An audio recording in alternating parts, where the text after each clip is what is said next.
Check.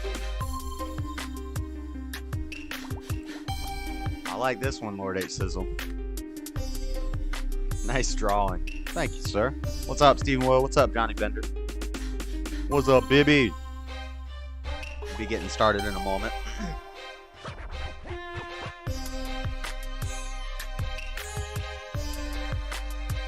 We got a show! Monday night. Kicking the week off right. Un momento.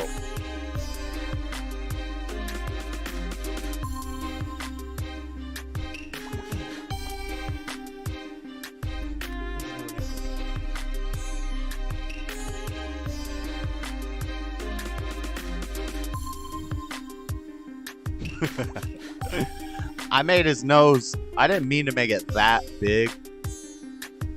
That was an accident, but I just left it how it was.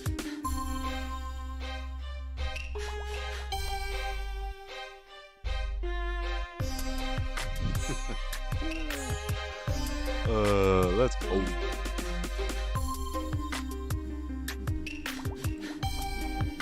How's everybody doing tonight?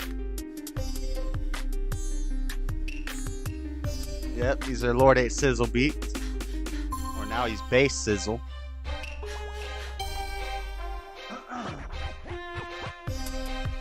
Get going in just a moment, guys.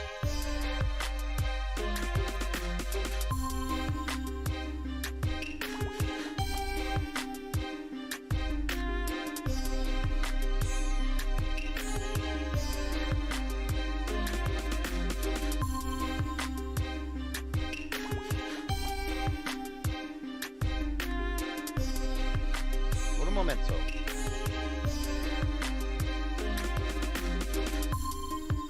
We got some fun topics tonight. Chill night.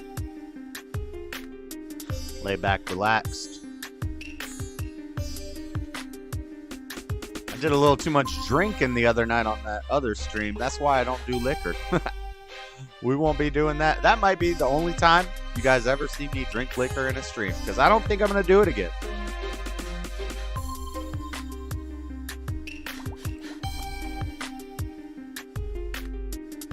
I don't know why I had a hankering for the captain, but it reminded me I don't do liquor.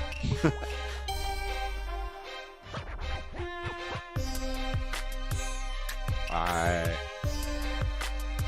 Show's about to start. Ladies and gentlemen, hit that like button on your way in.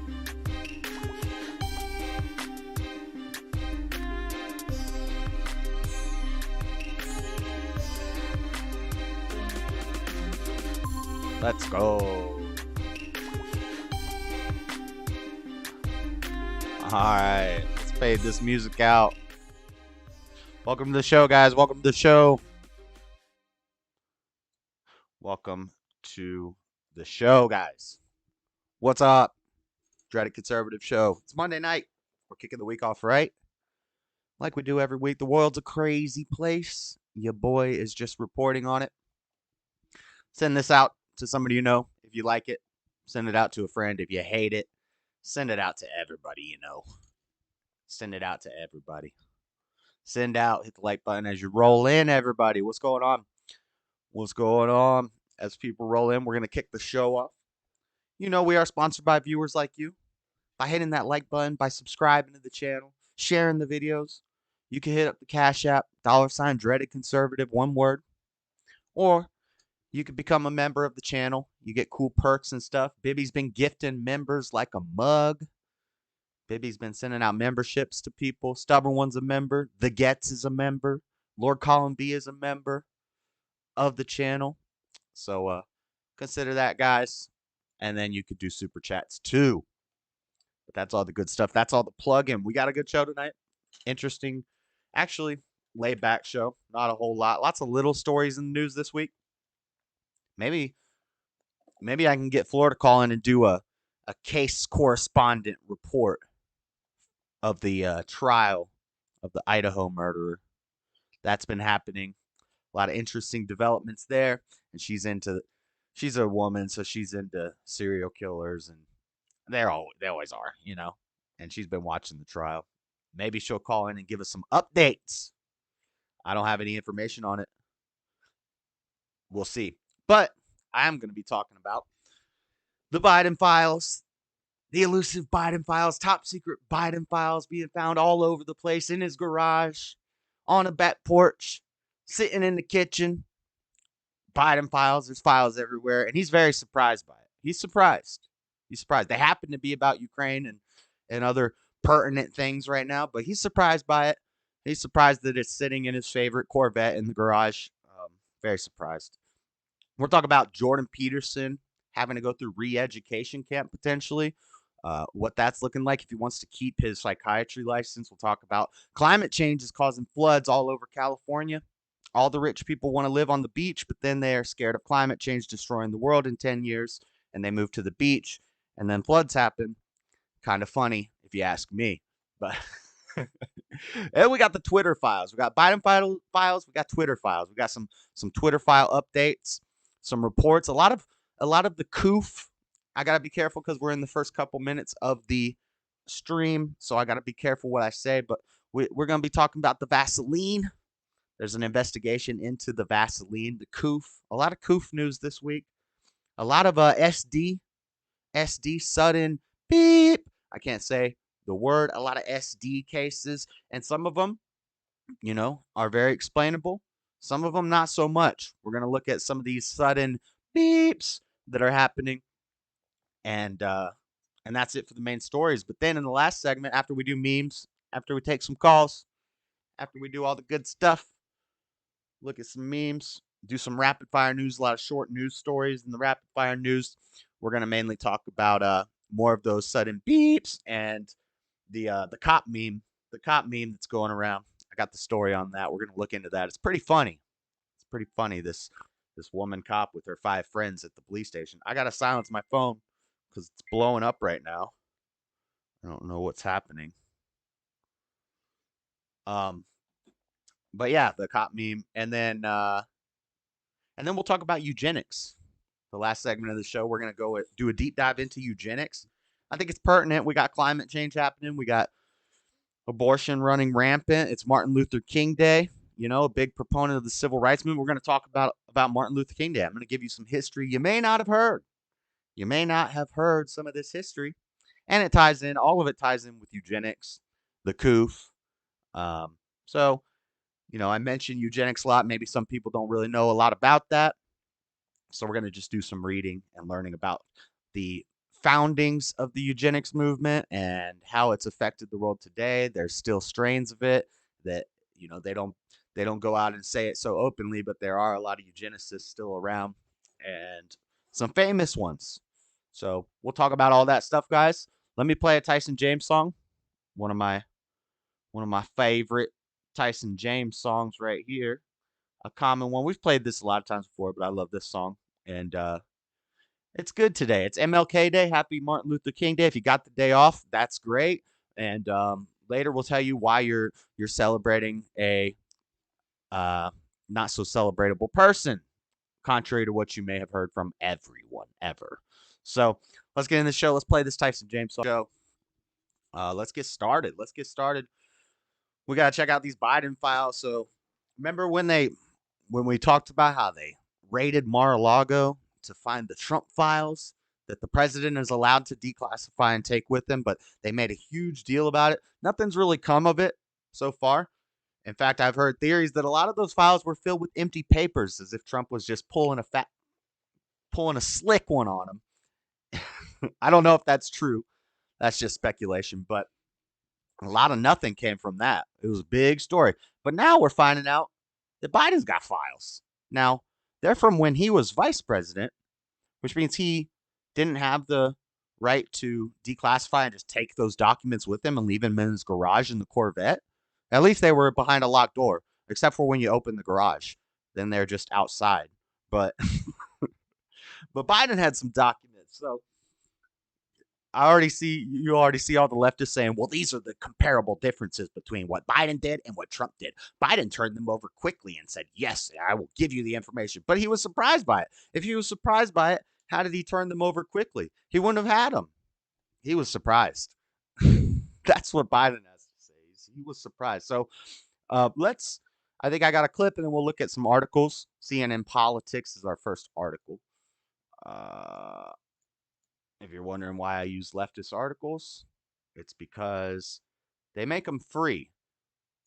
All the stuff that's actually unbiased, or, well, some of the far right stuff you can get for free, but things like New York Times and things that, try to stay somewhat in the middle, they make you pay for all those ones. But, or Breitbart have a million articles. How's everybody doing tonight, by the way? Johnny Bender, yes, that is Johnny Bender. Beep, Baby Yoda. I'll get on it. I know he didn't tell none of us. He's being all secretive. Why are you being all secretive, Johnny Bender? All right. What's my clip? Clip one. Let's see how Biden reacted to these documents being found. He was very surprised. Let's watch this. He defended how his lawyers, who found the files while clearing out the space, handled their discovery. They immediately call the archives.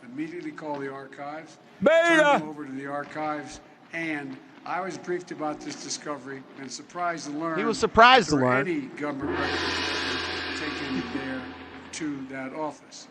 But I don't know what's in the documents. You don't know what's in them? My lawyers have not suggested I ask what documents they were. You can't even ask what's in them. You don't even know what's in them. As his administration probes former President Donald Trump, they were just in his Corvette. Classified documents found at his Florida Mar-a-Lago residence. A little hypocrisy of the left that we see repeatedly. Cooperating fully Beta! with the review, and which I hope will be finished soon. And Johnny Bender is even his real name. At that time. He might not really even know. When I asked him, I kind of supposed the question or whatever. So he may not even know who Tar Baby Yoda is. He may just be saying yes and going along with it. So now it's an even deeper mystery. He was tasked to review the material found at the Penn Biden Center for Diplomacy Conspiracy. and Engagement, an office which Biden used from mid-2017 until the start of his 2020 presidential campaign. Classified material next to your Corvette. Look at this guy. He's so intense. Let me, I'm going to get a chance to speak on all this, God willing, soon. You get the chance right now. You're the president. He just asked you. Answer the question. By the way, my Corvette's in a locked garage. Beta! Okay, so it's not like you're sitting out in the street. Your Corvette? He likes to brag about his Corvette. Yes, as well as my Corvette. He really wants us to know that he has a But, Corvette as with I top said earlier secret this files week, inside of it. People know I take classified documents and classified material seriously. I also said we're cooperating fully and completely with the Justice Department's review. Margaret Sanger? Oh, yeah, we'll As talk part of that about her. process, my For lawyers sure. reviewed other places where documents in my real name is from my Cruel. time as What up, Vice Cruel? President were stored, and they finished the review last night. Hey, what They up, Cruel? discovered a small number of documents of classified markings in storage areas and file cabinets in my home and my personal library.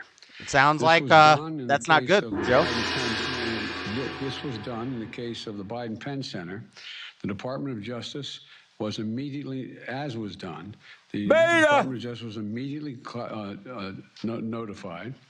And the Snitching on lawyers yourself, arranged Joe. for the Department of Justice to take possession of the document. So you're Biden a going mess. to see all this unfold. I'm confident. I'm gonna run away now. He defended how his lawyers, who found the files while No offense, but it sounds like some fucking commie gobbledygook. Yeah, that sounds about right, Norm. I would concur with that. So, he's very surprised, as we just saw. He just left some documents in his garage. Let's read some stories about it. From CNN Politics, exclusive U.S. intelligence materials related to Ukraine, Iran, and UK found in Biden's private office, source tells CNN. Among the items from Joe Biden's time as vice president discovered in a private office last fall are 10 classified documents. So this is the first time. This has happened. This has been like 4 times this week. Okay, they keep finding more ones. This was actually something that happened that we weren't told about. They found documents back in like November, and we weren't even told about this. So last fall, are 10 classified documents, including U.S. intelligence memos and briefing materials that cover topics including Ukraine, Iran, and the United Kingdom. Interesting little grouping of of places to have documents about. And remember, these are documents he brought with him when he was vice president. So he brought all the Ukraine, Iran, and United Kingdom documents with him, and then became president 4 years later.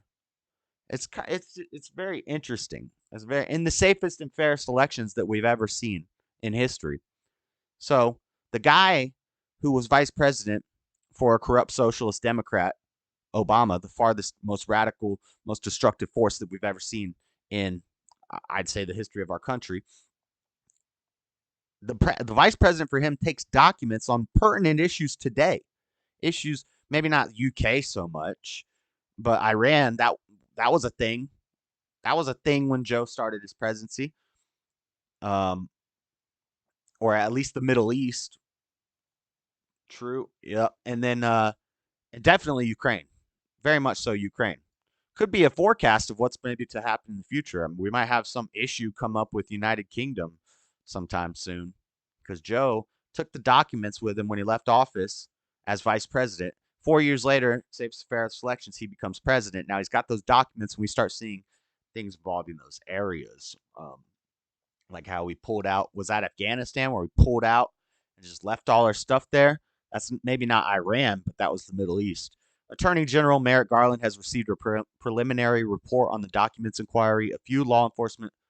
A law enforcement source said, and now faces the critical decision on how to proceed, including whether to open full-blown criminal investigation. John Losh Jr., the U.S. attorneys in Chicago. Now, if CNN is reporting on this like that, they're considering whether to open a full-blown criminal investigation. I'm guessing that it's more extreme than that. Like this might actually happen, and it could be bad for Joe, for the big guy. John Losh Jr., the U.S. attorney in Chicago, has briefed Garland multiple times. No additional briefings are scheduled, but would be conducted if necessary, a source said. So we got more on it from NPR. Here's what we know about the classified documents found at Biden's home and office.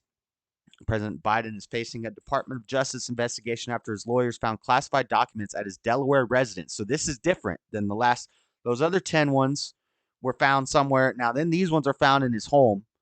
These may be the ones in the garage, which Hunter had access to that garage. You know, the guy who smokes crack and hangs out with underage prostitutes. Allegedly, that guy, he had access to the Corvette. Jay Leno apparently had access to the Corvette. I don't know what he would want to do with these things, but Jay Leno had access. A lot of people had access to this Corvette that was behind a locked garage door.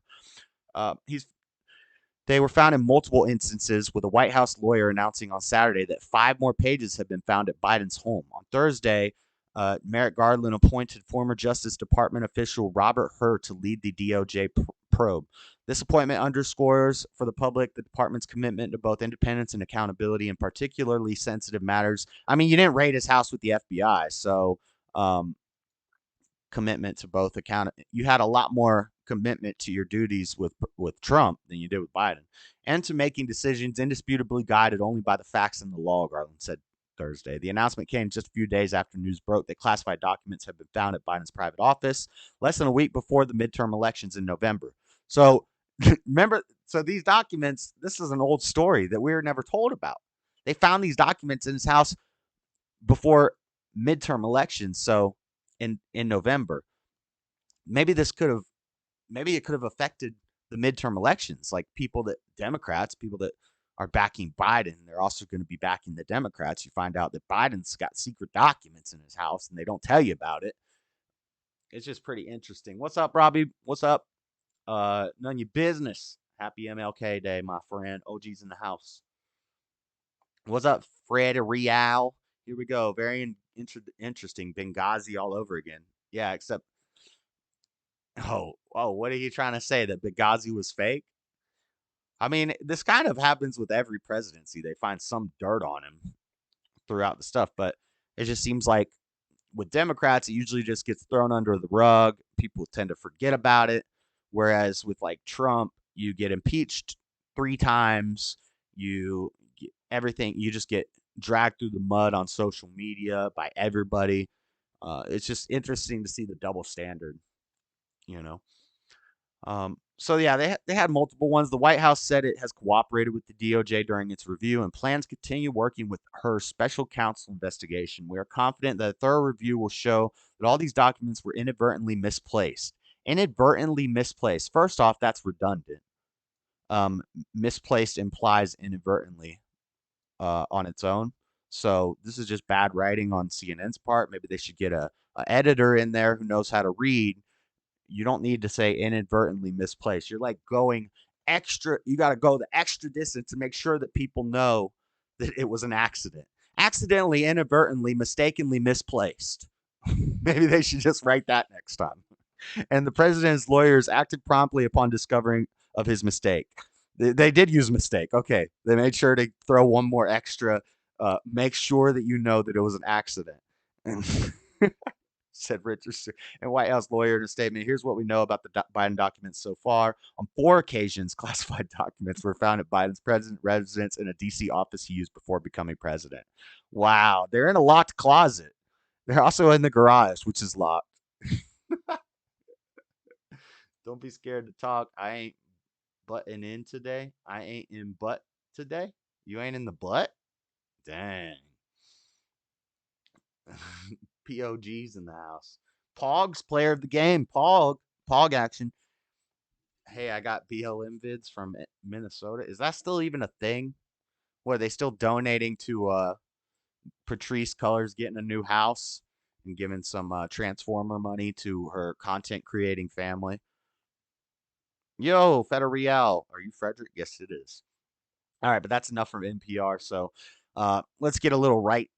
The closest thing we have to right side mainstream media, some Fox action in here. House Dems say there is no doubt that Biden classified doc scandal is an embarrassment. So at least they're embarrassed about it. According to Fox, White House lawyer announced a day earlier that 5 additional classified documents were found in his home. Yeah, so they're just finding these things everywhere. Here's the Corvette. Here, I got a clip for you guys. Biden knows how to drive, apparently. Where's the other clip? This one.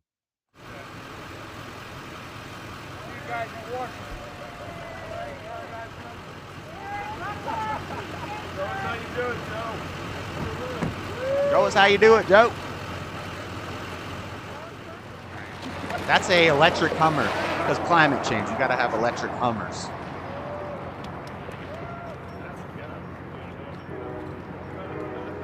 This could have been way funnier.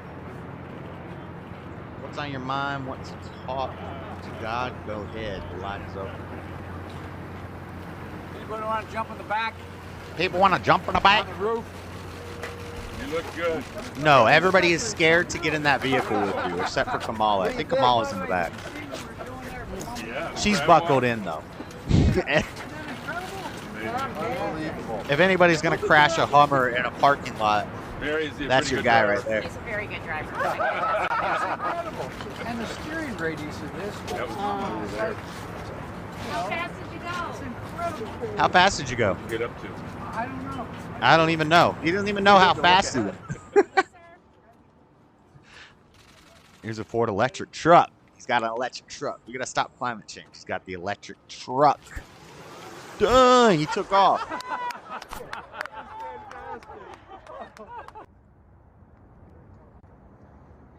Nice. He's got the electric truck. But we know his favorite car is his Corvette. He doesn't own one of these cars. This is the car he owns. You made out in the car. You parked. That was the first time.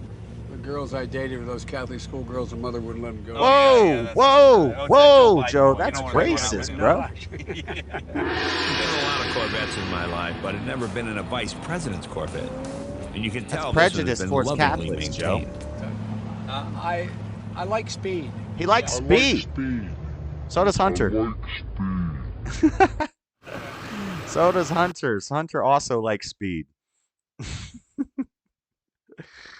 All right, so they found more documents. The Democrats are scared. The Democrats are like, oh gosh, here we go again, Joe. Thanks, Joe. Joe doesn't even know what these documents are. And his lawyers are saying, don't ask us, Joe. Because we'll tell you and you'll accidentally say it on live TV. But Yeah, so and then we got The Hill, 5 unanswered questions about Biden's classified documents. Why wasn't the public told sooner? The timeline regarding the documents is one of the most mysterious and political damaging elements in the controversy. The first batch of documents was uncovered on November 2nd in Biden's old office. This appears to have precipitated a search of other locations, which led to the revelation of the Wilmington garage documents found on December 20th. What did Biden know and when did he know it? The president has said that he was surprised to learn about the documents. He also contends that he does not know exactly what they contain and says that his lawyers have advised him against asking. So, everything basically, these are just questions that we've just answered. What is in the documents? Perhaps the biggest question of all. So far, Biden's defenders have taken heart from the fact that the whole matter seems to focus on modest number of documents.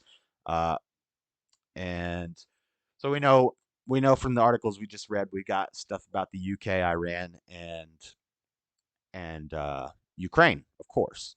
How broad does the special counsel's probe become? Attorney General Merrick Garland has appointed Robert Hur. Yeah, so we've read all these things. But yeah, so the Biden documents, pretty crazy, pretty interesting. The Biden files, dun dun dun. We're gonna stay updated on what's going on with that, of course. In a moment, we'll talk about the Twitter files. We had the Biden files, we got the Twitter files, but they're kind of unrelated. Let's move on to the next little thing. Jordan Peterson might have to undergo re-education camp in Canada. Really? Thought police, speech police in Canada. Australia had the COVID gulags, China had the COVID gulags, and in Canada, we have human tribunals for speech if you offend somebody with hate speech, and you could lose your license as a psychiatrist if you don't use preferred pronouns. So um, we're seeing Orwell's. I haven't even read it, so I'm not going to make that reference everybody makes about 1842 or 1942. See, I don't even know what the book's called. I've never read it. I plan to read it. I'm going to read it, but so I'm not going to make that reference. But you guys know what I'm saying. It's a dystopian future where,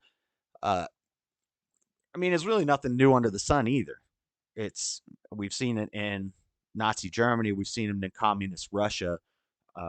How it starts, where it leads. It starts with controlling your speech and your thoughts, thought police, and it leads to gulags and slave camps. And anyway, and here and re-education camps and things of this nature. So let's check out this article from thefire.org about Jordan Peterson. College of Psychologists of Ontario to Jordan Peterson. Undergo re-education or lose your license. How DEI initiatives can threaten free speech. Jordan Peterson has been targeted for political dissidence. Jordan B. Peterson entered the public stage in 2016 when he released a YouTube video asserting that freedom of speech is under threat by the Canadian government via vague and poorly written laws, including Bill C-16, meant to combat discrimination. Ever since, he has been professionally targeted for his political dissidence. In 2019, the University of Cambridge rescinded Peterson's visiting fellowship, allegedly in response to a photo of Peterson with a man wearing a t-shirt that read, "I'm a proud Islamophobe." Yeah, so these are like some of the controversies routed against him is basically like somebody will come up to him with a swastika on a sign, or somebody will come up to him with this offensive shirt. And these people are probably ops. Just saying, my skeptical mind, I'm thinking these people are ops. These are little Antifa kids that want to run up to Jordan Peterson and say, "Take my picture." He takes a quick picture. He's not looking at him. He's answered this question before. I take hundreds of pictures, a week when I do these speeches. I've probably taken 100,000 pictures in the last 3 years. I don't know everybody. I don't look at all their T-shirts and examine them.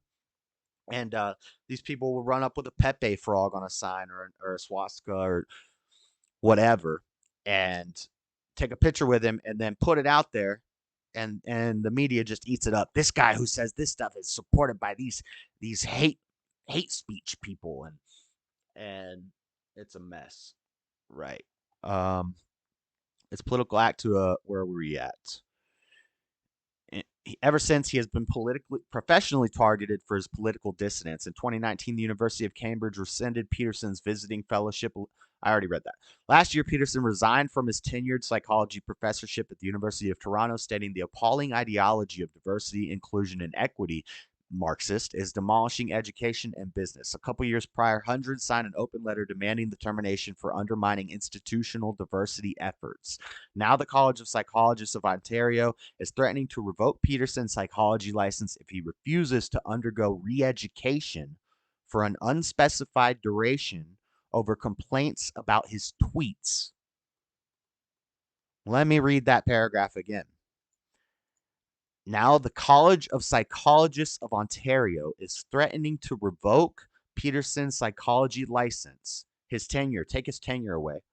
He wouldn't be able to say, I'm a psychologist, even though he isn't actively working. That's still something he earned. That's a title he earned. It's important to him. So it's kind of messed up. It's like if you went to welding school and you became a certified welder and you did it for so many years, now you're like a journeyman welder and you're respected in the industry, and they get to take that title away from you because you made a bad tweet for an unspecified duration over complaints about his tweets. Ridiculous. Examples of his offensive tweets include a tweet that a plus-size swimsuit model featured on a magazine cover is not beautiful, and no amount of authoritarian tolerance is going to change that. Now, the context, they don't give you the context. They don't give you the context of why he tweeted that. The swimsuit magazine cover that they're referring to was like a women's health. I can't remember the exact magazine, but I remember this controversy. It was like Sports Illustrated or Women's Health and Fitness or Women's Fitness, one of these magazines, and it had this large woman in a bikini, and it said beauty at any size. And his response to that was not beautiful. That's why he says not beautiful. He's not just randomly picking on a fat woman. He's picking on a large woman who's showing off an unhealthy body on a health magazine that says beautiful to this woman. This is not controversial. This is common sense.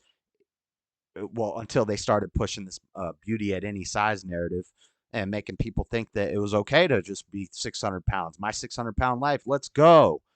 No, it's not healthy. And health magazines are supposed to try to be making people look healthy. That's why they put models that have impossible beauty standards.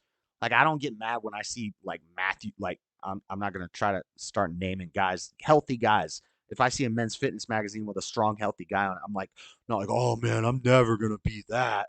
I need beauty at any size.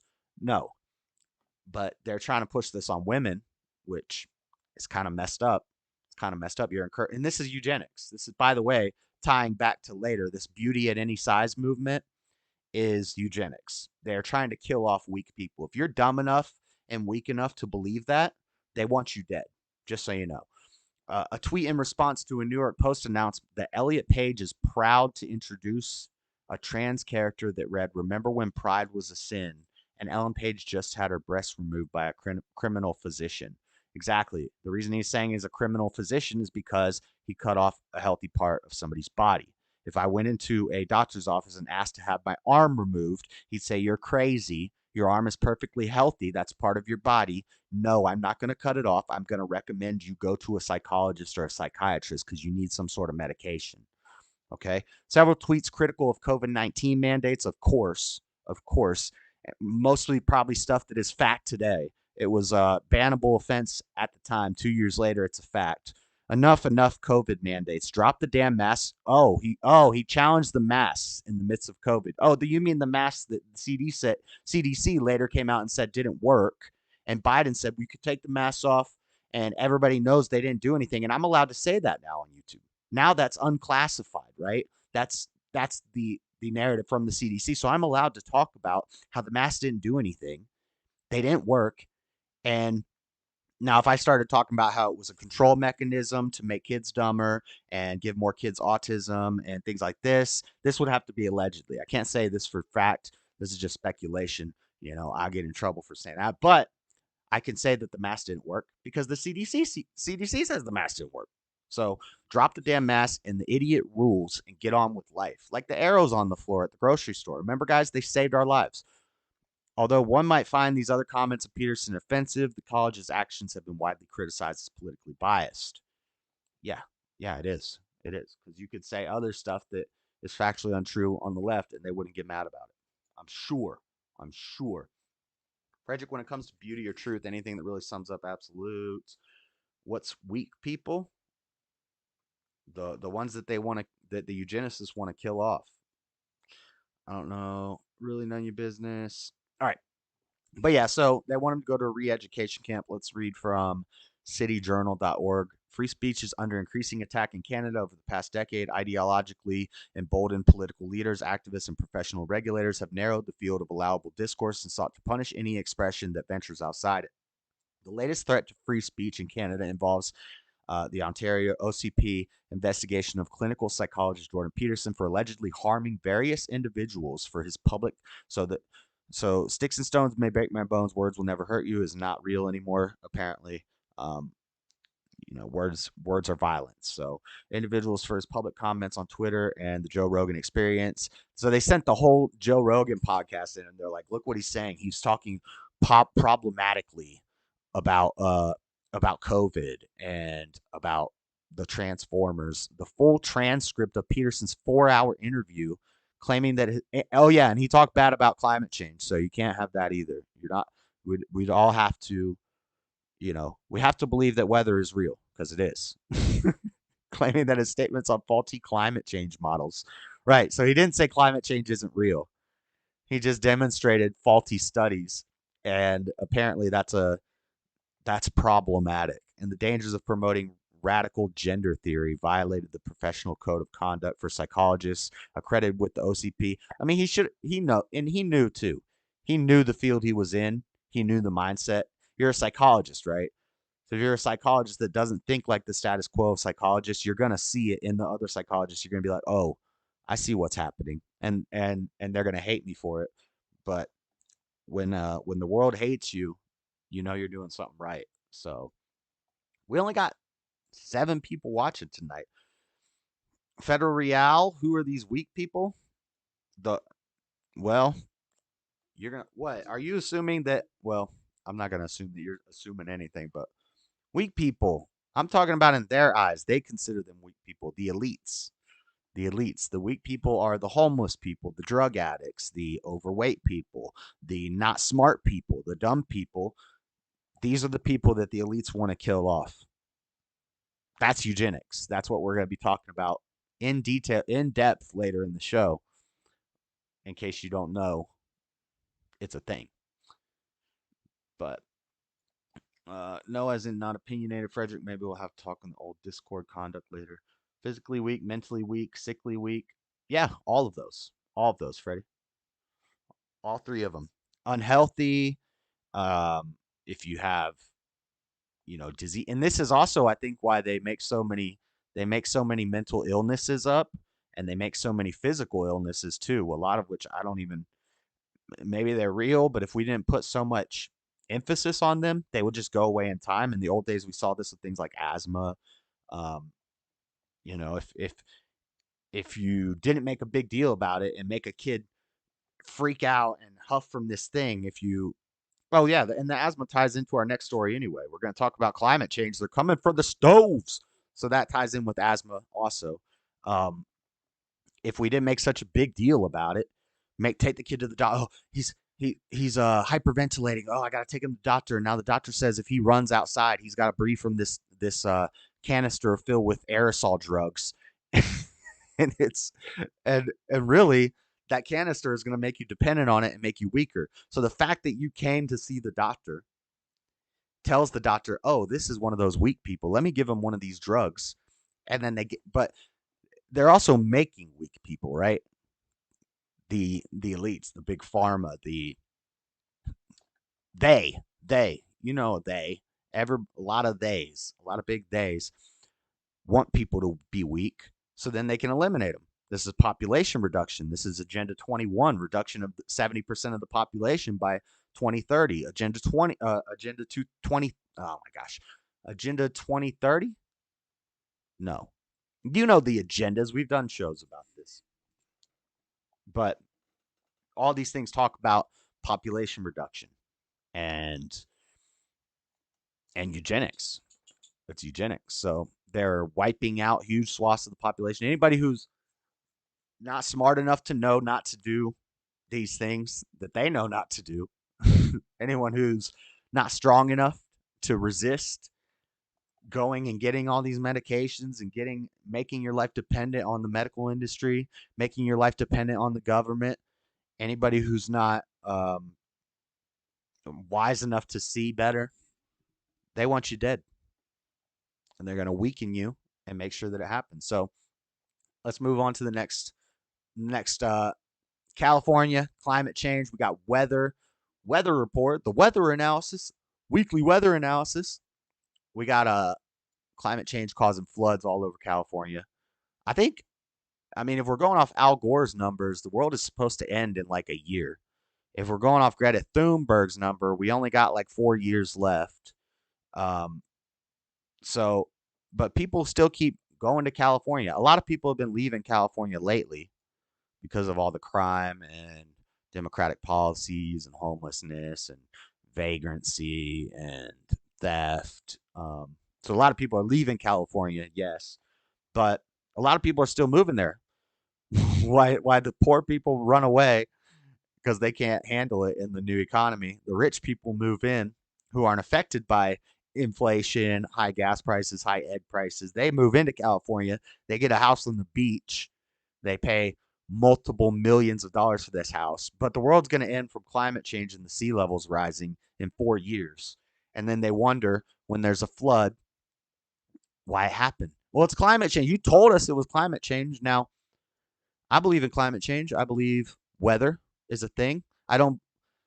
I used to say I don't believe in anthropogenic climate change, but then when I started finding out about the MAAR or the MAARS experiments and the Nazis having cloud seeding technology and Bill Gates in China having cloud seeding technology, I do believe in climate change, man-made climate change now. I do. But it's not because of your gas stove. It's not because of your gas car. It's not because of your carbon footprint. If your carbon footprint was the problem, then they would just tell you to off yourself and lower your carbon footprint. But they don't tell you that. They tell you, stop driving this gas car and get this electric car that we have to mine rare earth from China and ship overseas on cargo freighters because we're going to save the climate.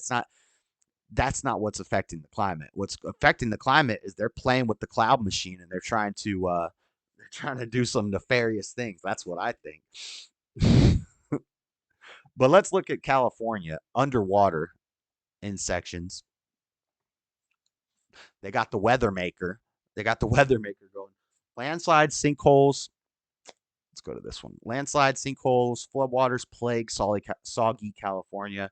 Sinkholes swallowed cars and floodwaters swamped towns and swept away a small boy as California was racked by more wild winter, while the next and powerful string of storms loomed on the horizon Tuesday. Millions of residents faced flood warnings. Nearly 50,000 people were under evacuation orders, and more than 110,000 homes and businesses were without power because of heavy rains, lightning, and hail and landslides. At least 17 people have died from storms that began last month. Governor Gavin Newsom said during a visit to the scene town of Capitola and Santa Cruz Coast that was hit hard by high surf and flooding creek waters last week. The deaths included a pickup truck driver, a motorcyclist killed Tuesday morning when a eucalyptus tree fell on them on Highway 99. Wow. We've had less people die in the last 2 years of major wildfires. So craziness going on in California. And California is now prime. So here we go. California is a prime example of how climate change will force people to move. Despite decades of droughts and floods, California still lacks the infrastructure to handle either. Like it or not, adapting to climate change will involve human beings retreating from places the weather has made too dangerous for habitation. Oh my Lord. This will be easier. See, so you could say this is due to the carbon footprint of man, or I would say this is due to them pushing buttons on the dang weather machine. They're trying to, or third option, it's God doing what he said he was going to do. It's what people would call Mother Nature, taking out the trash, basically. but I call it God and or Satan. Maybe it's Satan too. Maybe Satan's like, yeah, we just need to no, because Satan loves California doing evil. So maybe God comes in there with a hurricane and just says bye. Maybe that's the climate change. It's God climate change. What's the if anthropogenic climate change is man-made climate change? What would be God-made climate change? Oh, we would just call that weather. Yeah, that's just called weather. In places like New Jersey, where the most obvious climate risk is the shore, the most obvious response is to move inland. In California, people living on the risky beach might not have far to retreat before they wind up living in a risky flood or wildlands. This is so stupid. It's dumb. I don't even want to keep reading it. But yeah, so climate change is increasing the risk of a California mega flood. Weather, guys, weather is the reason for the mega flood. But how does this tie into gas stoves? Well, it doesn't. They're not saying you need to get rid of your gas stove for climate change, even though I think that's like the background thing. The main thing they're saying is it causes asthma. It causes asthma. So a now common childhood disease that the medical industry can make money off of and give people these inhalers and make these kids dependent on these inhalers is being blamed on gas stoves, which most of us probably had a gas stove in our house at one time. But in the old days when they had gas stoves, there weren't as many kids with asthma. So and there's but so you say, well, Josh, well, it took a long time to develop, but no, it happens to kids. It happens to kids, right? So unless you're saying there's an asthma gene that comes from breathing in gas from stoves, the parents pass it on to the kids because either way, it doesn't matter if it happened in 1998 or 2020. The kid is still 6 years old when he gets asthma. He was around the gas stove the same amount of time, whether it was back then or back now, but now we have more asthma. So they're saying that the stoves give the parents an asthma gene that goes into the kid when it's born, and then the gas stove being around the kid activates. Come on, it just doesn't make sense. It doesn't make sense. But I'm not a scientist. What do I know? What do I know? It couldn't have anything to do with them wanting to control the energy grid and put us all on electric things and have to make us more dependent on China for rare earth minerals and push us towards green friendly energy, which isn't actually green friendly at all. It couldn't have anything to do with that. It couldn't have anything to do with money and power, carbon footprints in the future, things of the sort. Couldn't have anything to do with that. Controlling the grid. Nah, it's asthma. It's asthma. Kids are getting asthma. But the GOP is on top of this. I think I got one more story about this. The gas grills and the flooding and the climate change. GOP blocks Biden admin from banning gas stoves. Regulation run amok. Lots of memes about the stoves this week, guys. Lots of memes about the stoves and about this cop lady. Representative Daryl Issa said talk of a ban is a preposterous federal overreach. Well, no duh. I'm not getting rid of my gas stove. It's dumb. The fight over gas stoves began when 22 congressional Democrats wrote a letter urging the CPSC to take a closer look at regulation gas stoves, which they said risk consumers by causing indoor air pollution. Indoor air pollution. As you know, the CPSC has broad authority under the Consumer Product Safety Act to regulate customer products that pose an unreasonable risk of energy. We urge the Commission to protect consumers from these harmful emissions. I thought we already proved that if the fire's on, then there's no emissions. It's burning up the gas. The gas is coming out and it's burning up. Now, and that's why we have carbon monoxide monitors in houses, is because if you leave your stove on and it's just leaking gas and it's not burning up, yes, your house could fill with that and you could breathe it in too much and die. But what when the stove's on, like we already got the carbon monoxide monitors. Now why we need to ban the stoves? It's all about the money. It's all about the Benjamins, baby. It's all about the Benjamins. So the GOP is trying to block it. You know, it should work. I don't think anything's really going to come of that. Just thought it was interesting, and there's a lot of memes going on around about it. Maybe a lot of people are making more of a big deal about it than it really is. I don't, I don't think it's that big of a deal. But I got. Do I got any more clips? We got to move on to the Twitter files. More Twitter files have come out. I got 3 of them to go over. Now, one is about Russiagate. It's going to be a little out of place here because we're going to go from how 2 of them are relating to COVID and social media's influence over how COVID has been discussed in the public. 2 of the Twitter files are about that, which leads us into the rapid fire news, leads us into the eugenics and all of that. The Russiagate one is pretty out of place, but it is the most recent one. So we will take a look at it. But let's take a look at some of the chats. They have J-word fridges too. Asthma is real, that's for sure. I know 3 people who had it, including me, but that's different from allergies. How would you ban gas stoves? I bet you did, real none of your business. How would you ban gas stoves? You can make those. They call them Shabbat stoves. 300 kids die a year from asthma. 300 a year, 3,000 adults over 24. Ooh, maybe that's because they've been weakened over generations by making them dependent on inhalers. And maybe it's the gas stoves. Dun dun dun. Maybe they're just a victim of eugenics. Maybe you're proving my point. Thread, the Twitter files, how Twitter rigged the COVID debate. Let's go into these COVID Twitter files and look at COVID. Everybody's so quick to defend asthma. But then they'll say, I didn't get Vaseline from COVID because it's not real. How about be consistent? I'll be consistent. You be consistent. Asthma's not real.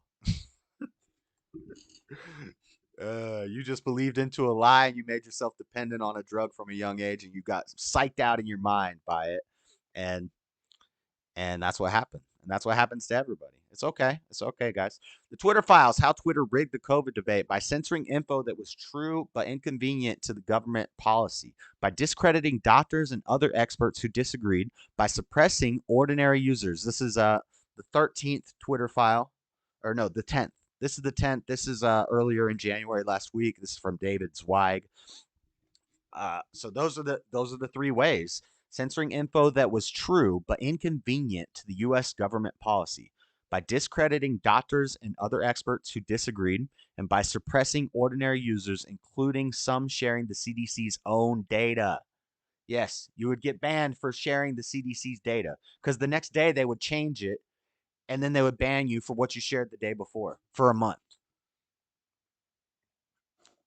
When your bronchitis swells up and closes shut, it's pretty weird. Well, how about when I got IVs because I was going into anaphylactic shock and my throat was closing up because of poison ivy allergies, and the doctor told me don't ever go out in those woods again. You will die if you get poison ivy. I did it again and it happened again. And he said, don't go. Well, no, the first time I didn't get the IVs. The first time I got a real bad reaction, right?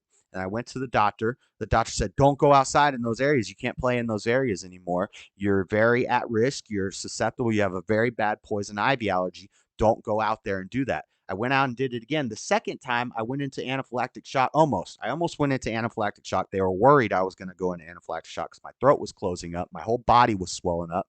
It was the worst reaction I've ever had, I've ever seen. I've never even seen videos of something this crazy. My whole half of my body, and it was just half like swelled up, right? And they had to hook me up to an IV so that I wouldn't go into anaphylactic shock. They said, your son is deathly allergic of poison ivy.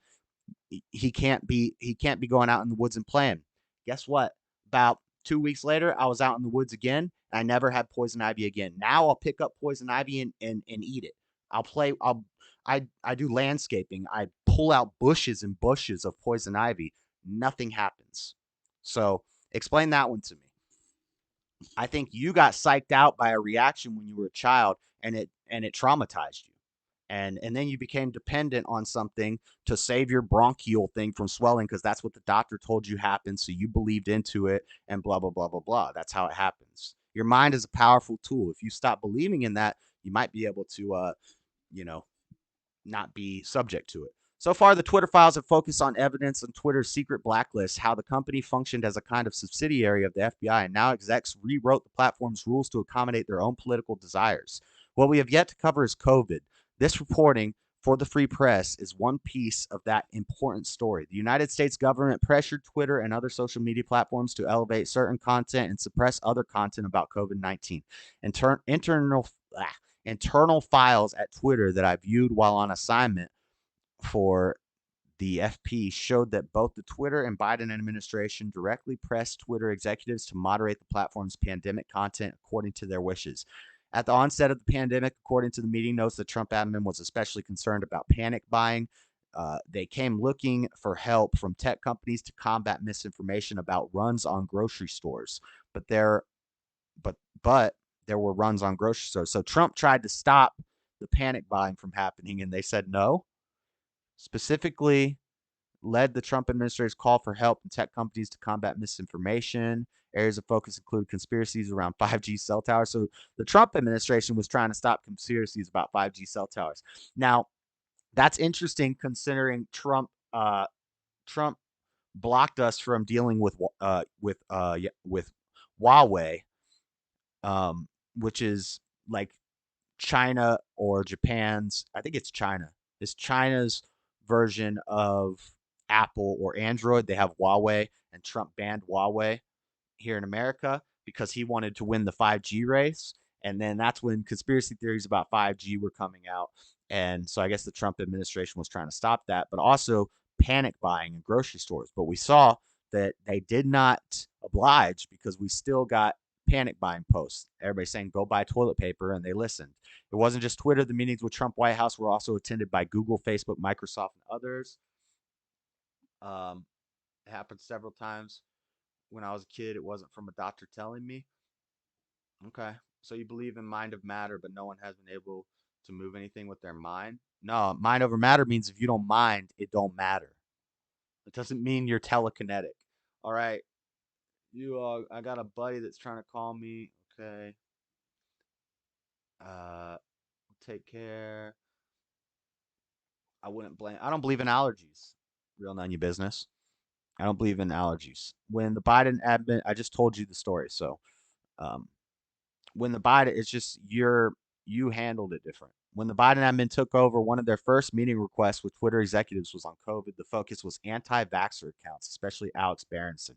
Now, Alex Berenson is releasing Twitter files. I wasn't. Okay. Go eat. In the summer of 2021, President Biden said social media companies were killing people for allowing vaccine misinformation. Berenson was suspended hours after Biden's comments and kicked off the platform following a month. Now, Berenson has taken that to court. He won his case, and now he's releasing Twitter files because he gets direct access to Twitter and all the files. Berenson sued. So that's what I was just talking about. December 2020, December of 22, summary of meetings with the White House by Lauren Cubertson, Twitter's head of U.S. public policy, adds a new evidence of the White House pressure campaign and cements that it repeatedly attempted to directly influence this platform. Culbertson wrote that Biden's team was very angry that Twitter had been more aggressive in deplatforming multiple accounts. They wanted Twitter to do more. Twitter executives did not fully capitulate the Biden team's wishes. An extensive review of I keep clicking them on accident. Review of internal communication at the company revealed employees often debating moderation cases in great detail and with more care than was shown by the government toward free speech. Twitter did suppress views, many from doctors and scientific experts, that conflicted with the official position of the White House. As a result, legitimate findings and questions that would have expanded the public debate went missing. There were 3 serious problems with Twitter's process. First, much of the content moderation was conducted by bots trained by machine learning and AI. Impressive in their engineering, yet still too crude for such nuanced work. Yeah, they don't understand sarcasm, and yeah, it was ridiculous. Second, contractors in places like the Philippines also moderated content. Why do we have people from the Philippines monitoring content, you know, They were given decision trees to aid in the process, but tasking non-experts to adjudicate tweets on complex topics like myocarditis and mask efficacy data was destined for a significant error rate. So you couldn't even talk about it. The bots were going to make it fail just by you talking about it. The algorithm that's listening on YouTube right now may not know that I'm reading the Twitter files, which are public on Twitter. So these are not my opinions. These are what I'm reading here. What's up, Lord Colin B? So do you lords own a tree? Nah, that's a scam. That certified estates or whatever it was that was giving out the trees to make people lords is a scam. With COVID, this bias bent heavily towards establishment dogmas. But there's quite a few of these COVID files.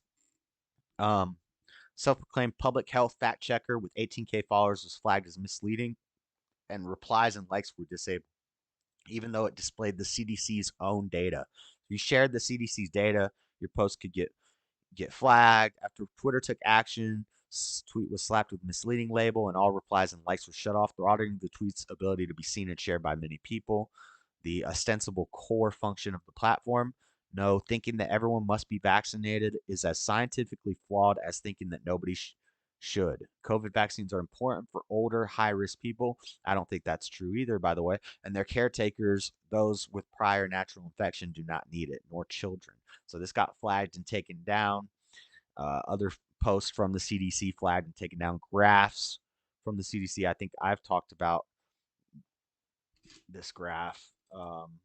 Oh no, this is about mRNA vaccines for young kids. Studies were taken down, so parents weren't allowed to see the studies about the vaccine that they said that they researched before they gave it to their child. No, you didn't research it because you couldn't research it.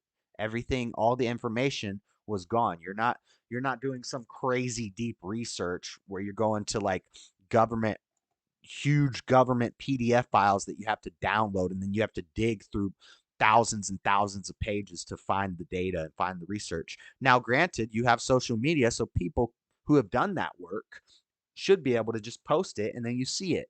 And you say, oh, there's the data. There's the research that I don't want to spend 3 hours trying to find, going through an archive of crazy mumbo jumbo that most common people, most laymen are not going to understand. They're not going to dig through those files. But this person did it for me, and they posted it here where I get my news, which is Facebook, which is Twitter, which is whatever.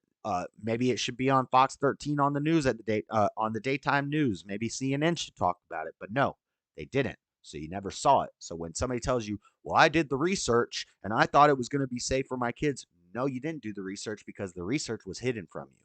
You never saw the research. If you had done the digging, then you wouldn't have made the mistake you made. They hid it from you on purpose because they wanted you to fall for the tricks. And then yeah, less children. Let's look at these other ones. This is Twitter files number 13. My first Twitter files report. This is from Alex Berenson. This is the guy that sued and won his case, and he has access to all the stuff before Elon did. Before Elon had access to the Twitter files, Alex Berenson had the Twitter files, and he's been on Tim Pool, and he's talked about how he's going to release information little by little. He could actually subpoena, what's his name, Bezos or whoever owned Twitter before Elon did. He could subpoena those people. Dorsey, whichever, all one of them people. About 66% of American adults are taking prescription drugs. The U.S. consumes 75% of the world's prescription drugs, overdiagnosed. Facts, definitely. Everybody's overdiagnosed from children. And it's not just a physical thing, it's a mental thing. They pound it into our heads from young ages. They convince you to suck on an aerosol can because you have asthma. You can't possibly overcome it. But really, if you put that thing down and you went and ran a mile every day, you wouldn't have asthma anymore. Sorry about it.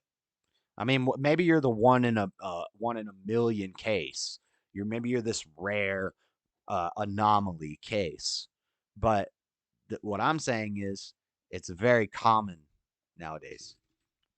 If I say it's not real, maybe I'm being a little hyperbolic for the show, for entertainment's sake. But I think it's super overdiagnosed and that it's more mental than physical. It becomes physical once they prescribe you to something. False. I call BS. Okay.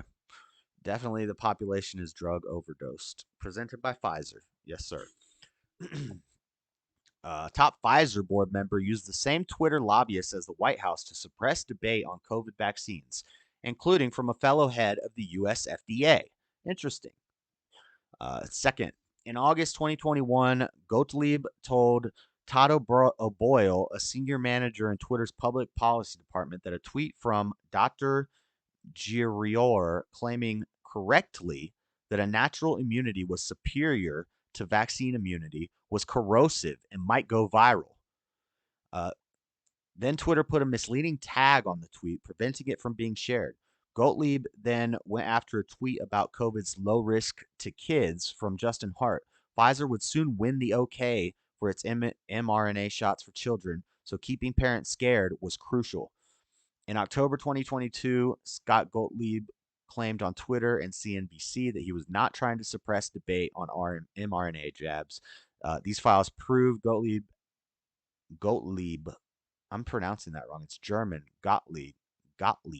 What is the B a B? Board member at a company that has made 70 billion on the shots did just that. There's the tweet. They're blocking it, of course. And so this is a short one, but this is part of the official Twitter files. This is number 13 from Alex Berenson. So let's read this tweet. Oh, I just clicked on the link. Oh, it takes you to Substack, to a Substack article. It's now clear natural immunity is superior to vaccine immunity by a lot. There's no science justification for hashtag vaxproof if a person had prior infection. CDC Director POTUS must follow the science. If no previous infection, get vaccinated. So he's saying if you've been infected, that you don't need it.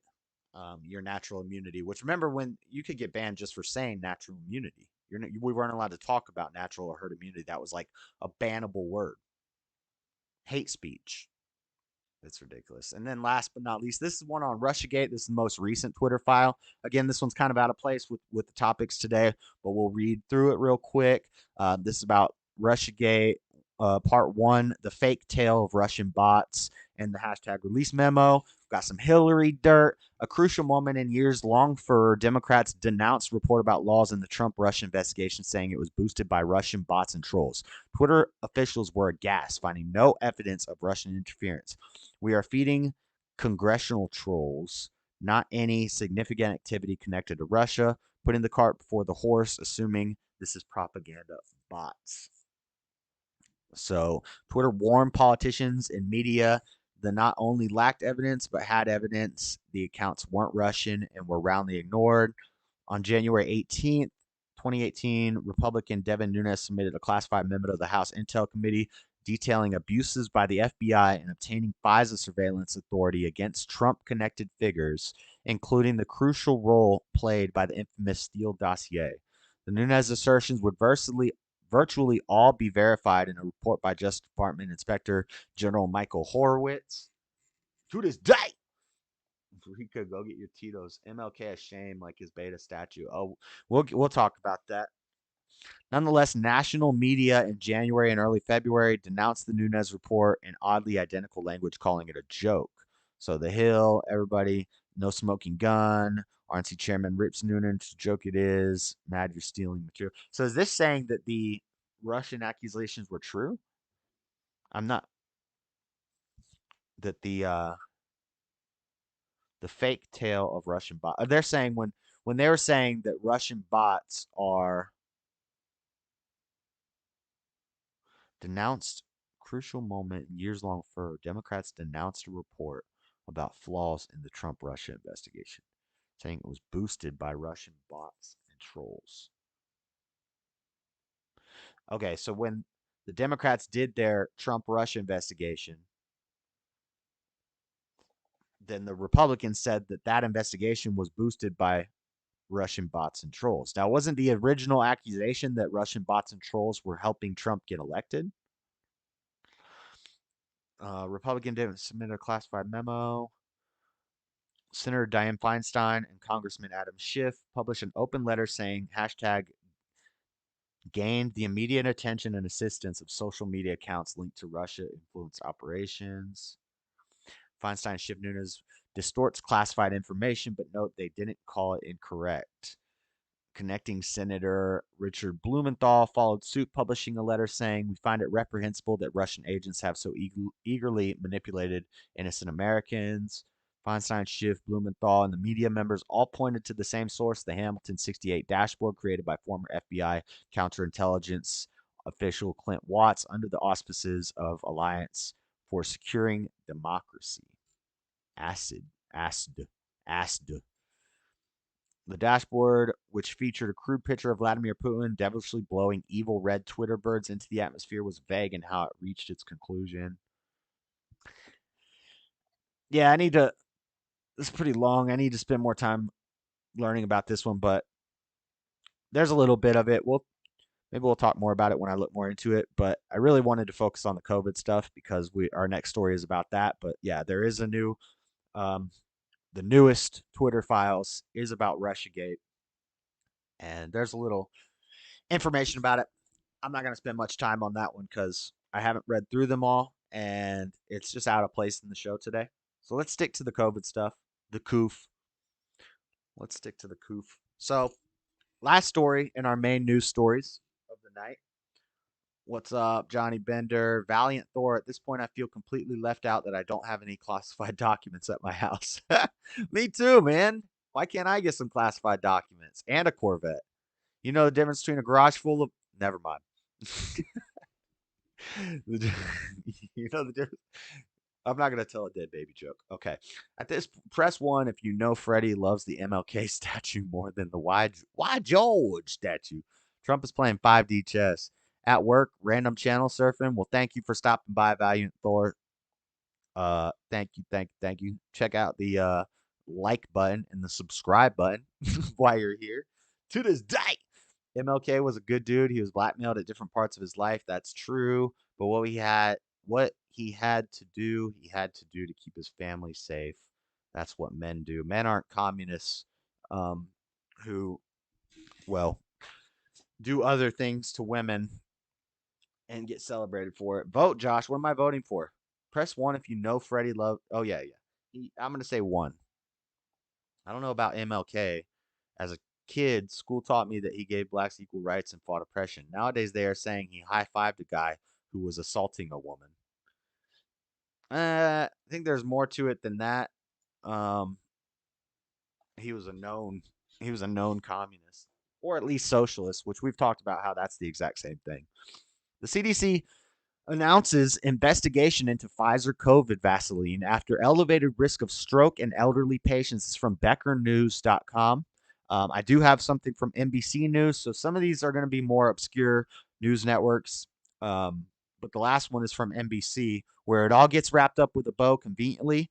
Now, this article is from earlier this week, but basically, the Centers for Disease Control and Prevention, nearly 2 years after the launch of the COVID vaccines, has finally decided to investigate whether or not they cause an elevated risk of strokes. The CDC says a preliminary COVID vaccine safety signal has been identified and is now investigating whether the mRNA shots create an increased risk of ischemic stroke in people 65 and older. But we were told that the old people need it the most.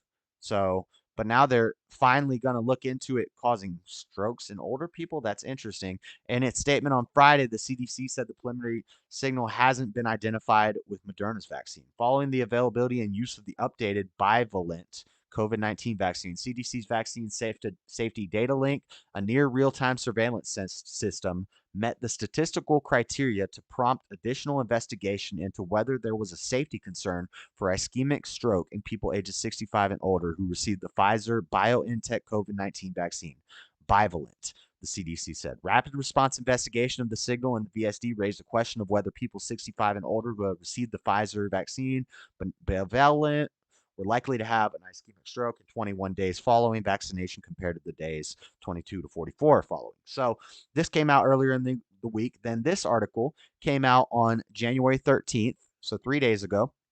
CDC, FDA seek possible link between Pfizer's bivalent shot and strokes. So just another article to show you guys that this is real news, that CDC is going to be looking into this possible link. I'm not saying there is a link. I'm not a doctor or anything. I'm just reading from Politico. This is Politico.com. So Politico.com saying the same thing that Becker News was saying, announced Friday, their surveillance system. They have a surveillance system of the COVID vaccine. That's interesting. CDC and FDA announced on Friday their surveillance system flagged a possible link between the new Pfizer bivalent COVID vaccine and strokes in people ages 65 and older. But they said they were continuing to recommend the shots. Now, this article is the 13th. Then from NBC, far left NBC, non-biased communists, NBC says CNBC. So it's even better. The same day, article released the same day. CDC says it's very unlikely. So this is the news we're going to go with. YouTube, I support this news. I denounce all the other news. I support this news that was released on the same day. The CDC did all their tests within 1 day with their surveillance system that somehow in vaccines. CDC says it's very unlikely Pfizer booster carries stroke risk for seniors after launching review. The CDC said one of its monitoring systems detected a preliminary safety signal for stroke in people ages 65 and older. The safety signal has not been detected in 4 separate safety databases, indicating that it is very unlikely that there is a true health risk, the agency said. The investigation is ongoing, and CDC officials will present their findings before the Food and Drug Administration's independent vaccine expert later this month. So it's odd that the headline makes it say, basically they've done their research, it's over. In 1 day, they did all the research they need to do. You're good. Keep taking the shot. But when you actually start reading the article, you find out that, oh, it's not over. They just said it's a low risk because it's only turned up in one of our databases so far. The investigation is still ongoing. But they sell the article like it's very unlikely. Very unlikely. What percentage is very unlikely? Are we saying 20%? Because it was very unlikely that you would have any negative effects at all from COVID, right? It was very, very unlikely that you would die from it. How very unlikely is this? Is this 10%? Is this 5%? I don't know. But it's very unlikely, guys. So just some interesting news on COVID. In our rapid fire news, we're going to be talking about some, I can't even say these words because there's a documentary now that made this word taboo. Sudden fatalities. And some of these are going to be totally un-COVID related, guys. Some of these, we got a suicide, we got a cancer victim. But it just is interesting. All these young people we're seeing dying at a rapid rate. So we'll talk about that when we come back for rapid fire news, guys. I'm going to take a short break. That's all the main news. When I get back, we will go into the meme review.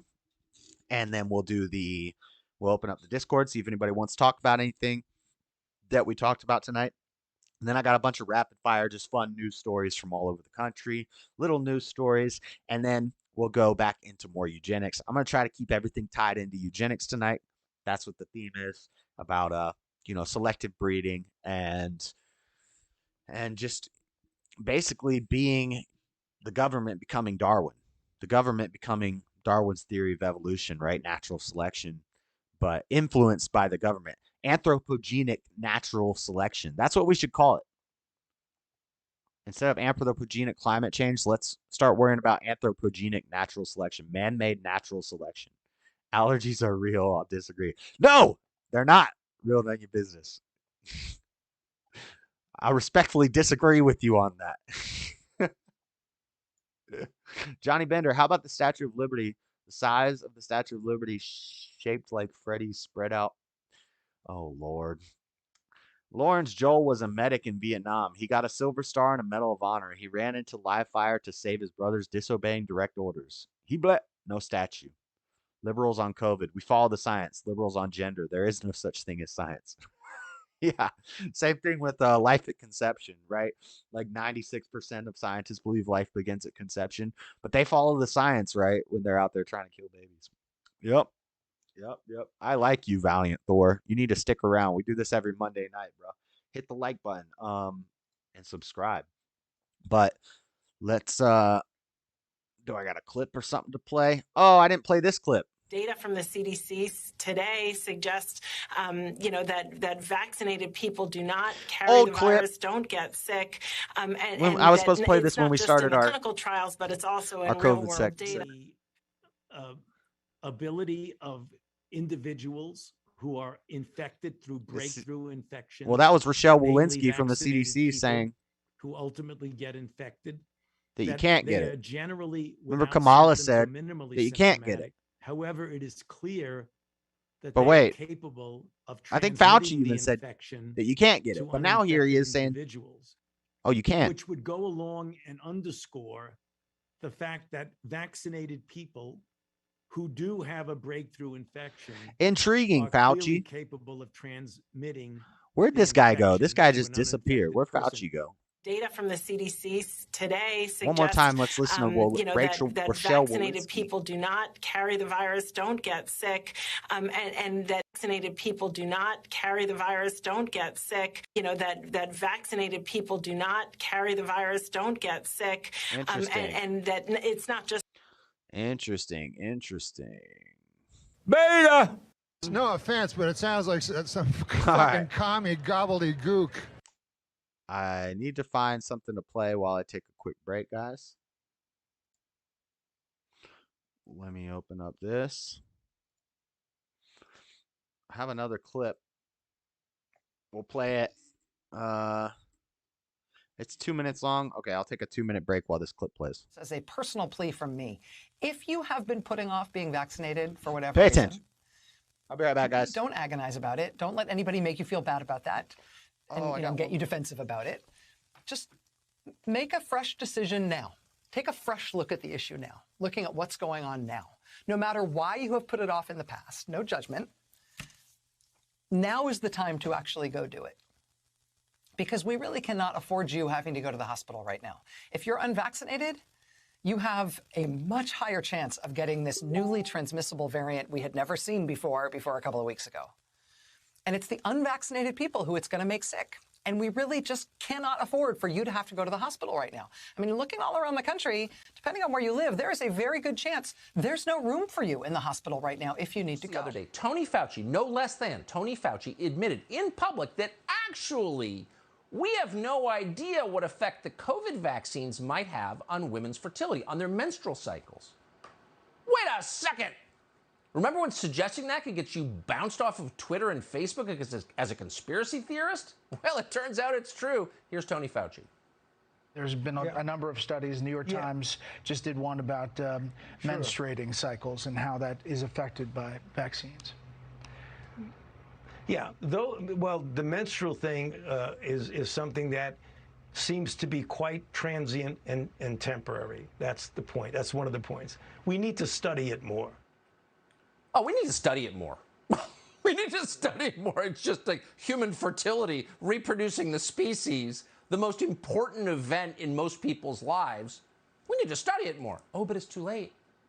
We just forced millions of women to take that drug. Sorry. As a personal plea from me, if you have been putting off being vaccinated for whatever reason, don't agonize about it. Don't let anybody make you feel bad about that and get you defensive about it. Just make a fresh decision now. Take a fresh look at the issue now, looking at what's going on now. No matter why you have put it off in the past, no judgment. Now is the time to actually go do it. Because we really cannot afford you having to go to the hospital right now. If you're unvaccinated, you have a much higher chance of getting this newly transmissible variant we had never seen before a couple of weeks ago. And it's the unvaccinated people who it's going to make sick. And we really just cannot afford for you to have to go to the hospital right now. I mean, looking all around the country, depending on where you live, there is a very good chance there's no room for you in the hospital right now if you need to go. The other day, Tony Fauci, no less than Tony Fauci, admitted in public that actually we have no idea what effect the COVID vaccines might have on women's fertility, on their menstrual cycles. Wait a second. Remember when suggesting that could get you bounced off of Twitter and Facebook as a conspiracy theorist? Well, it turns out it's true. Here's Tony Fauci. There's been a number of studies. New York Times just did one about menstruating cycles and how that is affected by vaccines. Yeah, well, the menstrual thing is something that seems to be quite transient and temporary. That's the point. That's one of the points. We need to study it more. Oh, we need to study it more. That play twice, guys. We need to study it more. It's just like human fertility, reproducing the species, the most important event in most people's lives. We need to study it more. Oh, but it's too late.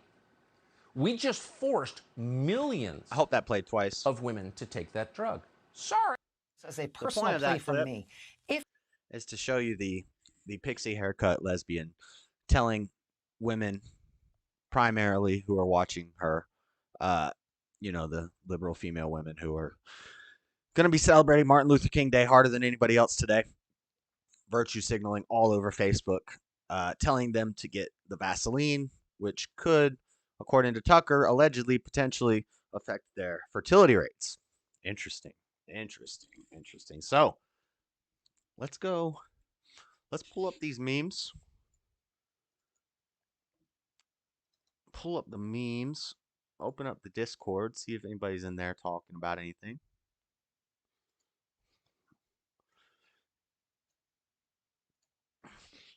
You guys can jump in the Discord. Try to stay on topic. Let's not all talk over each other. Let's not all just... Or some topic. Be careful about what you're saying if you're talking about the Vaseline. If I wanted to topple the world's greatest free society and establish a global control system, I would. Well, you got an instruction book on how to do it. Just read the Communist Manifesto from Karl Marx and go to college. All right. Let me share screen. So if anybody jumps in the Discord, they could see the memes, react to the memes with me. Would you French kiss Rachel Maddow for $1,000? For $1,000? I think so. She is a female, right? So it wouldn't be like gay. I think I would. For $1,000? Yeah. Doesn't mean I like her. I've kissed worse. Is that bad that I said yes to that? It's $1,000. I'm a capitalist. I'll take Satan's money. Freddie would because she's white. Yeah. All right. Let's do the meme review. I got some really whack sound effects, guys. We need to get better sound effects up in here. All right. First meme. Rappers in 2023 trying to show that they have a lot of money. Oh, I got some eggs on my neck. I got some eggs on my neck. These cage free. I got them eggs on my neck. What? That's a hit song. That's $1 million track right there. Sure, if you paid up front. Valiant Thor, why'd you retract your message? That was a good message. It was a good message. Gas stove unit. Dun, dun, dun. They're coming for the assault stoves, guys. They're coming for them. The Addams Family reboot looks legit. I don't know who most of these people are, but there's Kamala, and there's Uncle Fester or Lurch, Fetterman, Uncle Festerman. I don't know who all these other people are, but all they need is a hand. All they need is a hand run around in the picture. That's funny. All right. Just because she weighed as much as 2 people, that doesn't mean you had a threesome. Guys, just because she's a big girl, body positivity, beauty at every size, does not mean that you had a threesome. Somebody just jumped in the Discord. I heard a click. Oh, it's Butch. What's up, Butch? How you doing? All right. Next meme. I don't know what kind of meme that is, but it's freaky. Is that Madonna? Why is Madonna? Alien. Oh, man. She's looking like an alien already. See, I've heard that the reason the aliens look like this is because as that it's like a society like ours. They were like humans at one time, right? But then they get so advanced with technology, they become androgynous. Sexual, they don't need genders anymore. They don't need sexual appendages because there's like transhumanism. They're like making babies in a tube, so they don't need genders anymore. They just make the babies like that, and then they have big brains because they don't do any physical activity. They don't do any hunting or gathering. Everything's done like by machines, and so then they start to look like this. And we're already heading that way, according to this meme. She's a 3. Is that Madonna? I don't know if it is. It might be. All right, next one. Gas oven, Dutch oven. No. No Dutch ovens. She's a threesome on her own. All right, next meme. My mom posted this. My mom's a dental hygienist, so she'd be posting some weird stuff like this. Now you can have beautiful jewelry made from a loved one's teeth. What better way to remember your dearly departed? That's freaky. Would anybody get that? I'm not. Look at these ones are filled with cavities. They still got silver and golden crowns. That was the best. All right. Put a flame under a pot. Put a flame under a pot. Wait, put a flame under the pot. Put a flame under the pot. This is the bell curve. And in the middle, you have to build a massive factory. Then you boil a massive amount of water to create steam to move a turbine connected to a generator. And then you throw away the warm water. Then you build 200 miles of transmission lines to move the electricity to a home to heat a ceramic surface. And then you put the pot on top. Makes sense. That makes sense. A fart in the bed sheets is the Dutch oven. Yes, yes it is. I can see we have some culture in the chat. We have some classy guys in the chat that know what the Dutch oven's all about. Unless your kid's fundraiser is selling ammo, I'm not really interested. Sounds about right. All right, Mobama. What's next? The evolution of hip hop. The 80s, 90s, 2000s, 2010s. It's getting a little fishy here. 2020s. Everybody looks like Homer Simpson with Tekashi 6ix9ine hair. That seems about right. Yep. LOL. Taxation. Disney's taxation is theft. The new Robin Hood movie that's coming out. Epic. Man dies after being hit in head with skateboard during fight in Santa Ana Starbucks. And then Kyle Rittenhouse saying, "That's oh, wait a second. That could have been me. That could have been Kyle." But he knew how to take care of that situation. This is why condom usage is so important. Guys, the benefits of eugenics. Condoms, birth control, that's eugenics. Yep. I think, and when we talk about eugenics, I'm going to try to find some reasons why it's not always bad. To some degree, it's maybe okay. Because you can stop Colin Kaepernick and people like this from showing up into sporting events. Tekashi Snitch 9. Yeah. Kevin, I'm dying. Please stop beatboxing. This is a meme from 2 Chainz. 2 Chainz posted this. Fox Robin Hood is based. Plus his girl was fired. Yeah. Yep. Robin Hood's girlfriend was a fox, literally. When you start a job and your new supervisor says, "We're like a family," it needs to say, "Bitch." It needs to say, "Bitch, I'm here for the money." I'm not here for a family. Can't get the TV to connect. What's the score of the Cowboys game? I have no idea. No idea, Robbie. Why aren't you in the Discord, Robbie, telling me some breaking news? Don't worry, the doors are always locked. There's Joe in his favorite convertible. That's fun. Off the rip, that's funny just because it's Biden sitting there with. But then when you think about it, don't worry, the doors are always locked while he's sitting in a It's convertible. 18-0 Cowboys. 18-0 Cowboys. Eating apple pie a la mode. What are you, French? It's apple pie with ice cream, Robbie. We're not French. This is America. We speak English. Don't worry, the doors are always locked on my convertible Corvette where the files are sitting. This is my feed. This is everybody's feed right now. It took me a while. I didn't even know the whole story behind this chick until I was doing research for the show. I kind of guessed it based off the memes. Now we're going to start seeing memes about this lady. I think I knew this girl. No, I'm kidding. Thank you for your service. Service. We meant service. Thank you for your service. And we got more. Lots of memes about this chick. She's a legend. When you have perfect experience to handle the job. 5 guys now hiring. I can start today. This meme is the one that pretty much made me figure out what was going on with this story. We're going to do a deep dive into this story.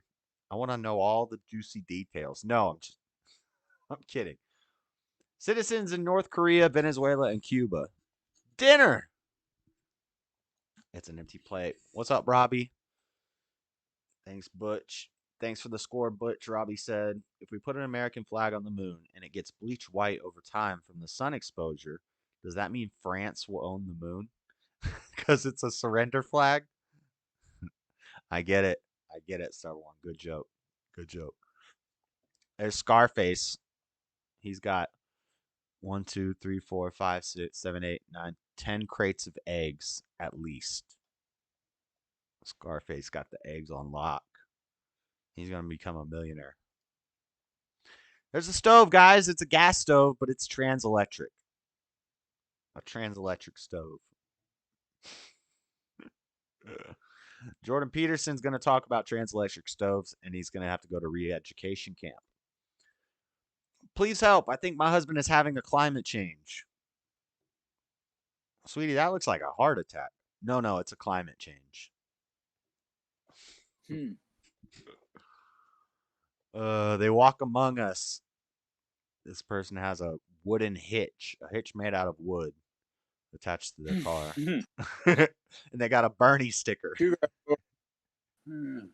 It's a Bernie bro. You can use a any dumbass. Did I take some of your memes, Frozen? I probably got some of these from you. Now y'all wrong for real. Alopecia, Chio pet. Spotty growth guaranteed. Jada.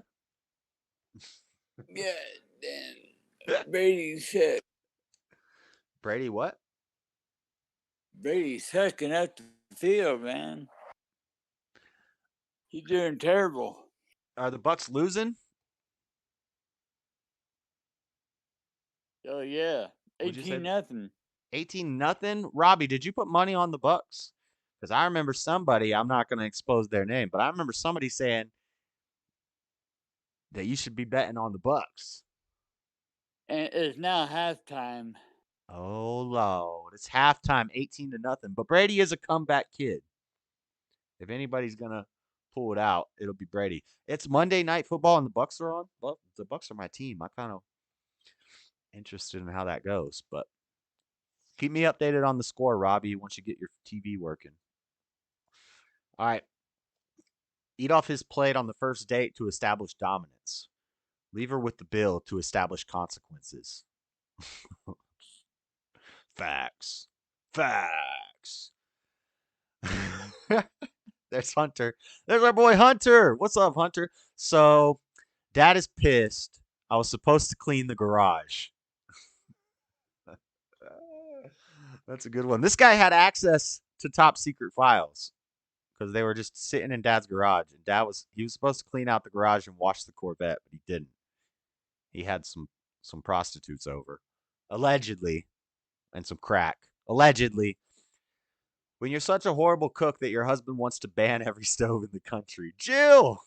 Jill's cooking some collard greens. It looked like Jill's making some collard greens. She don't know what she's doing. She needs to get a new non-gas stove and stop driving that Corvette. Got gas-guzzling Corvette. Oven? Assault oven. Dun, dun, dun. Epic.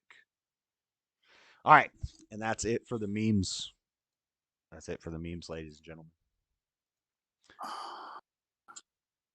Let me go to here. Anybody gonna call in? Robbie, where you at? I've got the Cowboys. I thought you were told to bet on the Bucks. So you just went against the grain. You might win that bet then. It might have been a good call. All right. What do I got in the rapid? Let me open this rapid fire news and reels. Bookmarks. I got a lot of rapid fire news today. Most of them I'm just going to read the headlines.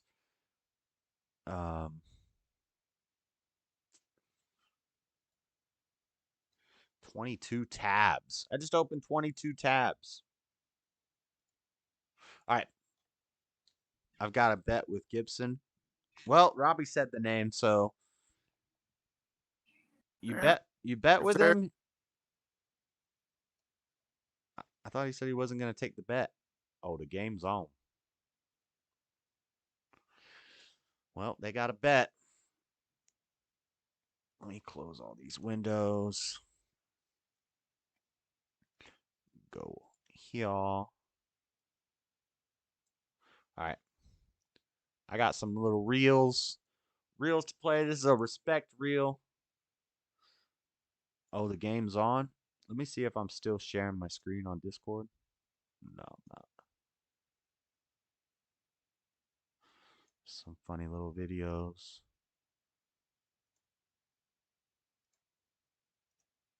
What's up, Gibson? What's happening with the Bucks? I don't know. They're losing. Hopefully they come back. All right, guys. Go ahead. What were you about to say? No, I said I hope they come back too. Yep. I hope the Bucks win. I'm a Bucks fan.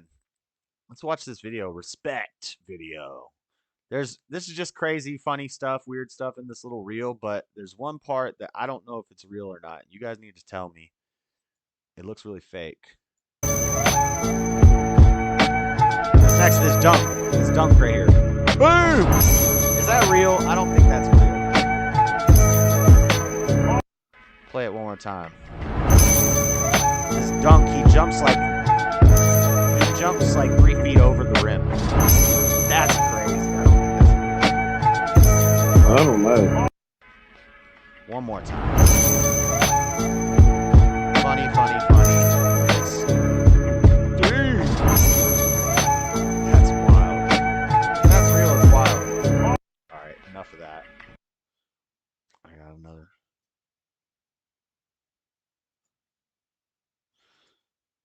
Funny workout video of a midget.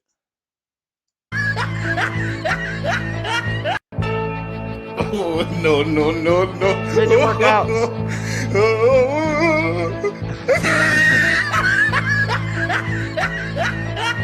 All right. That's pretty funny. I don't like TikTok, but I got these off Facebook. They're TikToks that were put on Facebook. But they're funny. It's funny. He's always funny. This one's hilarious. Flyover state. I don't know if that's code for fucking shithole. Anyway, there's an angry bull. This is going to be exciting. The humans wanted to play a game of soccer. Instead, he says, eat a bag of dicks. He tries to pop the bubble wrap force field thing, but it's a no-go. The ball comes back into play. This guy's about to Only get one launched. dude gives a shit. Well, another player takes a flight to destination fucked. Wowee. He wanted a holiday, he packed his bags, renewed his passport, and the bull fucking God. delivered a business class ticket. Accommodation, all meals inclusive. I believe we are in one of... That's awesome. That's all the reels that I got. But I do got some rapid news articles. So keeping in the theme with the COVID stuff, we got more sudden fatalities. Barely a Bucks fan. I'm barely a Bucks fan. Yeah, I am barely a Bucks fan. But Lisa Marie Presley died. Cause of death revealed. 54 years old, and it was heart problems. Heavy heart, that much devastating news has left us. She was the most passionate, strong, and loving woman. Is she the heart problems one or no? Father's legacy alive. This is from Yahoo. Look-alike daughter. My beloved daughter, Lisa Marie, was rushed to a hospital. She is now receiving the best care. Please keep her and our family in your prayers. We feel the prayers from around the world and ask for privacy during this time. There she is with her mom. She went into cardiac arrest at her home and was put on life support with a temporary pacemaker at the hospital. Medically induced coma before being pronounced dead. So cardiac arrest, 54-year-old. I think she's young enough to be a little skeptical about that. 54, healthy, rich, did a lot of drugs, so that probably will lower your life expectancy. I don't know that. Allegedly, I think she probably did some drugs. Maybe that's a reach. But the next one, I just want to show how, a lot of conservative and right-sized media outlets are kind of fantasizing this stuff, and they want to keep our attention on it for good cause, but we got to be careful to not always jump to conclusions. So Breitbart puts out Vogue model Tatiana Petit dies at 56. The cause of death is currently unknown, and Breitbart's been putting out a lot of these articles, but we did get updates. If we're going to believe what they're telling us, one of the original supermodels has died. Here's some pictures of her. She's pretty. But from People, shortly after the report that she died, her agent came out and said that she had been fighting a battle with breast cancer. She is survived by her son and sisters. Vogue died of breast cancer. So, assuming that the agent is telling the truth and not trying to cover up something, that might cause a bit of negative publicity or whatever, then she died of breast cancer. But that's what's saying. It's sad. 56, getting up there. My dad died at 56 of cancer, so believable. So we don't jump to conclusions. Daily Wire, top New York Times journalist dies at 44 after battling depression. So when I was reading this, when I first started reading it, I was like, is battling depression mean if you lost after a battle with depression, does that mean he commit suicide? And sure enough, he jumped off a bridge. His cause of death was jumping off a bridge, but they don't say he commit suicide in the article. They just say he lost his battle with depression, which I guess is a nice way of saying he commit suicide. But so yeah, 44, jumped off a bridge. This one's not really questionable how it happened, but another young, healthy person died suddenly. Fatality. Another one, real none of your business. Yes, but this one doesn't count. The last two don't count, or this guy and the last one don't count.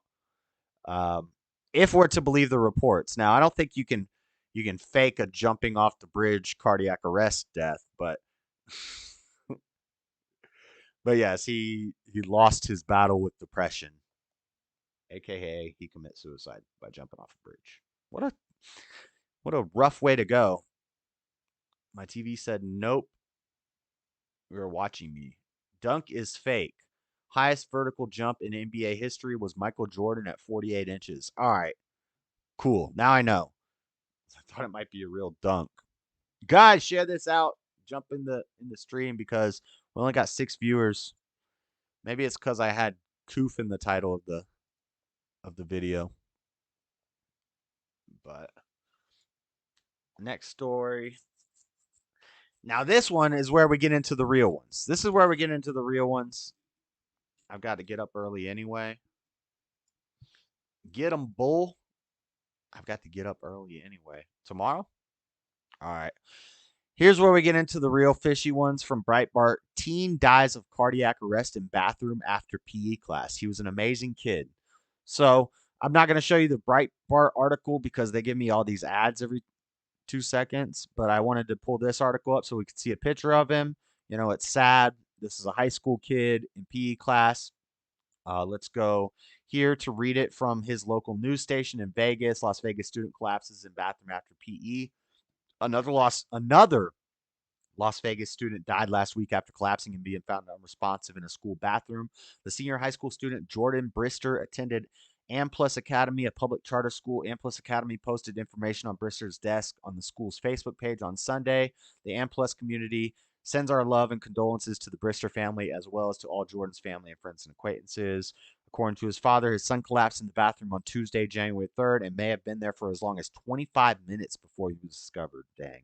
In the bathroom at a public school, 25 minutes. During that time, his heart stopped. He was in the ICU at Southern Hills Hospital. The clerk coroner's office listed Brister's death as Sunday, June 8th. He was an organ donor. GoFundMe page was set up to help the family pay for the teen's funeral. Suddenly and unexpectedly suffered cardiac arrest while at school with no explanation as to why. Jordan was a senior in high school who planned to join the military after graduating. Yeah, it's that, we're talking about a high school kid in the bathroom at PE in the locker room just dropping dead from cardiac arrest. Suddenly and unexpectedly. Kind of interesting. No amount of money can take away this hurt. Our community is mourning the death of our beloved 12th grade student, Jordan Blister. Jordan experienced a cardiac arrest while at school on January 3rd. Emergency medical attention until paramedics arrived and transported him to the Southern Hills Hospital. Despite the efforts of first responders and the medical team at the hospital, Jordan passed away this past Sunday. So this one definitely goes on the list for sure. This is crazy. And this is what people have been talking about. We're hearing about all these celebrities dying of cardiac arrest, blood clots, strokes, all these things of celebrities. What about the average Joes? What about the Joe Schmoes? What about, just normal people who are just keeling over? If we're hearing about all these celebrities this year, it's crazy how many famous people have died this year. And then you compare that, how many people in the normal world extrapolate. I like that word. Extrapolate it. There's going to be a whole lot. Dear Lord, please stop this. Pray for the backs. Yep. Wish them well. Wish them well. For sure. So that's in Vegas. And then we got another one, American Idol alum CJ Harris dead at 31 from apparent heart attack. So we got an American Idol guy, again, looks like a healthy guy, 31 years old, dies of a heart attack. Family member told TMZ that Harris suffered an apparent heart attack Sunday night in Jasper. Harris performed stellar versions of the song Too Close, Woman, and Free Fallin'. Judges later chose him as a wild card in the semifinals. Was an incredible talent, and the news of his passing deeply saddens us. Heart attack at 31 from a healthy-looking, somewhat successful guy. The fact that he made it to American Idol top 6 means afterwards, his career after, he's probably making decent money. And I always bring up the fact that I always bring up the money, and you'd be like, well, Josh, what is how much money they make have to do with their health? Well, they can afford the good foods. They can afford the good gym memberships. They can afford.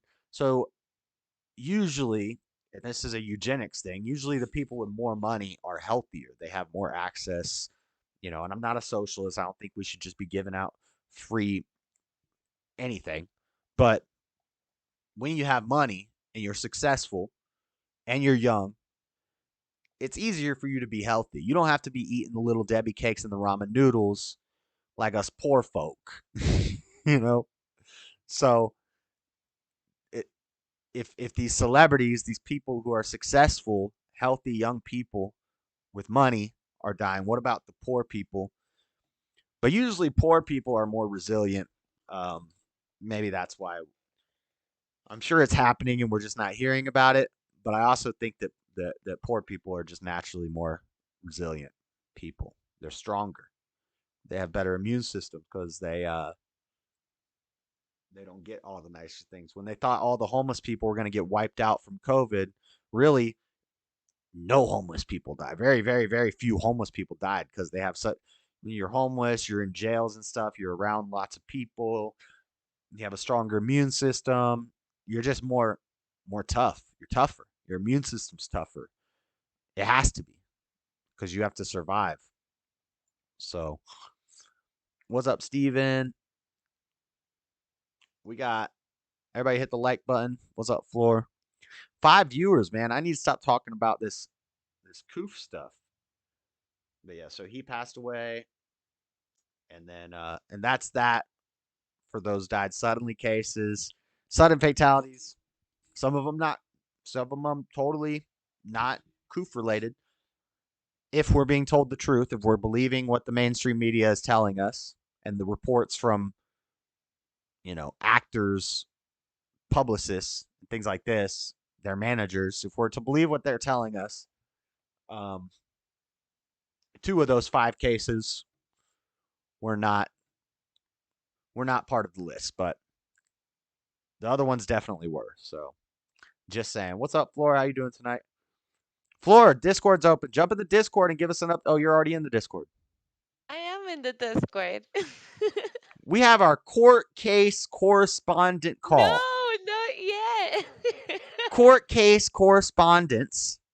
We have our local Guatemalan news. So reliable. That just makes it super Our reliable. Guatemalan court analyst is here. Floor. I don't know if I should dox you and say your last name. Floor Smith. No, Technically.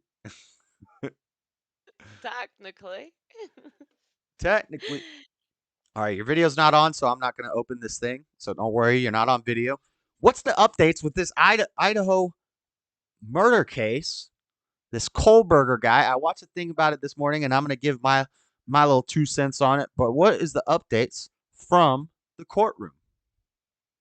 Now, you just tell me what you told me on the phone last night. So many things have happened already. So many things. So they have been able to look into Mr. Kohlberger past. He's a serial killer. We don't have to call him Mr. It's Mr. No, and basically they have found through different type of blogs and stuff that he has done online that he has really had battle his mental illness for a very long time. He has described as he has basically no sense of really remorse, is very little, and he does not feel connected with other people's feelings. And he was actually very strict on vegan because he thought that he was so bad in the head that this was all the toxins that he was consuming. So he actually was a Toxins? very What do you strict mean by vegan. toxins he was consuming? Like he was Like on he drugs? thought like the Psychotropic drugs or well, that's another thing. He was actually a heroin addict because his great friend decided to go ahead and speak with I all the heard that. media. I heard that. I heard Yeah, that he he had. was a heroin Well, they addict. said he was a recovered heroin addict when he did the Yeah, killing. he did recovered. He did recovered, but he did also explain that while he was in his addiction, he was extremely suicidal. So he has basically struggled with suicide since a very young age.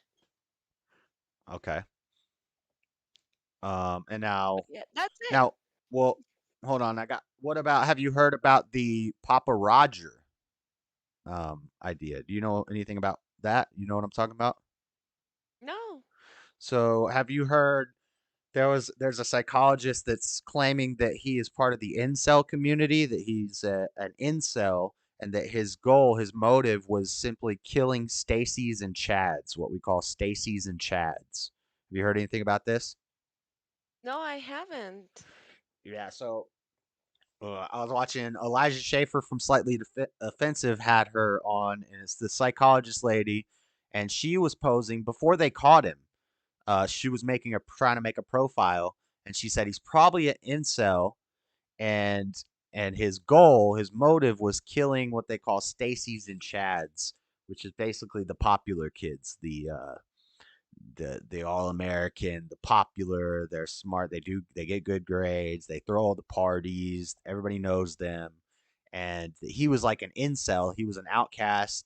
He and they're saying this isn't proven yet, but a lot of people are saying that he is this person prominent in incel Facebook groups called Papa Roger. Let me see if I can pull it up Mm-hmm. real quick. Um, who Looking it up too.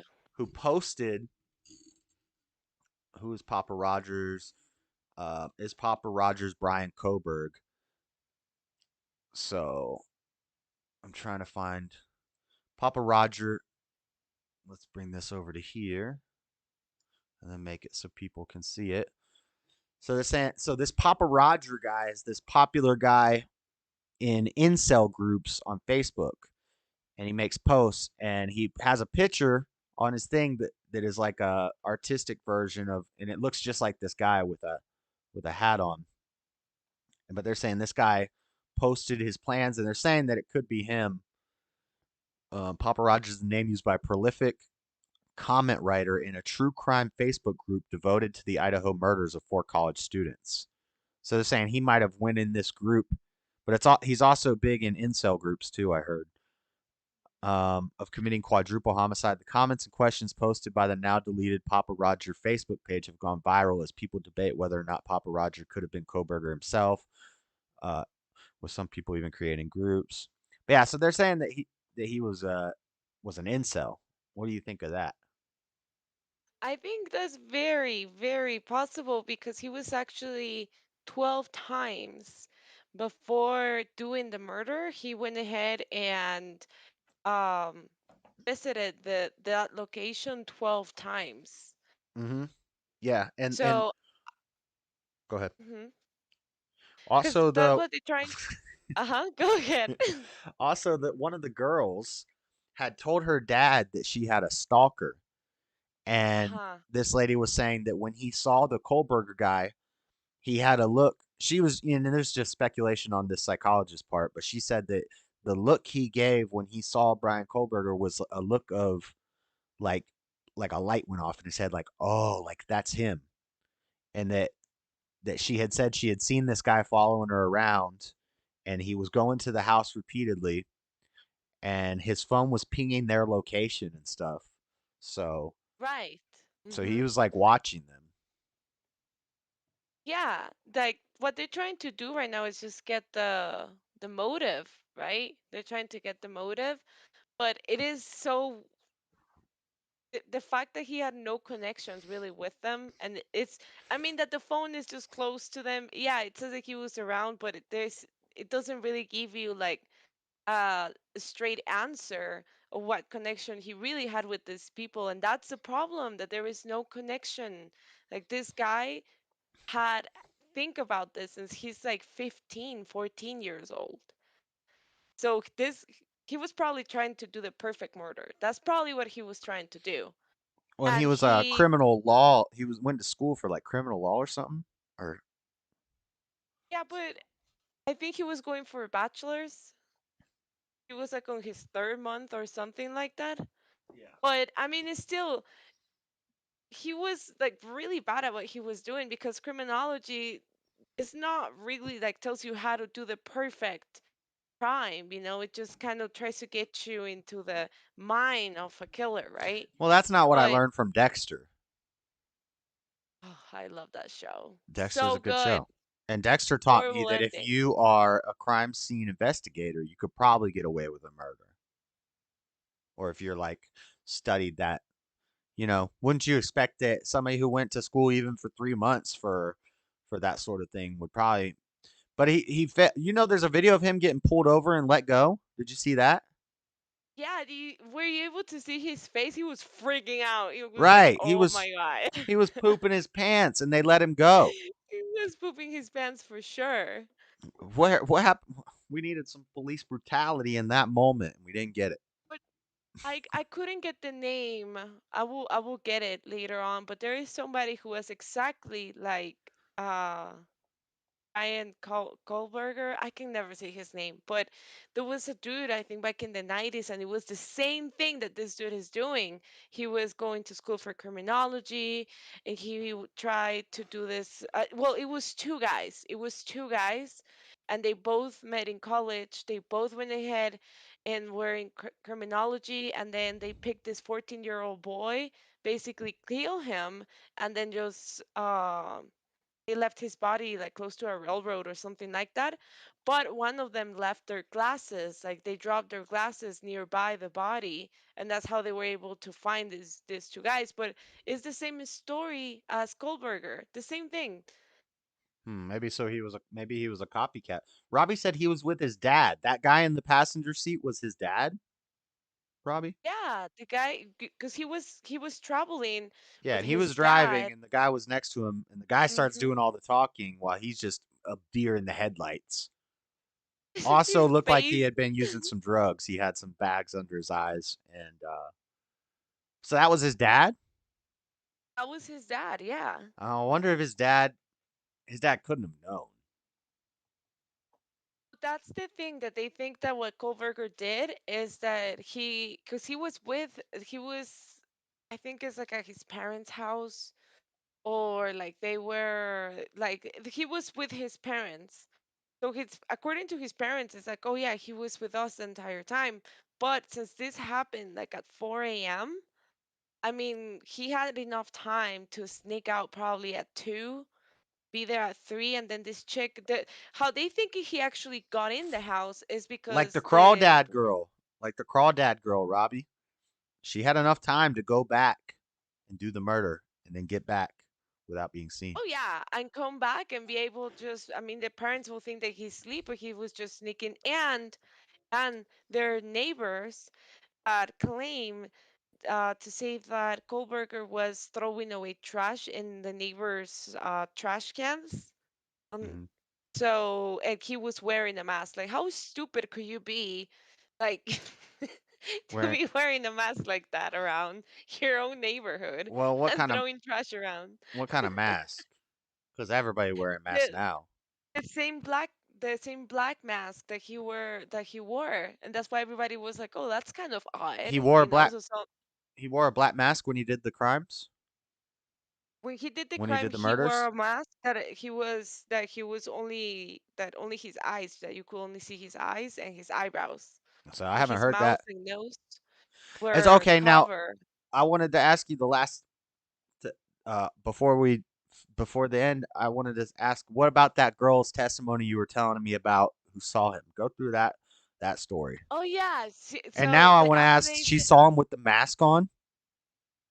Yeah, so this is the thing. So she was in her room and she was sleeping She is the because this roommate. is that. She is one of the roommates She's who the lived, roommate. right? Yeah, this is the roommate that never called in 911 until 8 hours later. Okay.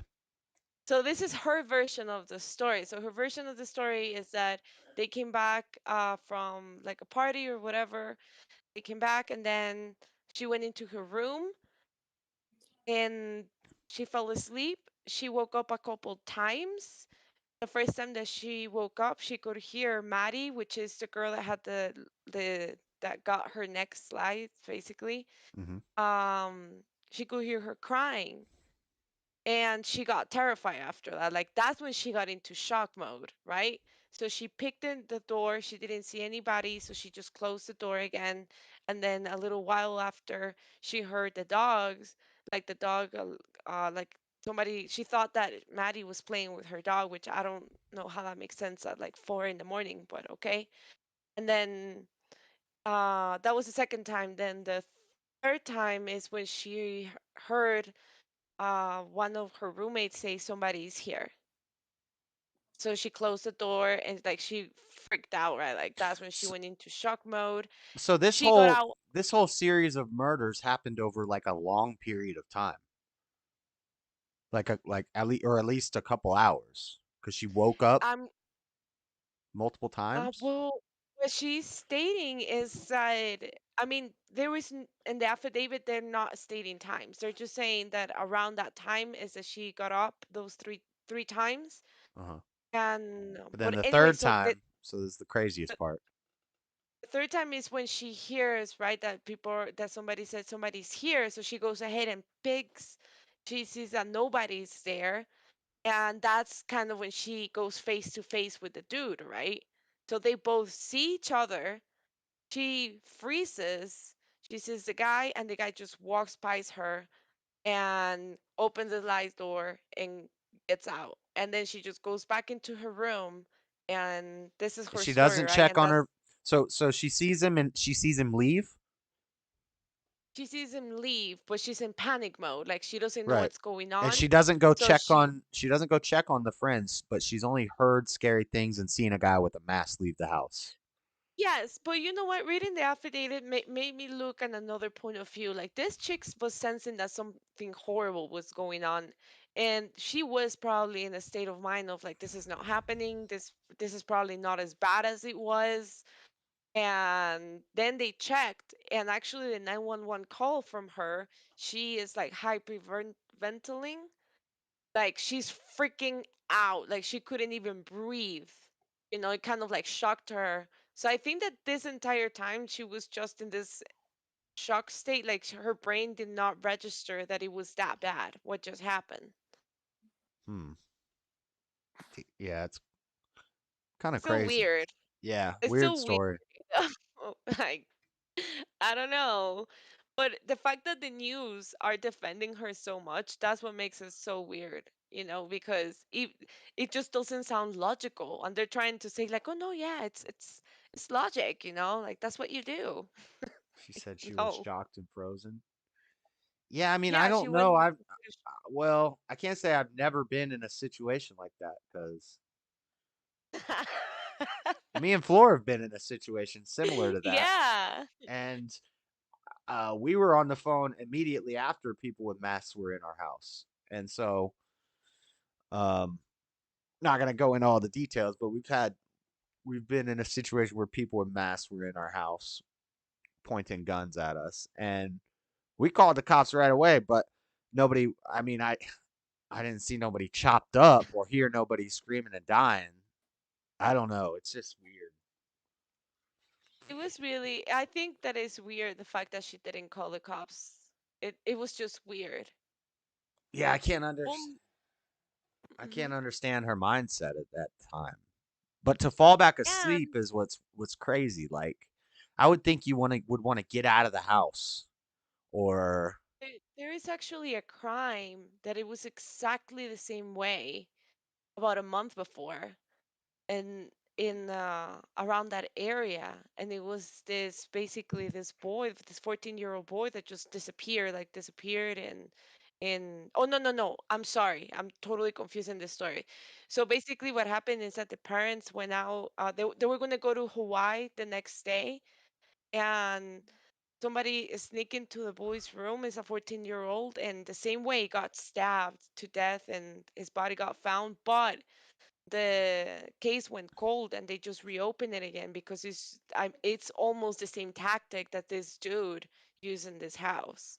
well, also there was a like 2 weeks before that murder. Did you hear that they found a dog in the area, totally Yeah. skinned alive, Hmm. like de-skinned dog? So was that him? But Was this guy?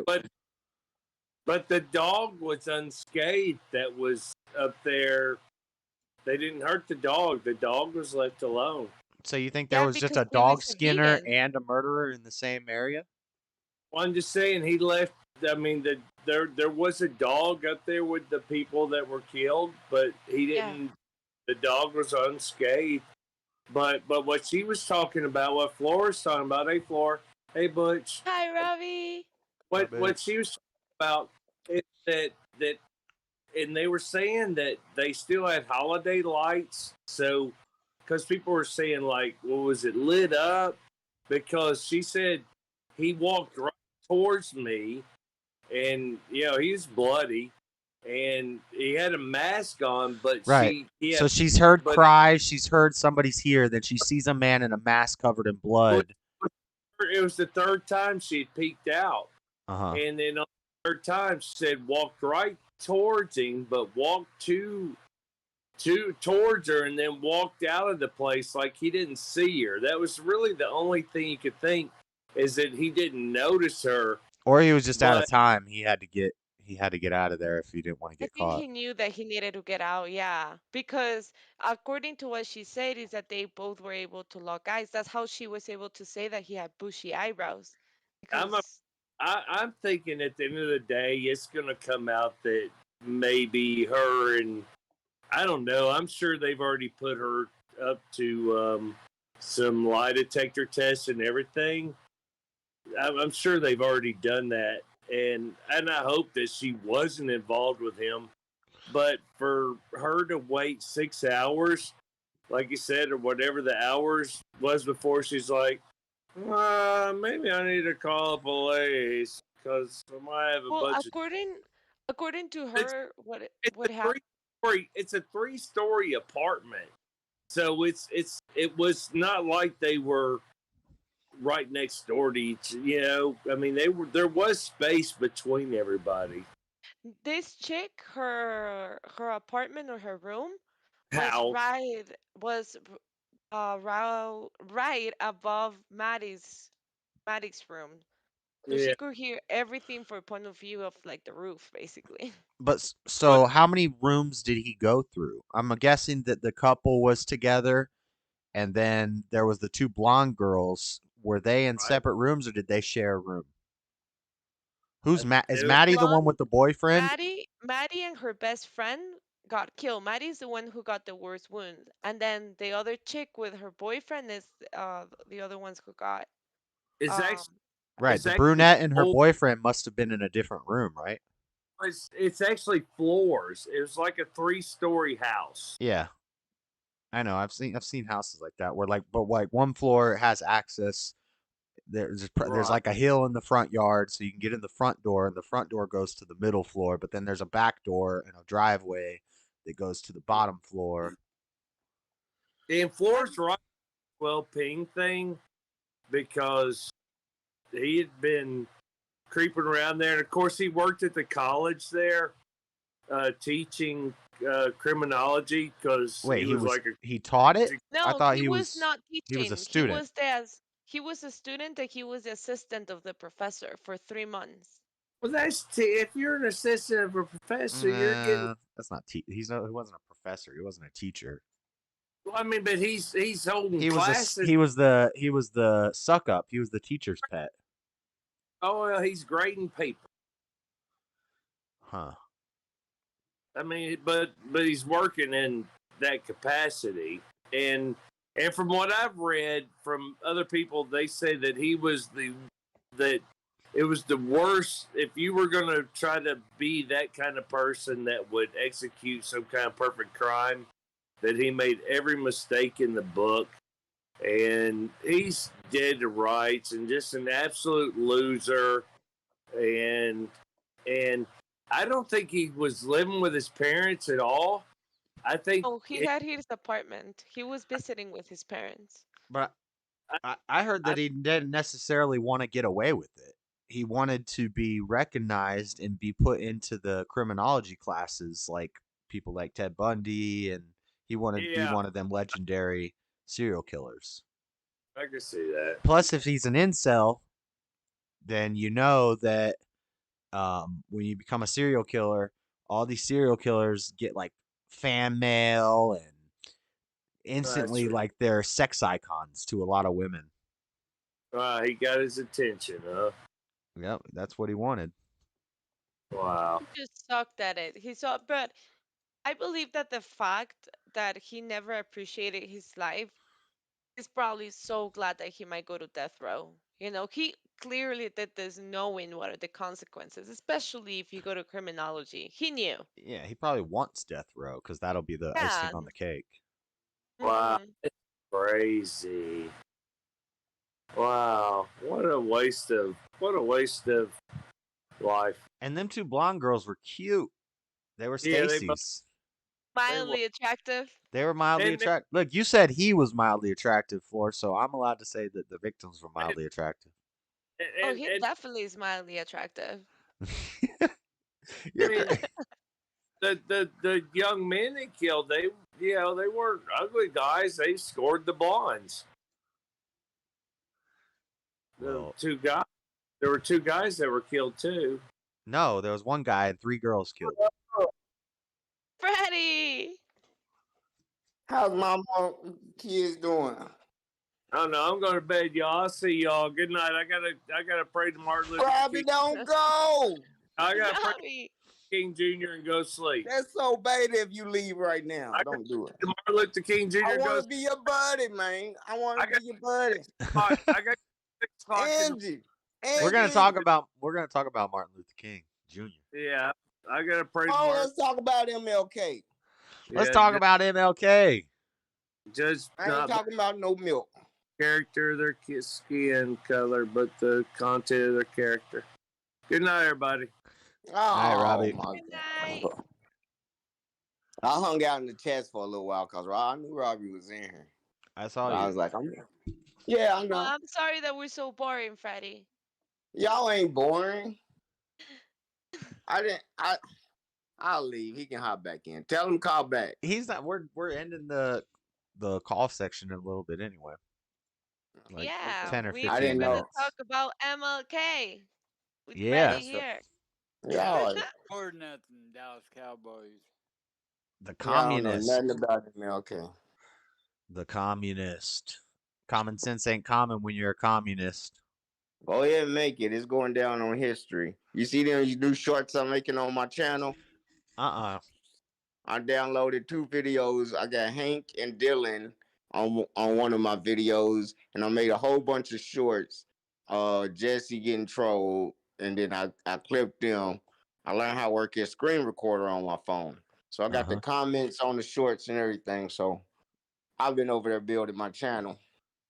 But at the same time, I'm getting all the clips. So go ahead and cement your What? stone Frederica, right now LA? tonight. Is it Frederica, LA?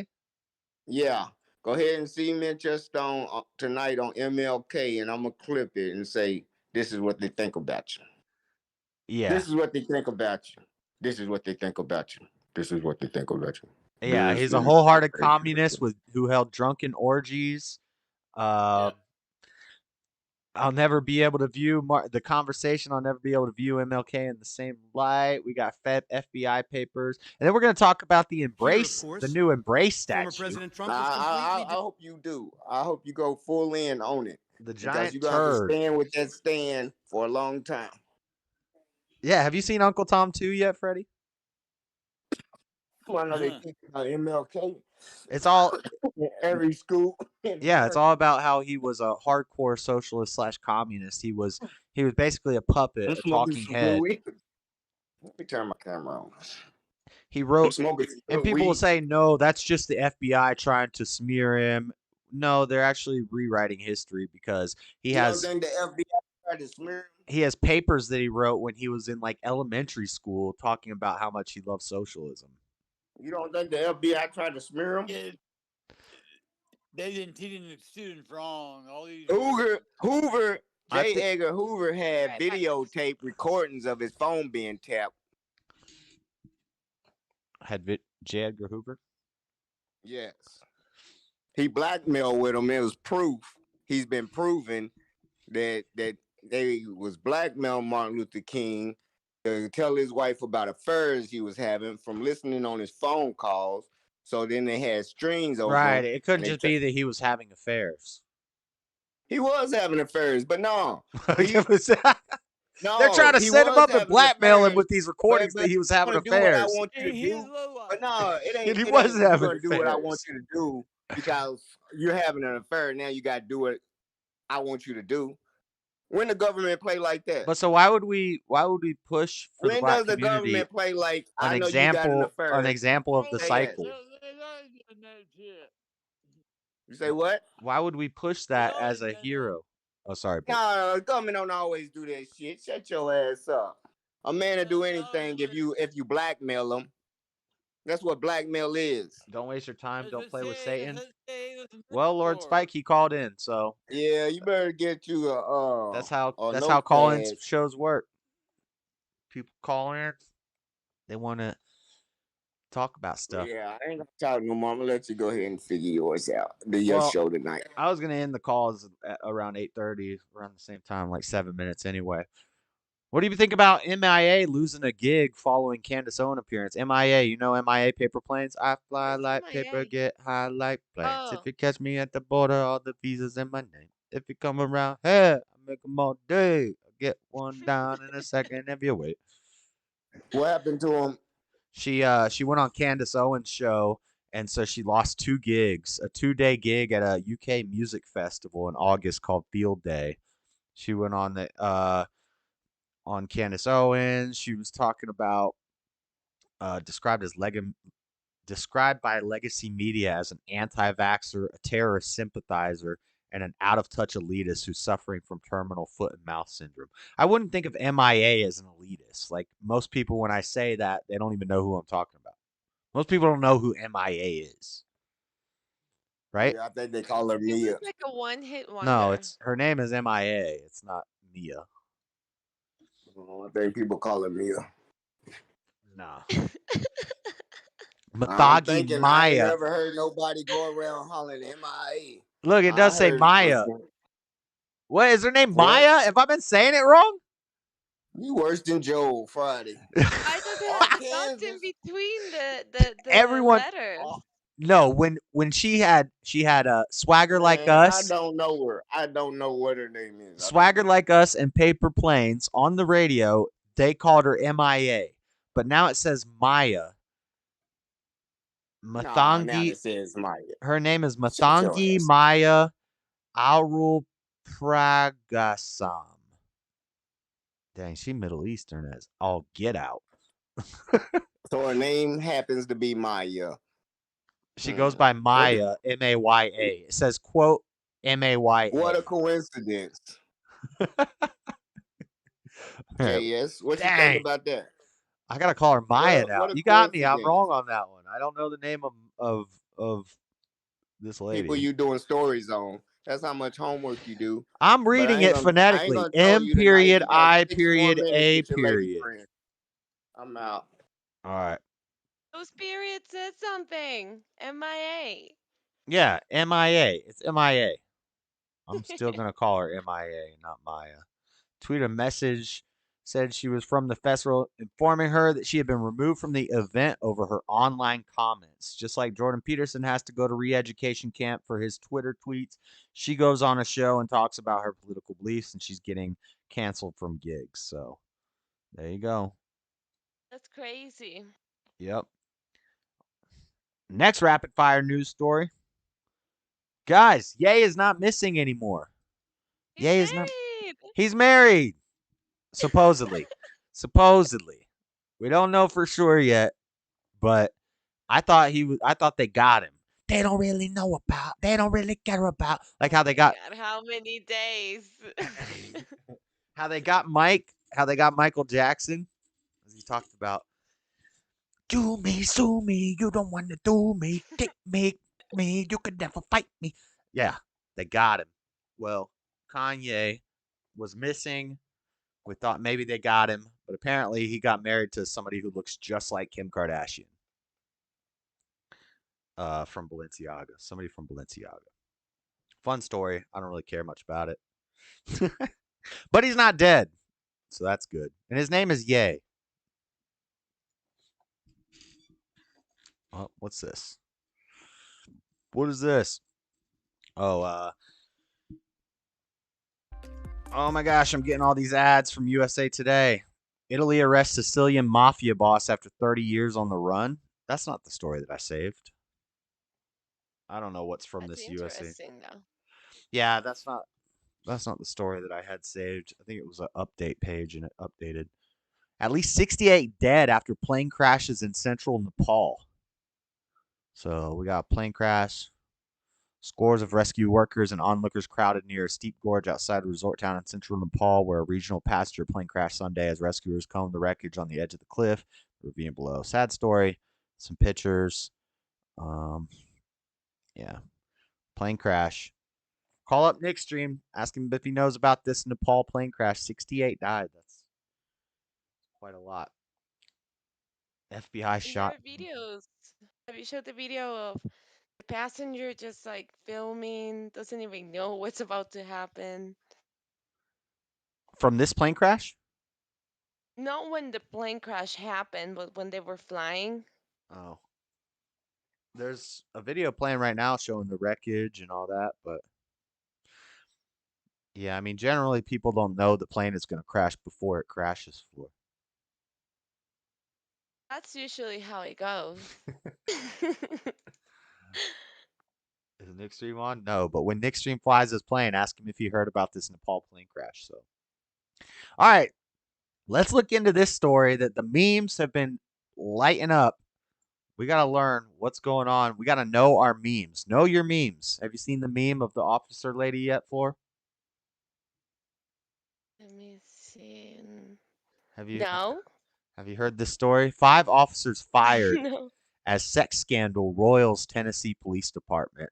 So, this girl basically got passed around the police station while they were on duty. 5 different officers and 2 other officers have been suspended.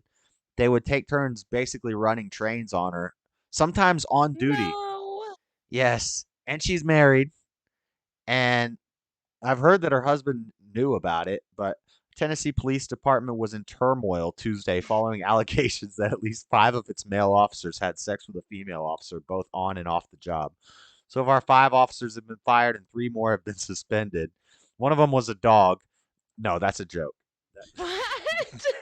The canine unit got taken out. Damn. She got the German Shepherd.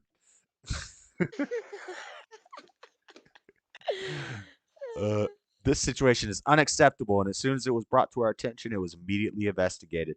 And then they went to a jacuzzi parties, Girls Gone Wild. The officers spoke about sharing cell phone photos of their genitals, having sex in the police station, and on duty, taking part in Girls Gone Wild type parties with jacuzzis and yeah. So, and this is the girl right here. You seen her in all the memes. 5 Guys is hiring. She wants the job.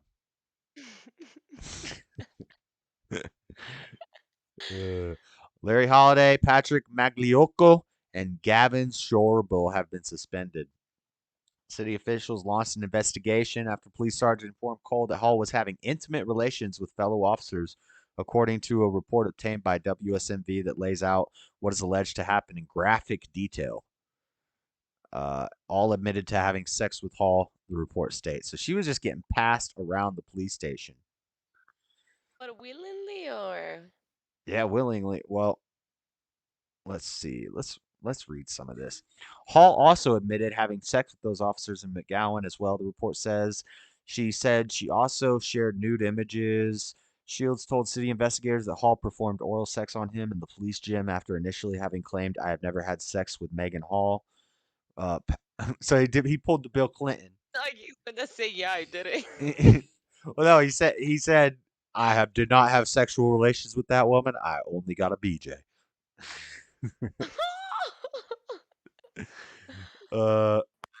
Powell initially denied. He later admitted that he too engaged in oral sex with her in the police substation. Powell also admitted that as the investigative process, he and Hall compared notes in a failed bid to keep their tryst a secret from investigators.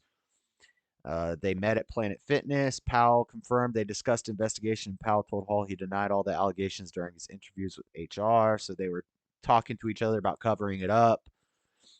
Magliocco, in addition to having sex with Hall, she also proposed doing things with him and his wife. Holiday also reported that Hall floated the idea of having threesome with him and his ex. So this girl was just getting ran through. It was wild. Yeah. McGowan claims it was playful. However, it was unwanted and an aggressive form of physical contact that is not reported. Oh, wait. Condition interviews that he went to Hall's house with another female and exposed his genitals. He was also accused of trying to intimidate a city human resource assistant by grabbing her by the neck. So this McGowan guy's a bad guy, but Hall did everything else voluntarily with all the guys. Party. She was a party girl. Party. Yep, she was a party girl. That's for sure. So interesting story, and that's all the memes. That's what all the memes are this week. A lot of them. It's either those or oven memes.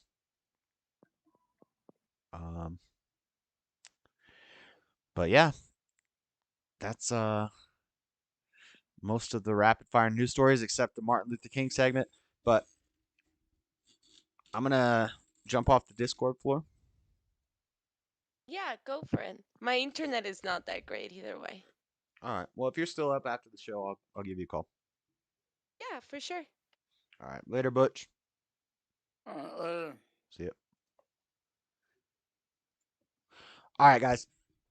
I closed it because, well, we got the MLK Day stuff to talk about, but we got one video we're going to play real quick. Watch U.S. veteran takes down knife-wielding man in South Carolina Walmart. I haven't watched this yet, but it sounded interesting. So let's watch it. Oh, we got to add. Leather tight windows. Skip ad. Oh, he got a knife. He looks like Michael Jackson.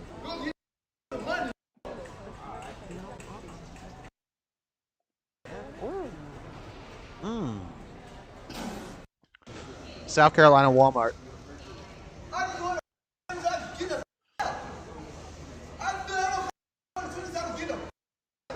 I guess it's not a big knife because I don't even see the knife.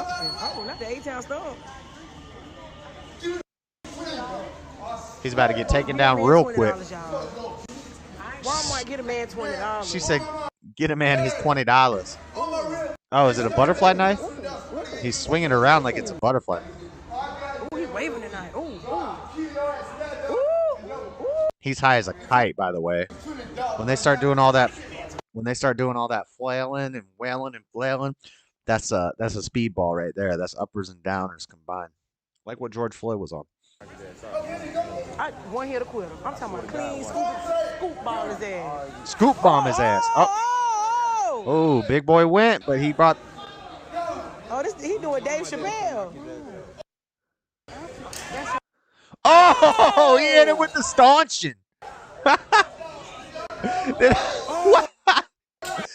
Yo, hold on. He hit it with the stanchion. Y'all know what a stanchion is? Well, that guy just found out what a stanchion is. Check this out.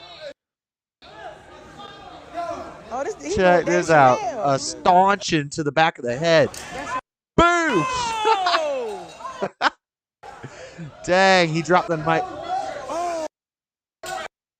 Oh my gosh. That was wild. Oh, there's the cops. That's excited delirium. That's when you're on uppers and downers and you're able, a skinny little guy like that is able to resist arrest by two much larger cops because he's in a state of excited delirium because of drugs. But yeah, he dropped that knife instantly when he got hit in the head with that stanchion. That was pretty cool.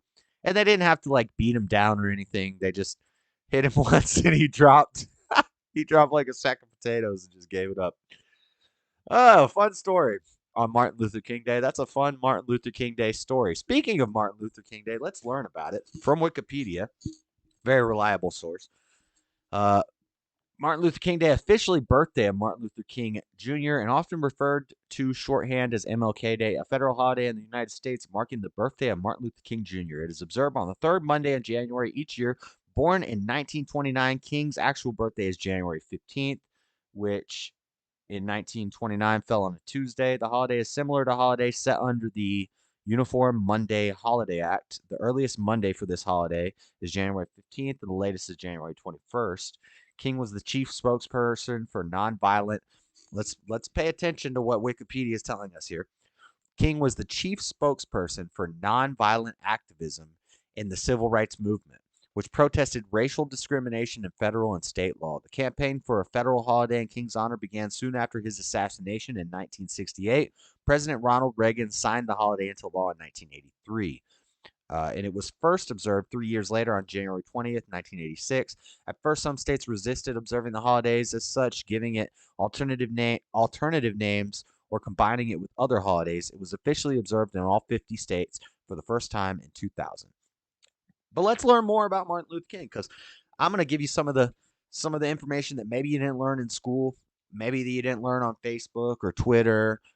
Some of the information you get if you actually do some digging into the man. FBI document alleges Martin Luther King was a wholehearted communist, held drunken orgies. Interesting. Wow. Interesting. So let's learn something here. An FBI analysis centered around the assassination of John F. Kennedy. So this is when Trump made them reveal the JFK documents. Then with that came some of the MLK assassination documents. And that's where we found some of this stuff out. Recently released by Donald Trump included in its 20-page document that falsely describes Martin Luther King Jr. as a wholehearted communist who followed a Marxist-Leninist line. He did 100%. They're saying falsely here because we're rewriting history and we have to defend him as the civil rights hero that he was, even though the civil rights movement led to the destruction of all the black families. It led to the welfare state that we have now. The Modern Societies program from LBJ was a horrible failure. All of these things led to people being more dependent on the government, less nuclear families, and everything negative that we see. You can blame communists seeping into America through the civil rights movement. Cultural Marxism. This is where it all comes from. So when they say they falsely said he was following a Marxist-Leninist line, it's not false at all. I mean, you could see it in his writings. You could see it by what he taught. I remember during the Black Lives Matter protests and riots, people were saying Martin Luther King would not be with this. He would not like that you guys are. He was a peaceful guy. He was peaceful, and he wanted us to love each other, and blah, blah, blah. He would not be with this bullcrap. If you study Martin Luther King, you study his writings from early childhood, his writings, you know that he would 100% be behind Patrisse Cullors. 100%. He was with all of that. He was actually a communist puppet having his strings pulled. So let's keep going. A report from Washington Post. The document alleges that King's political ideologies and the creation of his civil rights organization, the Southern Christian Leadership Conference, were heavily influenced by communists, specifically the Communist Party of USA. The document then claims that Stanley Levinson, one of King's most advisors, as well as a top financier of the Communist Party prior to meeting King, influenced the civil rights activist activities as he became a more prominent figure in the movement. This is all true. They're saying it's not true. It's in FBI documents, and they're saying, well, you can't believe everything that's in the FBI documents, but yet, we'll believe they'll pick and choose which FBI documents they want to believe, even if we have pages and pages of evidence from the FBI, which is corrupt. But I know back then it was a little more based, and we did not want communism in America. So I think there's a reason they were keeping tabs on this guy, because he was a communist. Historian Dave Garrow disagrees with the document's claims. The number one thing I've learned in 40 years of doing this, just because you see it in a top secret document, just because someone had said it to the FBI, doesn't mean it's all accurate. So this guy's trying to denounce it. Garrow also acknowledges how the document reveals then FBI leader J. Edgar Hoover's hostility towards King, which would ultimately come to a high in 1964 when the latter said the FBI was completely ineffectual in resolving the continued mayhem and brutality inflicted upon the Negro in the Deep South. Even though King would ultimately distance himself from communism, the FBI still continued to link him with it. The document revealing that the FBI continued to distribute utterly misleading reports that declared just the opposite. So there's the basics of the FBI documents. Let's see from the conversation. I'm an MLK scholar, and I'll never be able to view King in the same light. David Goller, the Pulitzer Prize-winning biographer of Martin Luther King Jr., has unearthed information that may forever change King's legacy. In an 8,000-word article published in the British periodical Standpoint magazine on May 30th, Garrow details the contents of FBI memos he discovered after spending weeks sifting through more than 54,000 documents located on the National Archives websites. Initially sealed by court order until 2027, the documents ended up being made available in recent months through the President John F. Kennedy Assassination Records Collection Act of 1992. That's from Trump. The most damaging memos described King witnessing a rape in a hotel room. Instead of stopping it, handwritten notes in the file say he encouraged the attacker to continue. So, these are handwritten notes from King saying that he encouraged a raper to keep raping. But this is just, this is just biased from the FBI. This is, they're handwritten notes from him. King was once thought to be a saint beyond reproach. After his death, it initially emerged that he was a womanizer. And these FBI memos are accurate, and I have good reason to believe they are. We now have to ask the unthinkable. Was King an abuser, and what might this mean for his legacy? Other outlets balk. The FBI files contain some other notable information. Garrow writes that King may have fathered a daughter with Dolores Evans, a girlfriend of his who is still alive and living in Los Angeles. So he has a kid, some kid that we don't know about, with another woman. The memos also detail the closeness of his relationship with Dorothy Cotton, a longtime associate of King's in Atlanta, the director of his organization's Citizen Education Program. It appears that the two were romantically involved. So he's a slut maker. He's a slut maker, which and we see now that's pushed in society amongst the alpha male community and the red pill community. These guys like Andrew Tate, these guys like Sneeko, these Kevin Samuel guys, these guys like Freddie, they want to push this, and then they wonder why the cycle keeps happening. They wonder why, it keeps happening. You make a bunch of kids out of wedlock, and then they make a bunch of kids out of wedlock, and you wonder why the welfare moms and all this stuff keeps happening. It's because we, as a society, they're pushing this on people. And it's eugenics. It's eugenics. It's all eugenics. It's all about weakening the society, weakening the men specifically. If you want to take over a society, you need to destroy the moral web work. You need to destroy the morals. You need to demoralize the people. You need to dumb the people down. And you need to get rid of the strong men. So you weaken the men. You feminize the men. You put the females in position of power. You make them marry the government instead of marrying the father. And now you have eugenics 101. You're going to reduce the population. You're going to weaken the people. You make them dependent on you. Then the elite become richer. The poor become poorer. So on and so forth. Or as the Marxists would call it, the oppressor and the oppressed. Marxists are so against the oppressor and the oppressed narrative, but yet they feed into it. You put the bourgeoisie against the proletariat. You put the low class against the middle class, but guess what? The elite still reign supreme. The elite get rich while you die. They kill off the weak. They kill off the is it proletariat? Not proletariat. The bourgeoisie and the I haven't read the Gulag Archipelago in a while. But y'all know what I'm talking about. The poor against the middle class. They pit the poor against the middle class. They start killing off each other, and they cry about the oppressor and the oppressed. Meanwhile, the oppressor is getting richer, and the oppressed are dying. And it's just the way society works. That's why we're told that Martin Luther King, who was a horrible example of a man, he was a communist womanizer, slut maker, multiple women, not taking care of his children, maybe financially taking care of them.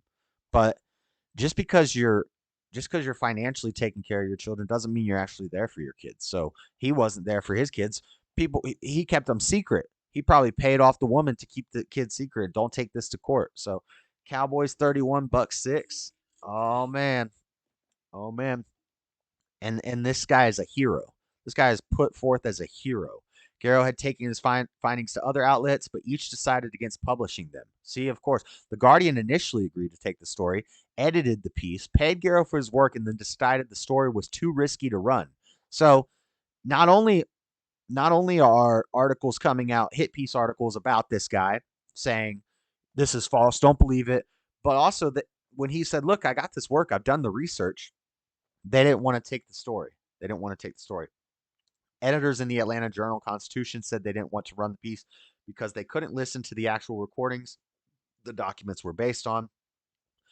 Some historians have questioned Garrow's choice to publish the content of the memos and transcripts without listening to the recordings, and have pointed out that the FBI had spent years trying to undermine King. However, I've gotten to know Garrow and his work over the last 11 years by conducting my own extensive research into King's use of Langston Hughes' poetry. Garrow has the same reputation among historians as Bob Woodward has among journalists. That is to say, I have no reason to doubt Garrow's intention of the accuracy of this article. King's sexual exploits long known. Soon after King's death, several members of his inner circle, including Ralph Abernathy, started publicly discussing King's philandering. At the time, many justified his behavior by saying it was no different than the biblical David, writing his psalms by day, only to be relieved at night by his concubines. Yeah, that's Old Testament stuff. I wouldn't say that was good either. It's not good that David was doing that. It's not good that Martin Luther King was doing that. It's not good that Solomon was doing that. So even Martin Luther King, fall into the woman. And these are supposed to be our examples as men. Specifically, black men are supposed to see this as an example. This is not an example of a good man. This is not a man who should have a day dedicated to him. Garrow had outlined several of King's marital infelicities in his 1986 biography of King, but he often spared the names of women involved to protect their identities. Finally, in 2010, Kentucky State Senator George Davis Powers recounted her intimate relationship with King in her book, I Shared the Dream. But what has just emerged takes things to a whole new level. It seems that King failed to stop a rape. So this talks about the rape that he not only failed to stop, but he encouraged. And he wrote it in his own handwriting that he did this. Instead of trying to stop the incident, memos say King apparently offered advice to the perpetrator, encouraging the abuse. So there's just some fun facts about Martin Luther King for you. Known communist, known rape encourager, and known womanizer, whoremonger, basically. But he got a statue built for him, and it was revealed yesterday. And that's the statue, guys. It looks like somebody's holding a big black beep. A big black Johnson. I wish I had the clip from Austin Powers. It's a big pink rocket. It's a Johnson. It's a man, baby. But yeah, or it looks like a big turd. Somebody's holding a big turd. This is the new statue honoring Martin Luther King and his wife, Coretta Scott King. Was met with mixed reactions online after it was unveiled Saturday. Even the family is pissed off. The family's probably going to sue the city. They're saying the family members who are still alive, they're saying it's hideous. Of course, there was a public thing where a bunch of journalists and stuff who kowtow to the narrative. They were there and they're like, ooh, I think I have the video here. So all these journalists are. This was a special event held for only the puppets, basically. These are all the puppet journalists. Yay, nice. And they know damn well that thing looks like a piece of poop in somebody's hands. No offense, but it sounds like some fucking commie gobbledygook. So that's the statue. I think I got some pictures of it from different angles, just so you guys can see here. Let's look at some other pictures of it. The embrace. Here's a good angle where it looks like a giant schlong. Another good angle there. What the heck is this? Another one here. Hold on. Oh, there you go. That one definitely looks like a penis. A penis. It looked like a penis.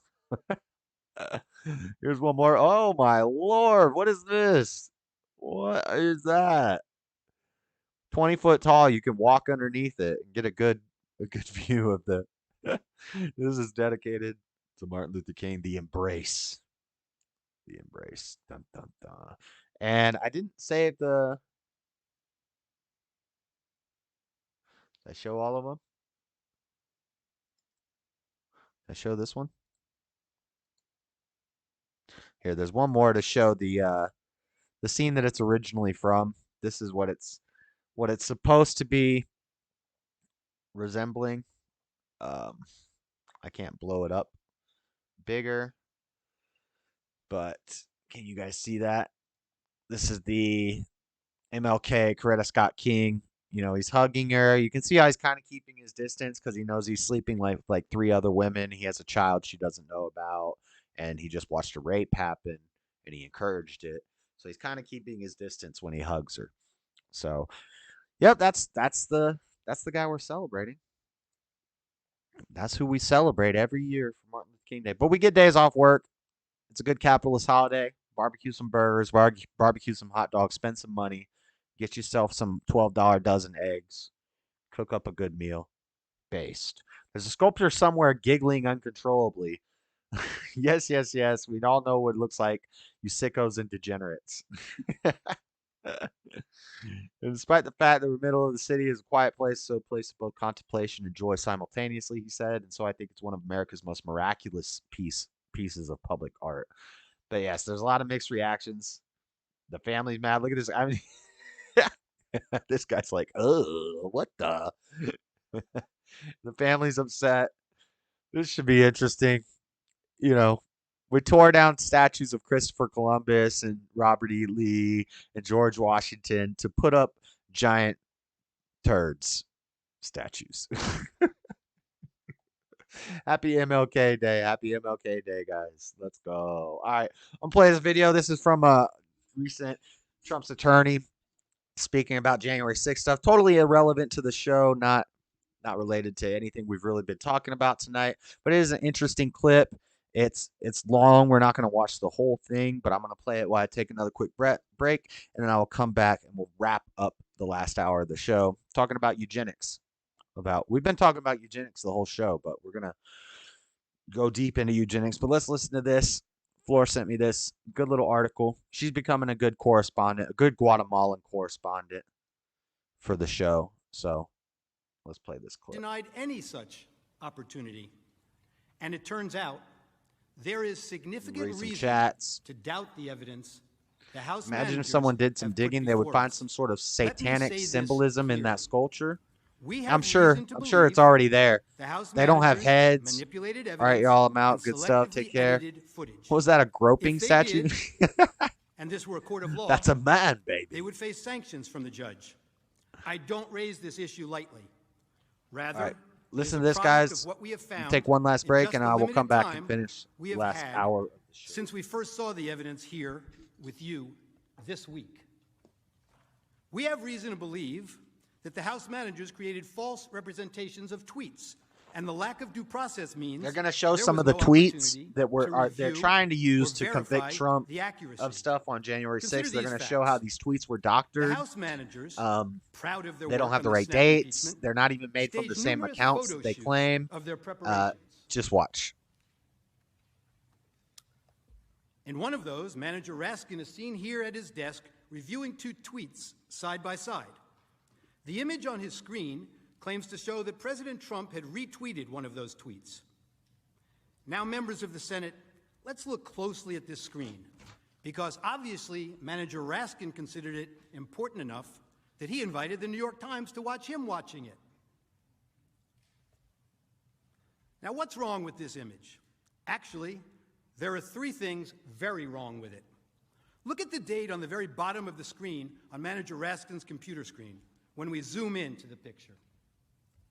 The date that appears is January 3rd, 2020, not 2021. Why is that date wrong? Because this is not a real screenshot that he's working with. This is a recreation of a tweet, and you got the date wrong when you manufactured this graphic. You did not disclose that this is a manufactured graphic and not a real screenshot of a tweet. Now, to be fair, the House managers caught this error before showing the image on the Senate floor, so you never saw it when it was presented to you. But that's not all. The blue check mark next to the Twitter username of the account retweeted by the president. It indicates that this is a verified account, given the blue check by Twitter to indicate it is run by a public figure. The problem? The user's real account is not verified and has no blue check mark, as you can see. Were you trying to make her account seem more significant, or were you just sloppy? If we had due process of law in this case, we would know the truth. But that's not all that's wrong with this one tweet. House Manager Swalwell showed you this tweet this week, and he emphasized that this tweet reflected a call to arms. He told you repeatedly that this was a promise to call in the cavalry for January 6th. He expressly led you to believe that President Trump's supporter believed that the president wanted armed supporters at the January 6th speech, paramilitary groups, the cavalry, ready for physical combat. The problem is, the actual text is exactly the opposite. The tweeter promised to bring the Calvary, a public display of Christ's crucifixion, a central symbol of her Christian faith, with her to the president's speech, a symbol of faith, love, and peace. They just never want to seem to read the text and believe what the text means. You'll see this reported in the media last evening also. Words matter, they told you, but they selectively edited the president's words over and over again. They manipulated video, time-shifting clips, and made it appear the president's words were playing to a crowd when they weren't. Let's take a look. After this, we're going to walk down, and I'll be there with you. We're going to walk down. We're going to walk down to the Capitol. But I think right here, we're going to walk down to the Capitol. And we're going to cheer on our brave senators and congressmen and women.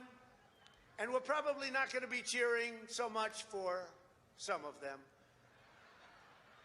Because you'll never take back our country with weakness. You have to show strength, and you have to be strong. The cavalry. We have come to demand that Congress Yep, they called the cavalry. do the right thing and only count the electors who have been lawfully slated. Lawfully slated. I know that everyone here will soon be marching Listen to over this the speech Capitol for a building bit. to Peacefully and patriotically make your voices heard. That's a call to violence.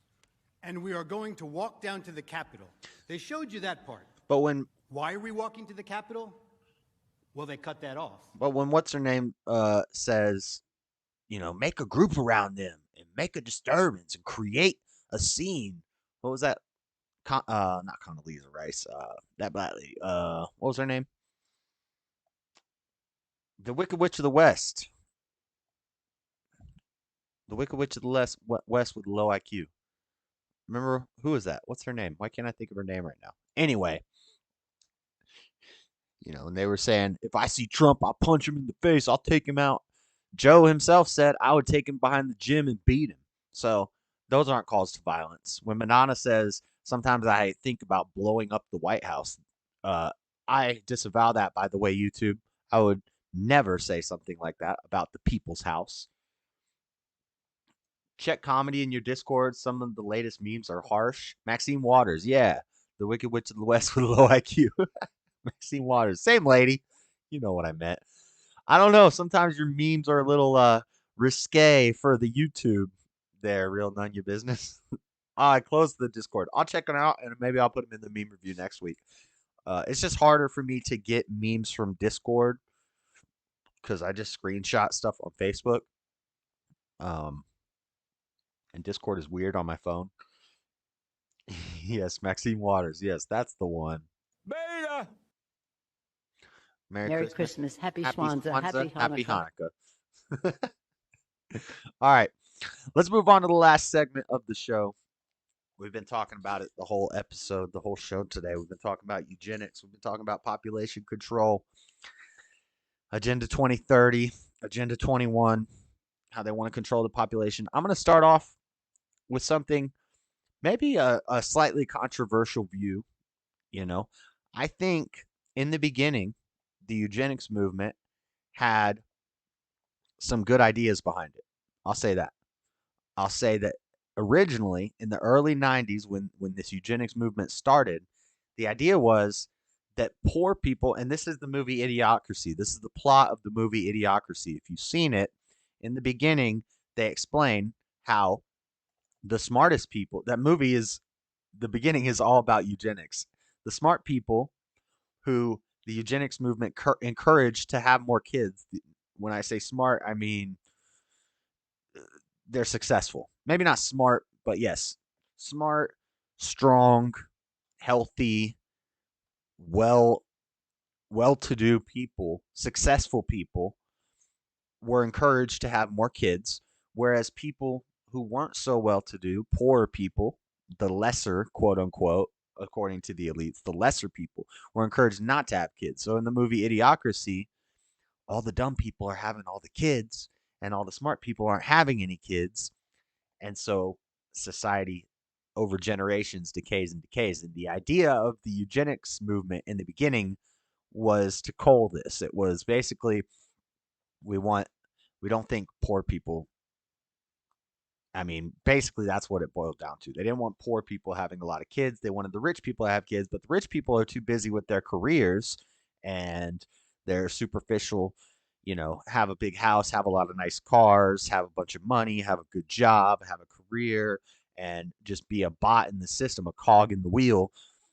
These people don't have kids because they're too busy. Whereas the people who are having families and kids and stuff, even if they're broken families, are usually the less privileged. I don't like that word, but you know what I mean. The less well-to-do people in society. So, I will say it started with somewhat good intentions, probably commonsensical intentions, basically things that everybody could probably get on board with. That I still to this day, I don't think poor people should be having sex. If you can't afford a child, if you're not ready to raise a child, then you shouldn't be having sex. And now I don't think we should have some sort of law. Um, well, maybe in my theologic uh, patriarchy kingdom, utopian kingdom, Christian theologian kingdom, you'd get banished if you were under a certain income having sex. You'd get banished into the wilderness. But in this America that we live in, I don't think we should have laws against this. Instead, what they do is you get people like Margaret Sanger pushing abortion, pushing contraception that doesn't work, and then people get pregnant, and then they can just kill the baby. So let's look into some of the articles I have about eugenics, its foundings, how it came to America, and when we see around the 40s to the 60s when communists starts infiltrating America and we start getting the civil rights movements and all that stuff, the Kwanzas and the MLK days and the fake Rosa Parks movements that was actually another woman who got pregnant out of wedlock, and then Martin Luther King kicked her out because they couldn't be having a pregnant 16-year-old doing the movement, so they brought Rosa Parks in as a plant, and the NAACP put her on that bus and told her to make a scene. It was not some natural thing that just occurred because she was tired of sitting on the back of the bus. That's not what happened. When we start seeing all that seep into America, then the eugenics movement goes into the shadows. They come to the forefront, but they hide in the shadows. It's like we start seeing all these eugenics-esque things taking place in America, but meanwhile, they're all denouncing the eugenics movement, saying it was bad. But yet we're funding Planned Parenthood. We're trying to get taxpayers to Planned Parenthood, so on and so forth. So let me open these windows. We'll start with just a Wikipedia basic explanation of eugenics. So, from the Greek eugenics and ancient Greek goodwill, come into being, growing, is a fringe set of beliefs. Fringe, says Wikipedia. I don't think it's so fringe. I contest that it's part of the forefront of what they're pushing now, along with Marxism, set to beliefs and practices that aim to improve the genetic quality of a human population. Historically, eugenicists have attempted to alter human gene pools by excluding people in groups judged to be inferior or promoting those judged to be superior. In recent years, the term has seen a revival in bioethical discussions on the usage of new technologies such as CRISPR, CRISPR is a genetic engineering technique in molecular biology which the genomes of living organisms may be modified. It is based on a simplified version of the bacterial CRISPR-Cas9 antiviral defense system. Interesting. So they're trying to mess with our genes. Interesting. You think they might do that with some sort of mRNA vaccine? mRNA Vaseline? You think? You think maybe that might have something to do with eugenics? Hurting fertility rates, sudden fatalities of young people, healthy people, people who should be healthy and fit, but they weren't smart enough to pay attention, and they get offed. And genetic screening, with a heated debate on whether these technologies should be called eugenics or not. The concept predates the term. Plato suggested applying the principles of selective breeding. So see, that's another nicer way to say it. Now, this is where I think I was talking about this in one show, and Floor called in and said, but don't you agree to some extent that we should have selective breeding? And I say yes. This is why anything in moderation is okay, but when you take it to extremes, it gets dangerous. Something like eugenics in a more micro sense would just be picking a good partner. You want to pick a partner with desirable qualities. You want to make sure you're taking care of yourself, focusing on yourself, bettering yourself. And once you're ready, then you find a good partner who has your same values. If we are not agreed, how can we walk together? That's Amos 3:10, I believe. Basically, someone who thinks like you think, has the same values as you, a healthy person, preferably a pure blood. And when I say that, I mean Vaseline pure blood. But anyway, that's selective, maybe not selective breeding. I don't want the government enforcing it, but I want people to make smart decisions about who they're breeding with and their mates and their spouse. No sex out of wedlock. Get married before you start a family, and stop having sex with everybody and their mama. Get with a good woman who you're married to and make children with a good mate. I'm okay with that. And that is eugenics to a degree. But when we start doing government mandated things to reduce the size of the population and kill off weak people, that's when it's getting a little dangerous. When we start funding with taxpayer money mills that kill children, that's when it's getting a little, I don't know if eugenics is so good anymore. Early advocates of eugenics in the 19th century regarded it as a way of improving groups of people, and contemporary uses of the term eugenics is closely associated with scientific racism. Modern bioethicists who advocate new eugenics characterize it as a way of enhancing individual traits regardless of group membership. While eugenic principles have been practiced as early as ancient Greek, the contemporary history of eugenics began in the late 19th century when a popular eugenics movement emerged in the United Kingdom and then spread to many countries, including the United States, Canada, and Australia, Western countries. So, we already see the West going bad as early as the late 19th century, in the early 1900s.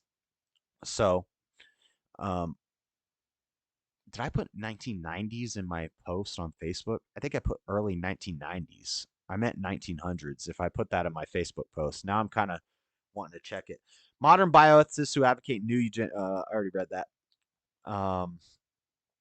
And then spread to many countries. Consequently, many countries adopted eugenic policies intended to improve the quality of their population's genetic stock. Such programs included both positive measures, such as encouraging individuals deemed particularly fit to reproduce, and negative measures, such as marriage prohibitions and forced sterilization of people deemed unfit for reproduction. Now, that's taking it far, because who's to say that this person who's going through a tough time in their life and they're poor, they're addicted to drugs, they're sickly, who's to say this person can't better themselves in the future? We're going to chemically sterilize these people? No, I think that's a bad idea. Taking the joke too far. Those deemed unfit to reproduce often include people with mental or physical disabilities, people who scored in the low ranges on different IQ tests, criminals, and deviants, such as members of disfavored minority groups. So, eugenics movement became associated with Nazi Germany and the Holocaust. So that's when they started trying to hide it, but it did not die. similar to Operation Paperclip. Just because we wiped out the Nazis doesn't mean we're not going to bring a bunch of Nazi scientists over to America to work on our space program. Just because we wiped out the Nazis doesn't mean we didn't take some of their cloud seeding technology. Doesn't mean we didn't take some of their eugenics ideas and start incorporating them into Western politics and Western policies. So let's keep going. Let's move on. Eugenics and scientific racism. So that's one of the terms that they were just talking about over there on Wikipedia. So what is scientific racism?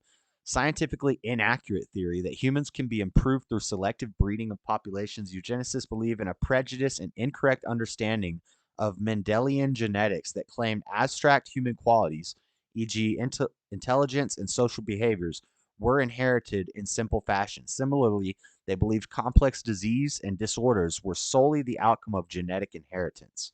The implementation of eugenics practices has caused some widespread harm, particularly to populations that are being marginalized. Eugenics is not a fringe movement. Starting in the late 1800s, leaders and intellectuals worldwide perpetuated eugenic beliefs and policies based on common racist and xenophobic attitudes. Many of these beliefs and policies still exist in the United States. The genomics communities continue to work to scientifically debunk eugenic myths and combat modern-day manifestations of eugenics and scientific racism, particularly as they affect people of color, people with disabilities, and the LGBTQ individuals. Now, I don't think eugenics has to work to stop LGBTQ individuals from having children. I think by definition, they already don't have a problem with that. I think, to the contrary, the pushing of the alphabet community, the pushing of the rainbow movement, the pushing of all this on us in everything we see, rainbows everywhere, Pride Month and all that, that is eugenics. They're encouraging people to go down that road because by doing this, they're curbing the population growth. They're saying basically anybody crazy enough with the mental disability enough to follow this worldview, we're just going to let them die. In fact, we're going to encourage people to go down that road because they'll die off, right? You're not going to be making no babies unless we start doing transhumanism and we start taking sperms and eggs and making babies in vials. So it's all tying together. It's all tying together. We see it all linking together, but these marginalized individuals in this alphabet community, they are a result of eugenics. They exist because of the eugenics movement. They were encouraged to be that way because the eugenicists want them to die off. They're not gonna reproduce. Nice. So let's keep going. Human testing and eugenics movement and IRBs. The eugenics movement of the early 1900s ultimately went horribly wrong despite its noble aims. What can we learn from this movement's outcomes in order to avoid the repetition of these mistakes? Super small writing. Negative effects of eugenics.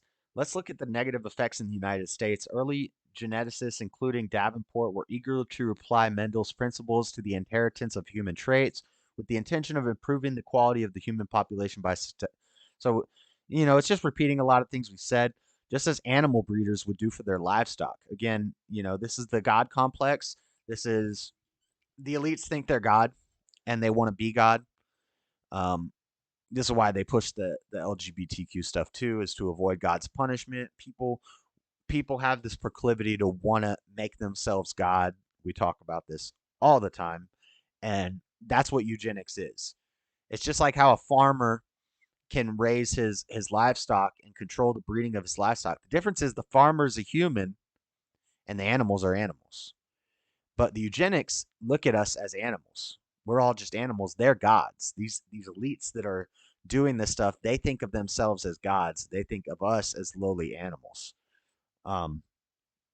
Publication released in the ERO. The goal of eugenics was to improve the natural, physical, mental, and temperamental qualities of the human family.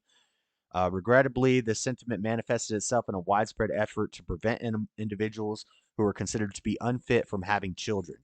Eugenics researchers believe that by studying large human families in which certain undesirable traits appeared, they could demonstrate a genetic pattern of inheritance for the trait, and such findings would justify policies aimed at removing the related genes from the population. Unfortunately, such policies often included involuntary sterilization and institutionalization. So they're locking people up and sterilizing them if they didn't think they were fit to have kids. Taking the somewhat good idea too far. Based on the genetic knowledge available in the early 1900s, this approach to change the human gene pool seemed reasonable. After all, Mendel's beautiful demonstration of dominant and recessive inheritance in plants allowed for prediction of phenotype among the offspring of parents, with these same principles to be applied to improve human population. Eugenics researchers thought so, and they therefore believed that by carefully controlling human matings, conditions such as mental retardation, psychiatric illness, asthma, and physical I'm just kidding. I added the asthma in there. And physical disabilities could be eradicated. Eugenics quickly became the issue of public health that was advocated not only by scientists but also by physicians and lawmakers. All that was needed were data to verify these assumptions. Such data, however, would never emerge.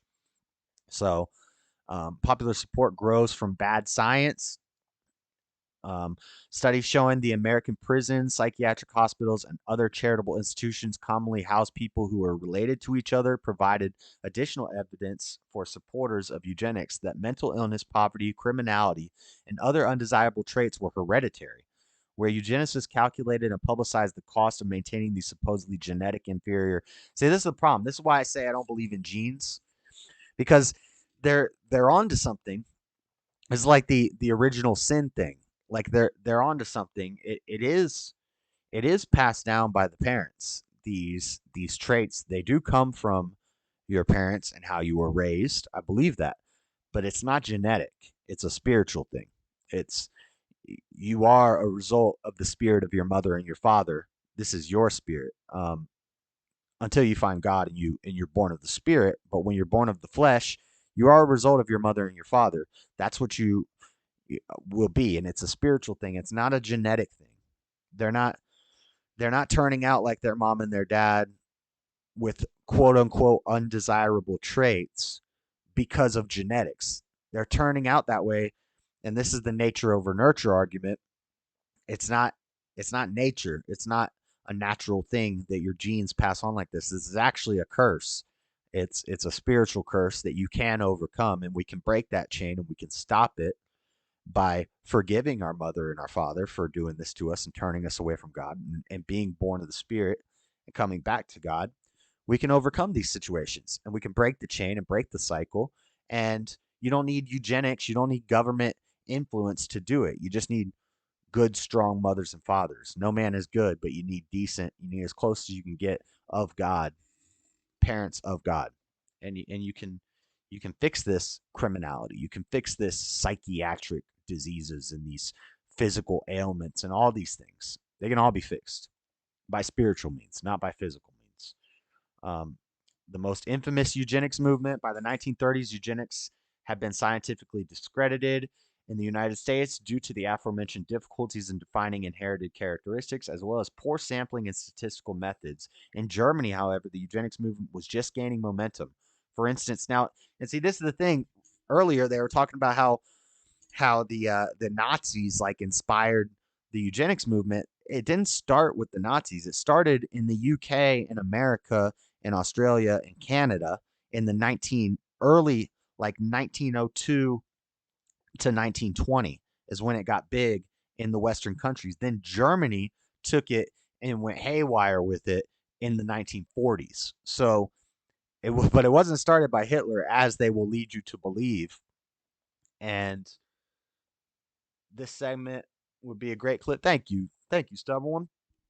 Learning from history, eugenics philosophies remain. Despite the events of the past, there are still many individuals yet today who support eugenic arguments against the decision to knowingly give birth to a child with a genetic disorder, cognitive impairment, or physical disability. Society, however, must accept that one person's definition of disabled or impaired may be drastically different from another person's. Right. And this is, and we're about to get into abortion, because this is like, they'll say, oh, your kid's going to be disabled, you should just abort it. Well, no, that's not a reason. That's not a reason to kill an unborn child. It's not. Um, no, you don't get to. God decides who lives and who dies. You don't get to decide who lives and who dies. You made the child.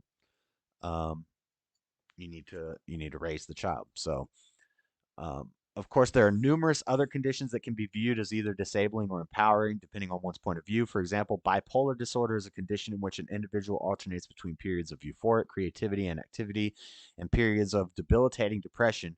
Because this disorder has a genetic component and tends to run in families, it would have been a likely target of the U.S. eugenics movement of the early 20th century. Today, however, bipolar sufferers have access to treatments that allow most of them to lead normal lives.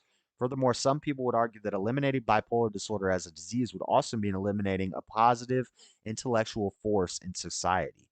Indeed, the internet is rife with lists of well respected intellectuals and artists who are rumored to have suffered from bipolar disorder.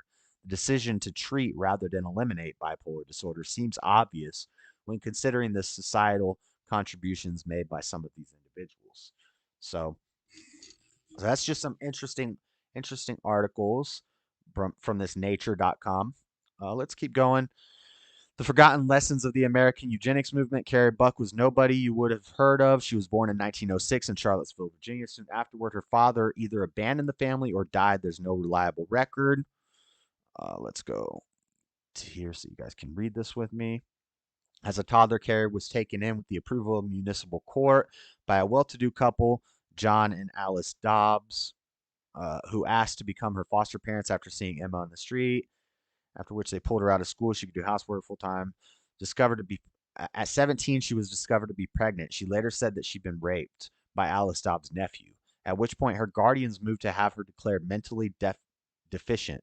Although there was no prior evidence that this was the case, they then had her committed to the Virginia colony for epileptics and feeble-minded. What's this story? How does this get into eugenics? Sorry, guys. When Carey was sent to Virginia colony in 1924, the forward thinkers of America were preoccupied by the imagined genetic threat of feeble-mindedness, a capriciously defined condition that was diagnosed using the often flawed intelligence tests and by identifying symptoms such as moral degeneracy, an overactive sex drive, and other traits liberally ascribed to poor people, especially poor women, who were then seen as having stepped out of line. Just a few years before Carrie was committed to the Virginia colony, Emma was also sent there. It seems that she had turned to drug use and prostitution, although it's hard to say since many female vagrants were labeled prostitutes. A sloppy reading of Gregor Mendel's pea pods and Charles Darwin's theories gave a scientific veneer to the conclusion that many social ills were caused by the proliferation of the wrong sort of people, and that they could be neatly nipped in the bud with the intervention of eugenics, a term coined in 1883 by Darwin's half-cousin Francis Galton, who declared it a viral. So, and eugenics came from the cousin of Darwin, by the way. If I didn't say that earlier in the Wikipedia article, Francis Galton was Darwin's cousin. He was the beginning purveyor of eugenics, who declared it a virile creed full of hopefulness. Soon the United States, along with Germany, was at the forefront of the movement to improve the human species through breeding. Scientific American ran articles on the subject, and the American Museum of Natural History hosted conferences. Theodore Roosevelt, Alexander Graham Bell, John D. Rockefeller Jr., and many other prominent citizens were outspoken supporters. Eugenics was taught in schools, celebrated in exhibits at the World's Fair, and even preached from pulpits. The human race, one prominent advocate declared in 1909, was poised to dry up the springs that feed the torrent of defective and degenerate protoplasm. Crazy. So this is a long article. I'm not going to read the whole thing, but they talk about eliminating imbeciles. The culminating shock of imbeciles, a book full of shocking anecdotes, is a fact that Buck vs. Bell is still in the books, was cited as precedent in court recently as 2001. Forced to coercive sterilization never entirely went away either. In 2013, the Center for Investigative Report revealed that at least 148 female prisoners in California were sterilized without proper permission between 2006 and 2010. Last year, a district attorney in Nashville was fired for including sterilization requirements in plea deals. Despite these contemporary remnants of America's involvement in eugenics, and despite the fact that the movement shaped national policy and held sway in upper reaches of society for many years, this chapter of American history is surprisingly absent from the common conception of the country's past.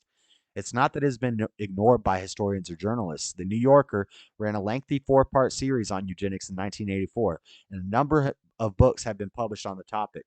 Many of these works approach the story of American eugenics as though it will be a surprise to the reader, which is probably a safe bet.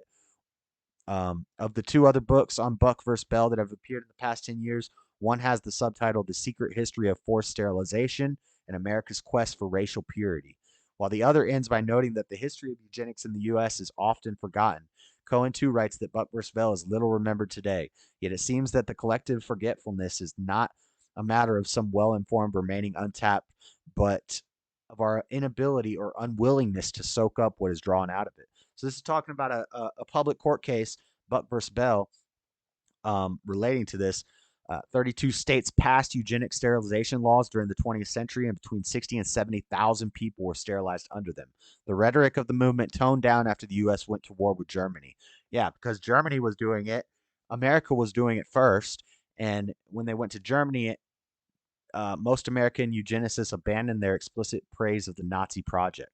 Most American eugenicists abandoned their explicit praise of the Nazi project, and the field dwindled in the area of officially sanctioned research. So, what I'm telling you is that it's still happening. They're still here. They're just in hiding. They're in the shadows, and they make it obvious what they're doing. Like everything that I'm reading to you guys is public information. They make it obvious what's happening, but they hide in the shadows and they deny it. But eugenics is very much alive and well today. And we got a lot of Nazis in government, basically. McIntyre's morons. Autocorrect. McNamara's morons. Yep. So, just interesting. There were court cases relating to this. She was married in 1930. Her first husband died. Dobbs has died, and that Carrie wasn't about her death till months later. Yeah, so lots of interesting stuff about eugenics, guys. This is a big article, but they basically, Adam Cohen's book Imbeciles details how Carrie Buck, shown here with her mother Emma in 1924, came to be at the center of a Supreme Court case that legalized forced sterilization for eugenic purposes. So supposedly she said she got raped by her cousin, and that's why she was pregnant. So they put her in a mental hospital, and then they forced sterilized her, and the Supreme Court said this was okay. We're going to keep doing this in 1994. Crazy. But then when the Nazis started doing it in Germany, we said, "Oh, that's bad. Let's fix this. We don't support this." But meanwhile, we do support it because we see it still active today. Maybe they don't do forced sterilization, but they do kill babies. So, U.S. scientists' role in the eugenics movement, a contemporary biologist perspective. Hold on, I want to get into the Margaret Sanger stuff real quick. So this is from Planned Parenthood, or Reproductive Justice, Expanding Our Social Justice Calling. Margaret Sanger, Birth Control and the Eugenics Movement. Margaret Sanger, born Margaret Louise Higgins, was born in 1879 in central New York to a working-class Irish Catholic family. I don't care about her life. Though her anarchist socialist political activities and strikes kept her busy, Margaret Sanger worked as a nurse focusing on sexual and women's health issues, working primarily in the Lower East Side with women suffering from frequent childbirth. Women suffering from frequent childbirth. Let's just say that again. She was working with women suffering from frequent childbirth, as if this is some disease that just pops up out of nowhere, and these women are just suffering from frequent child. Like, I don't know what's happening, doctor, but I'm suffering from frequent childbirth. I just keep having babies. They just come out of nowhere. They just pop out. So, Margaret Sanger creates abortion and miscarriage and influenced her friend Emma Goldman. Sanger came to see family planning and sex education as methods by which working class women could address the economic hardships caused by unwanted pregnancies. Passed in 1873, the Comstock laws and similar legislation in 24 states prohibited the transport of obscene, lewd, or lascivious material by the U.S. Postal Service, which included contraceptives and information about abortion. Sanger was indicted on violation of these laws for publishing a feminist monthly newsletter, The Woman Rebel, which advocated the use of contraceptive for family limitation. She paid her bail, but instead of appearing in criminal court for breaking federal law, sailed to England using the name. So she fled America. She left behind, however, 100,000 copies of detailed pamphlet on the use of several contraceptive methods, which she ordered her friends to distribute. She returned just over a year later to face her charges and raise support for her issues, but when her only daughter Peggy died suddenly at 5 years old, charges against Sanger were dropped due to public pressure on government officials. Perhaps frustrated by the opportunity lost to bring media and public attention to her trial, she launched a public speaking tour and was arrested in several cities. She toured and traveled for more than 2 years. As she traveled, she discovered the most effective method of contraceptive was a diaphragm. Sanger eventually opened a legal women's health clinic, employing female doctors and social workers, paved the way for increasing medical attention, drum up mainstream public support for the cause. Even before she decided to court the mainstream, she began calling for use of birth control to reduce disease and physical defects. The eugenics movement, let's skip. Oh, wait, I don't want to skip ahead more than that.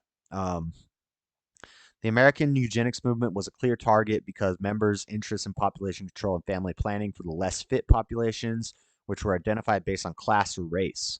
Some discrepancy still exists as to whether she endorsed the more conservative ideas of eugenicists, breeding by more fit stocks of people, or the euthanization of defectives, though she did not believe that poverty or violent tendencies were the results of genetic predisposition. Sanger did participate in eugenics clubs and activities from her earliest days in New York, and many fellow eugenicists played supporting roles throughout her career. Other eugenicists disproved the contraceptives, fearing that the less fit members of society would use the methods improperly, and that middle and upper class white people would selfishly limit their reproduction, such to cause a racial suicide.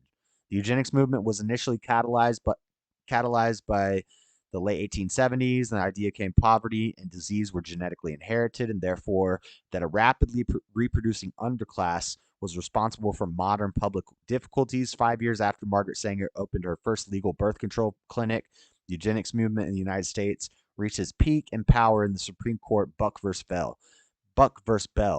when it was decided that a 20-year-old Carrie Buck would be sterilized, having been raised in foster care and raped and impregnated and considered part of a shiftless, ignorant, and worthless class. Throughout her history, Unitarians and Universalists have sought to incorporate scientific thinking into their religious understandings of the world, and they're called to improve it. Many Unitarians, blah, blah, blah, blah.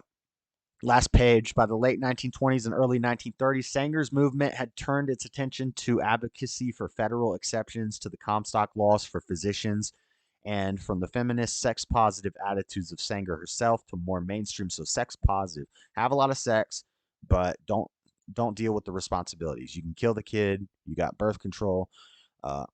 She retired in 1942, which is also eugenics because the birth control is hurting women. To Tucson, Arizona, as a mere honorific to her cause, though she emerged briefly in 1952 to help organize the international branch of Planned Parenthood Federation, an organization created by the merger of other groups founded by Sanger decades earlier. So she was a eugenicist. She created, she helped start the feminist movement, the birth control. Was Margaret Sanger a racist? This is a newspaper article from Charles Valenza, 1985. Margaret Sanger, a young public health nurse, witnessed the sickness, death, poverty caused by unwanted pregnancies. She spent the rest of her life trying to alleviate the condition by bringing birth control. In recent years, some revisionist biographers have portrayed Sanger as a eugenicist and a racist. This picture has been given wide publicity. I mean, we just read the PDF that says that that's true. But here comes an artist trying to denounce it. In recent years, crisis of reproduction, who believe that discrediting Sanger personally, they can discredit her work and the entire movement she founded to further confuse matters. Misinformation regarding Sanger survives from one account to the next, since secondary sources are often accepted as documented fact. But you're a secondary source writing about this in 1985. So 6 decades after Sanger did what she did, and we're just supposed to believe you. Burton, what's this say? Many writers, what's this last paragraph say? Many writers have relied on out of context quotations from this work to substantiate their claims that Sanger was eugenicist. The complete text reveals this idea to be a travesty. Later in the book, Sanger said, in passing, we should here recognize the difficulties presented by the idea of fit and unfit. Who is to decide this question?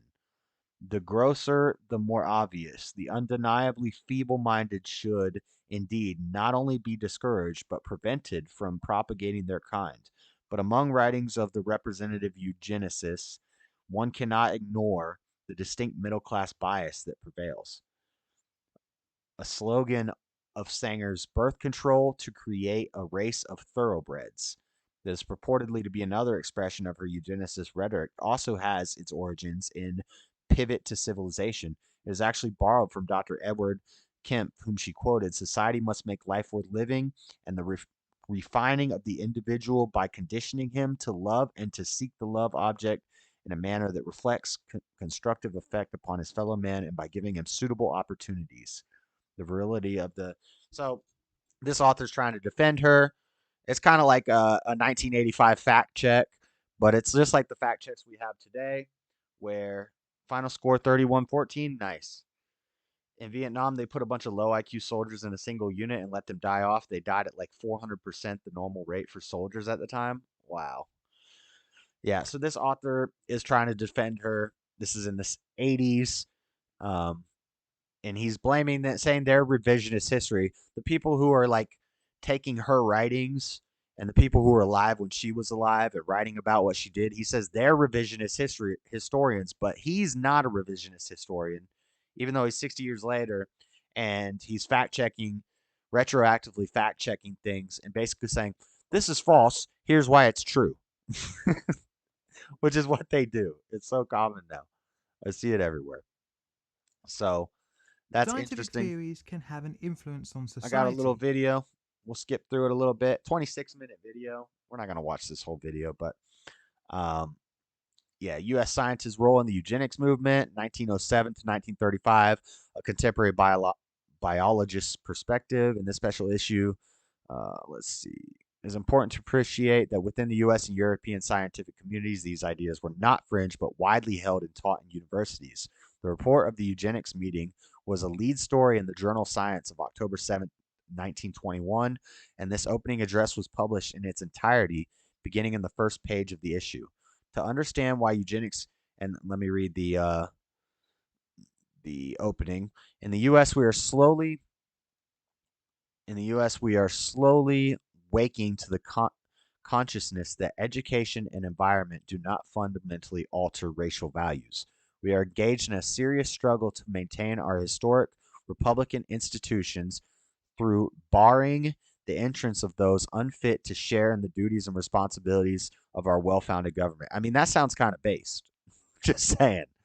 I'm saying I'm not totally bashing on eugenics. In concept, it does make sense, that you should find a suitable mate and that you should both be healthy, and maybe certain types of people shouldn't be reproducing. The problem is when we start putting policies in place to chemically sterilize and put people in mental asylums because they're crazy. If people just had their spirit in the right place, and we knew God in this country as the founders did, and as the Constitution is written for a moral and religious people, if we stuck to those principles, then we wouldn't have these spiritual ailments that we see. In the matter of racial virtues, my opinion is that from biological principles, there's little promise in the melting pot theory. Facts, we are not a melting pot. That's a communist idea. Put three races together, Caucasian, Mongolian, and the Negroid, and you are likely to unite the vices of all three as the virtues. For the world's work gives me a pure-blooded, ascertain through observation and experiment what each race is best fitted to accomplish. If the Negro fails in the government, he may become a fine agriculturist or a fine mechanic. The right of the state to safeguard the character and integrity of the race or races on which its future depends is, to my mind, as incontestable as the right of the state to safeguard the health and morals of its people. So this is a opening of the report of the eugenics meeting was the lead story, and this opening address was published in the entirety. So that's from the Journal of Science from October 7th, 1921, YouTube. I wasn't just saying that of my own. This was from the article. To understand why eugenicists became a serious scientific movement in the 1920s, it's useful to look back 20 years earlier. Charles Davenport, professor of zoology at the University of Chicago, approached the Carnegie Institution with a request for $45,000. This is the guy who did the experiment on the plants. Analytic and experimental study of the causes of specific differentiation of race change. He proposed to accomplish this by crossbreeding animals and plants to find laws of commingling of qualities, the study of the laws and limits of inheritance. Within this brief two-page proposal, Davenport commingles the scientific genetic approach that dated back to Mendel with his personal fascination with the perceived human racial differences of this day. It goes on for quite a while, guys. I'm not going to read all these entire articles. It wasn't until 1935 that a review panel convened by the Carnegie Institute concluded that eugenics research office research did not have scientific merit, and that subsequently withdrew funding in 1939. In examining this dark history of American science, it is equally important to appreciate that eugenics was but a small part of the work of Carnegie, the department that Davenport created, which under his tenure later became the genetics department in 1920. Wow. So the eugenics department became the genetics department in 1920, was focused on eugenics. In fact, often eugenics-related work represents less than one page in what was typically a 30-page summary of the department's yearly activities. This was a department that went on to support the efforts of Thomas Hunt Morgan. Genes are carried on chromosomes, for which he was awarded the Nobel Prize in 1933. Alfred Hershey and Martha Chase. A.H. Sturtevant, first genetic chromosomal map, frequency recon, and Barbara McClintock. So the Carnegie Institute, created by this guy, was created by a eugenicist, and that's where we get all of our gene theories and all our gene stuff from, genetic stuff, if you believe any of that. But yeah, that's that. Let's watch a little bit of this video. Be it what is healthy to eat, whether some surgeries help or hinder, or even whether if the earth is flat.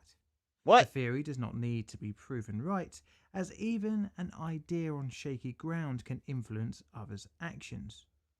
One such theory would probably have one of the largest effects on the 20th century, as it would be used as a disgusting excuse for some of the world's worst atrocities. Following the scientific theory would lead to genocide, segregation, and social racial laws that, by modern standards, leave a disgusting taste in the mouth, a convenient excuse to allow unacceptable actions by individuals and governments alike.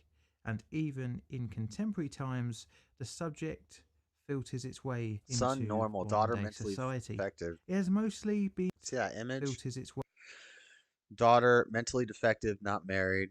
Son normal, daughter mentally defective. It shows a family tree basically with normal woman, traveler, anthropologist, biometric, man of scientific ability, and a normal woman. Could make a normal woman, a man of scientific ability. Interesting. Father unknown, mother mentally defective. So if you have a messed up family tree here, you lead to, the father's unknown, the mother's mentally defective. You have a daughter who's mentally defective and a husband who's unknown, a son who's normal, a daughter mentally defective in special school, daughter mentally defective, not married. So even if you're not married, that's considered. Daughter has a child before 15 years old. So they're saying all these negative things. But I mean, I can't disagree with that. I just think their basis for why they came to that conclusion is physical. It's based off genes and genetics, which they later found out was wrong, and it is wrong. It's not a physical thing. It's a spiritual thing. And be used as an excuse for callousness. The theory is of eugenics, and its long-reaching effects in. Welcome to the dark side of science. What do humble person and a cannibalistic lion have in common? They'll both swallow their pride. Our story starts with a very famous book by a much revered scientist, The Origin of Species From by Darwin. Charles Darwin. Yep. The work was released in 1859 and is widely regarded as the foundation. I got a joke. We're not going to watch this whole documentary. Well, it's 9:48. Do I got any other like clips or anything?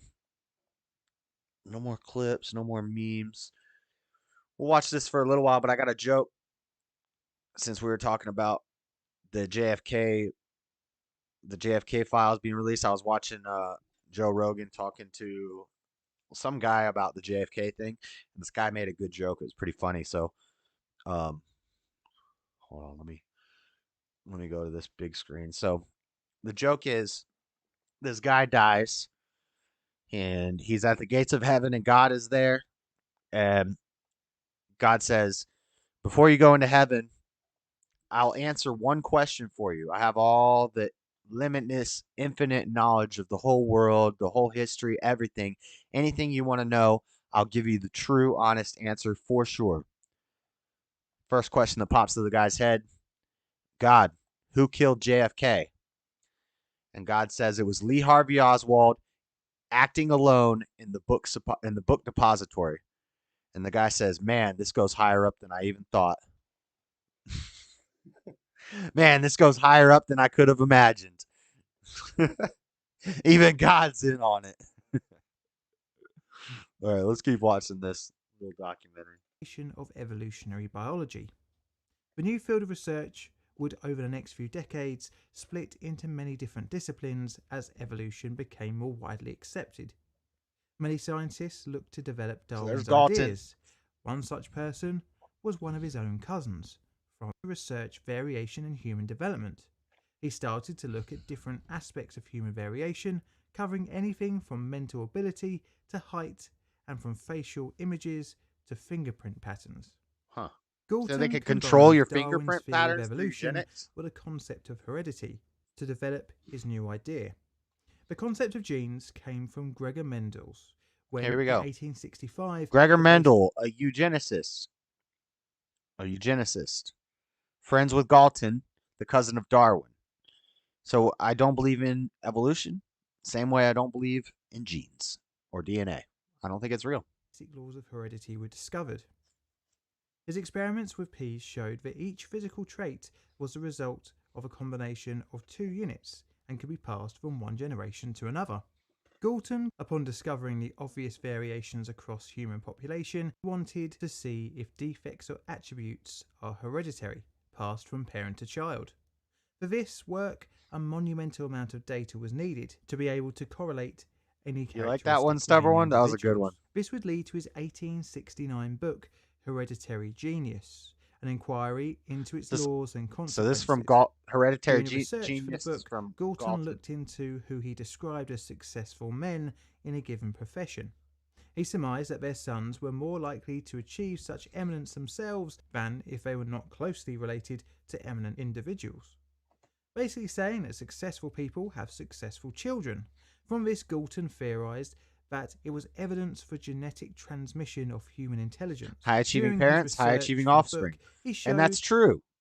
But it's not because of genes. It's not because of DNA. Numbers of eminent... Which the same guys who created this gene theory and created genes or discovered, quote unquote, genes are the same guys who believed in eugenics. But now we're told that eugenics is a dark part of Americans' history that we're not supposed to believe, right? We're not supposed to believe eugenics, but we still believe in genetics, and they came from the same people, these ideas. So why are we either genes aren't real? If eugenics is bad, then genes aren't real, or genes are real, which proves eugenics is correct.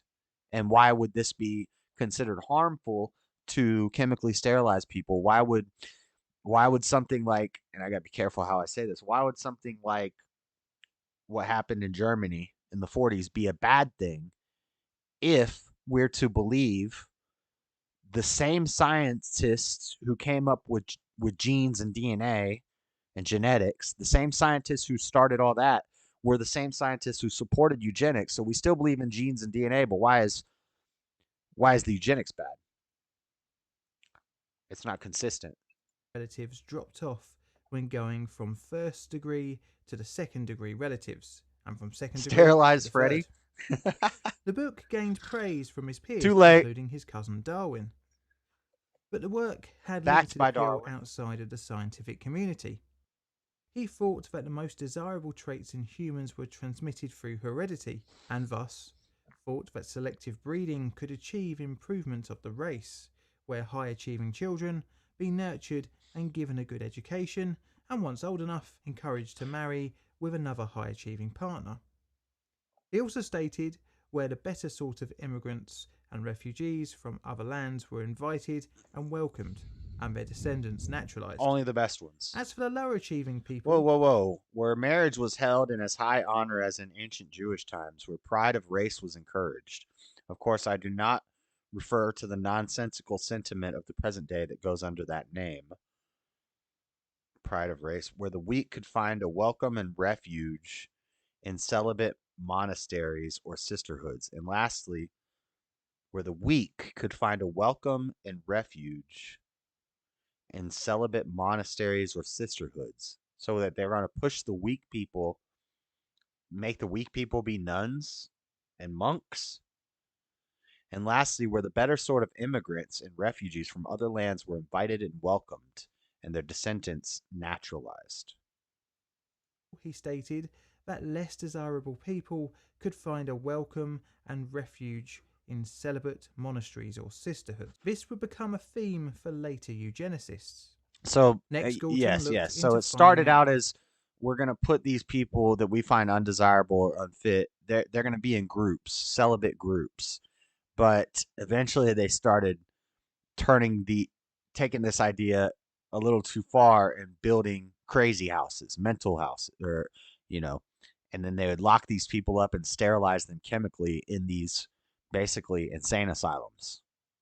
if his theory of nature over nurture was true, and to do so, he envisioned studying twins that had been separated at birth, as if raised in different families. With Similar also to the John Money experiments in France. That was in France, right? Simone de Beauvoir and John Money. Maybe he wasn't in France, but that's the guy who we get a lot of modern gender theory from, and the whole transgender stuff. A lot of that comes from John Money.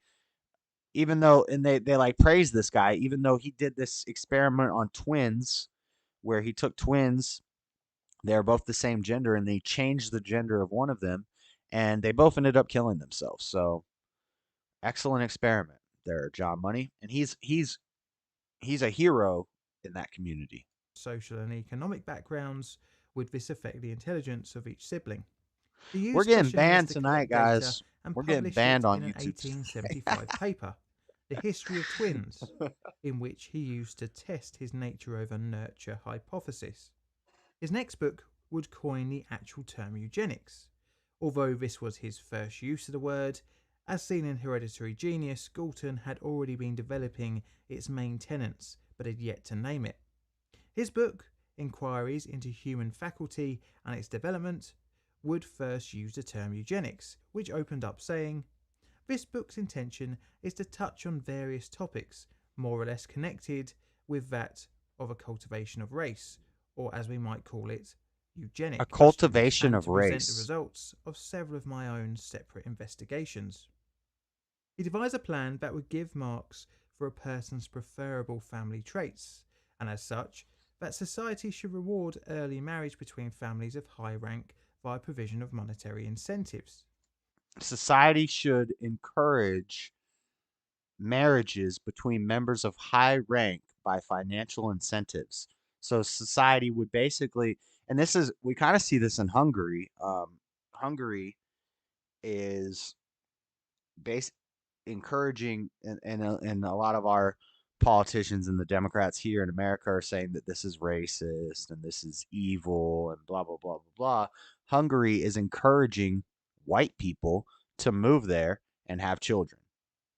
It was a story like a year or two ago maybe longer. I'm bad with time, but a while ago there was a story about Hungary was giving a free van and $1,000 cash to any white couple who had a child in Hungary.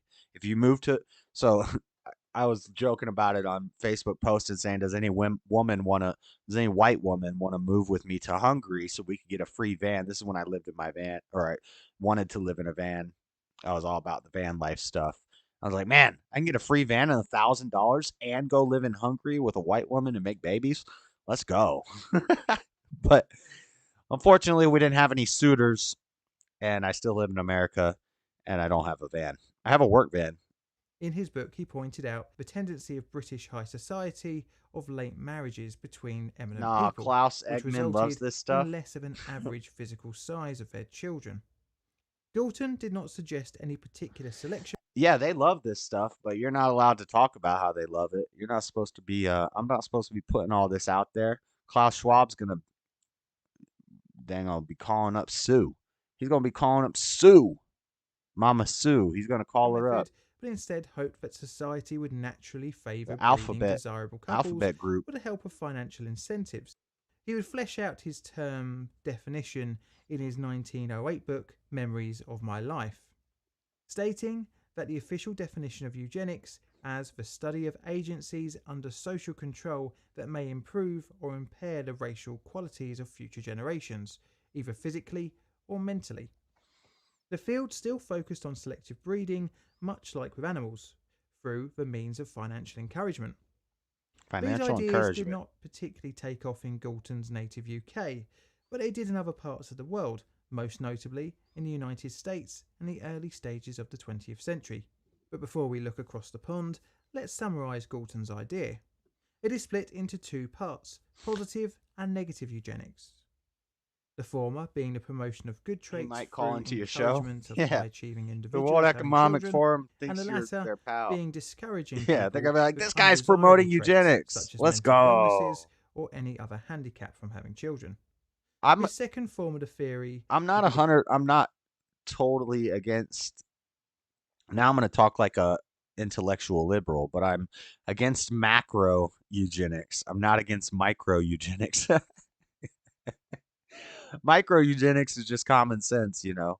I'm okay with that. I'm against government mandated deciding who mates and things like that. But maybe incentives, you know, incentives for, instead of incentivizing fatherless households and giving welfare to welfare moms who have a bunch of kids and leave the father, because you're not allowed to have the father in the house if they want their welfare money. Instead of incentivizing that, which is what we are incentivizing, which is the opposite.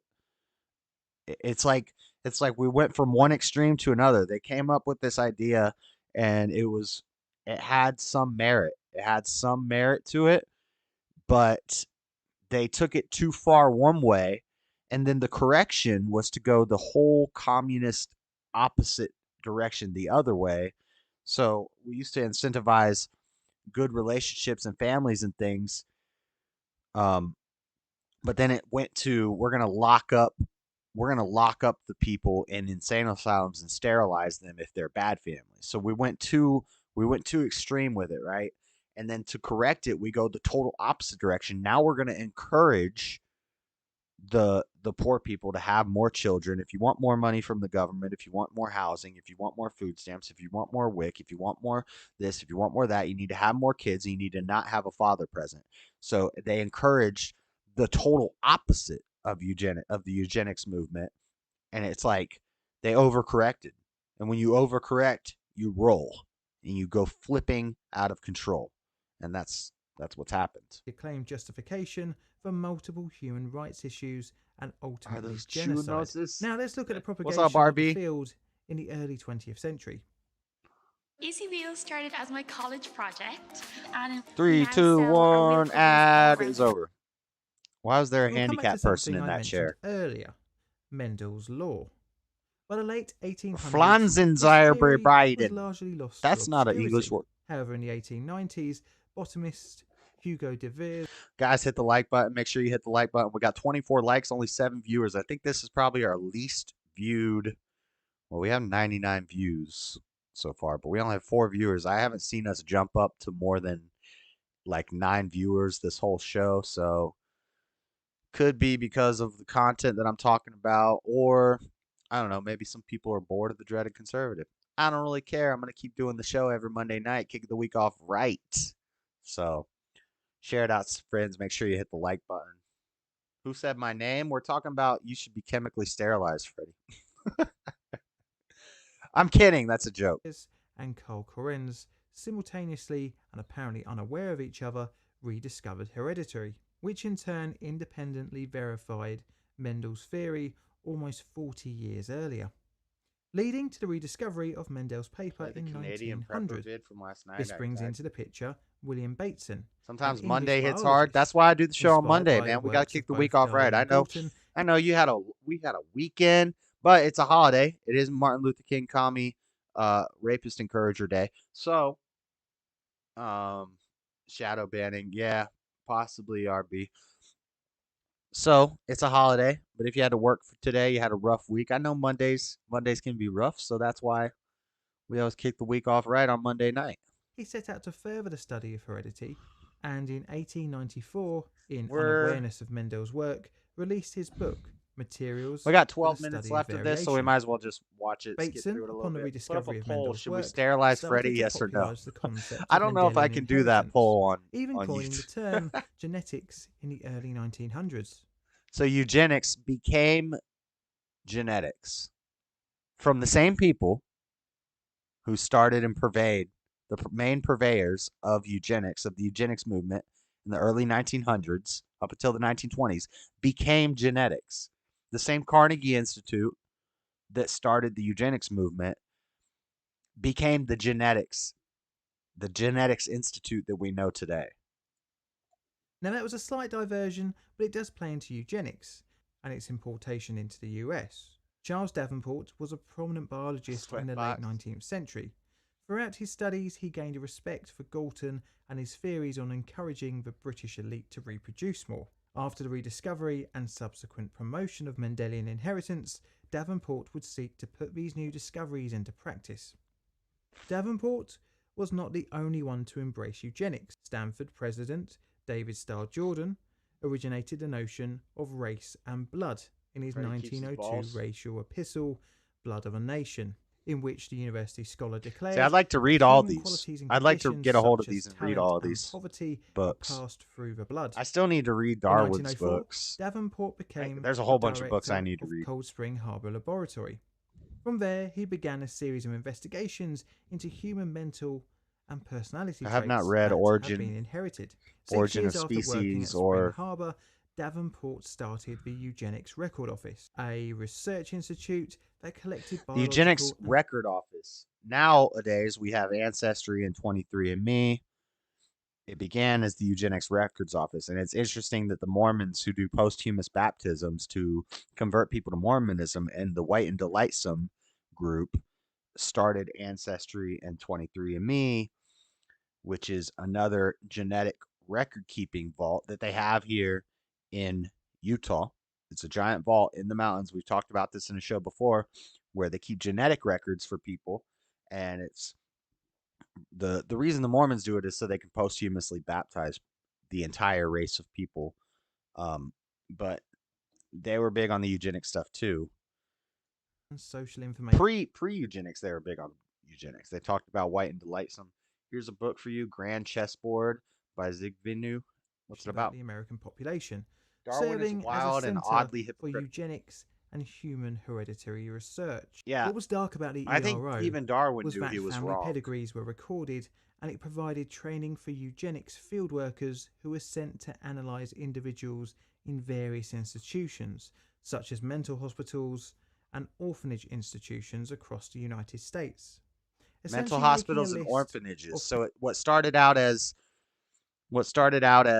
incentives for good family building became punishment for bad, quote unquote, bad family building. They're going to put you in a mental asylum or an orphanage if you're in a bad family. Who the ERO deemed should be allowed I'm to sure have this children, probably led to the and modern conversely, orphanage system, which who is a should mess. not be allowed to have children. The institute had a Harry H. This Lofgren also probably as its led director. to We will come back to him in a little bit. what's the Eugenic parent? legislation. What's the Children and Family Services or whatever that takes the kids from everybody? That's a mess.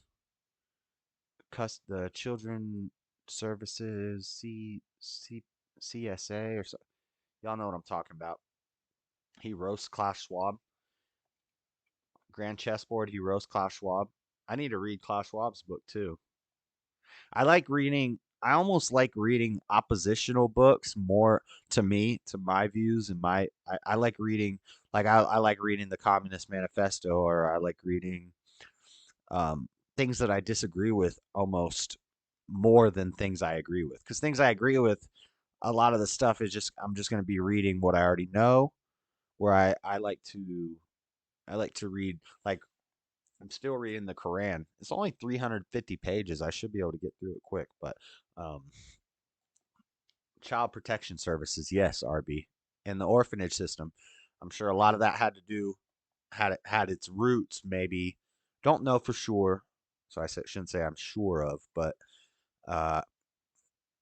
I guessing that it may have some of its roots in the eugenics and the genetics movement. Began in the USA, with Indiana becoming the first state to enact sterilization legalization in I wanted to play Klaus getting made fun of. Where'd you send it? Because I don't have Discord. And Washington in 1909. Davenport would release in 1911 one of his most famous books, Heredity in Relation to Eugenics, and this writing would be a massive influence on the early 20th century eugenics movement. The book posited in the comedy that many file? human traits were genetically inherited.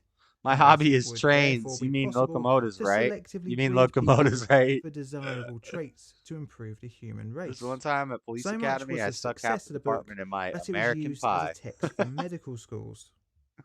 In the early days of the American eugenics movement, Dang, you got a ton of memes. Whoa, what is that? Yeah, I can't be showing Real Nunya's business memes until I one such was the take a look through them. Created in The taco and the Taco Bell by commercial. John The Harvey taco Kellogg. you get in the drive-thru. Does Oh that my name sound gosh, I got to familiar? use that one. Well, I'm if using you've that ever one been next down week. a cereal aisle of a supermarket, then you'll know what I mean. Yeah, we And definitely yes, can't it's the just same show person. Real Nunya business The memes until we foundation look was through them. created from Kellogg's fears. Where did you of what learn he that? He's perceived as noodling. race degeneracy. I noodled Davenport a catfish also one found time. funding from the Carnegie Institution, What's the video you sent me? Rockefeller Foundation. Oh and the my god, you Harlan could send Railroad so many Fortune. memes, dude. In 1911, I didn't know there the were this many Carnegie memes in Institution here. supported I'm a gonna use these a preliminary lot of these report next of the week. Committee of the Eugenics Dang. Section of the American Breeders Association to study and report on the best practical means for cutting off the Where's this defective video you sent me? germplasm of the human Real population. Nunya business? The report had 18 points, and number 8 was euthanasia. Along I'm with in the I'm in money comedy came right now. political power and many willing ears within American high society. At around the same time, Henry Canadian Herbert prepper. Goddard, a Canadian prominent prepper. American Okay, we'll play that after psychologist, this. was also working with eugenics-based theories. He was one of the first proponents of the Put it in IQ welcome. test I gave and you was the the best first ones. to translate the Yeah, I didn't. test into English. I'm gonna have to look through those Goddard was memes and get some of fascinated them with for next intelligence week. within the population They might be a and little pushed for aged most by US next week, but institutions to incorporate I'll IQ still use them. testing. Throughout his career, IQ test for everyone, guys. We're gonna be all right. We're gonna be all right here at JS Urban Adventures, where we score 130 on the IQ test while we're doing a live stream and showing everybody the test that we're taking and talking through every question out loud. If I just did it in my head and I was off stream, I think I'd be in the 140 club. But we're gonna be okay from the he eugenics. helped develop the new topic of clinical psychology, with Taco positives cart. such as in 1911 helping to write the first US law requiring the blind, deaf, He is and serious, but I intellectually like your disabled take on the children Preppers vid. be provided I'd like your take on special the Preppers education vid. within the public All school right, I'll system. watch it. He also argued that subnormal intelligence should limit We got like criminal 10 minutes left responsibility in of this video. defendants. But like many in this video, his ideas also had a darker side.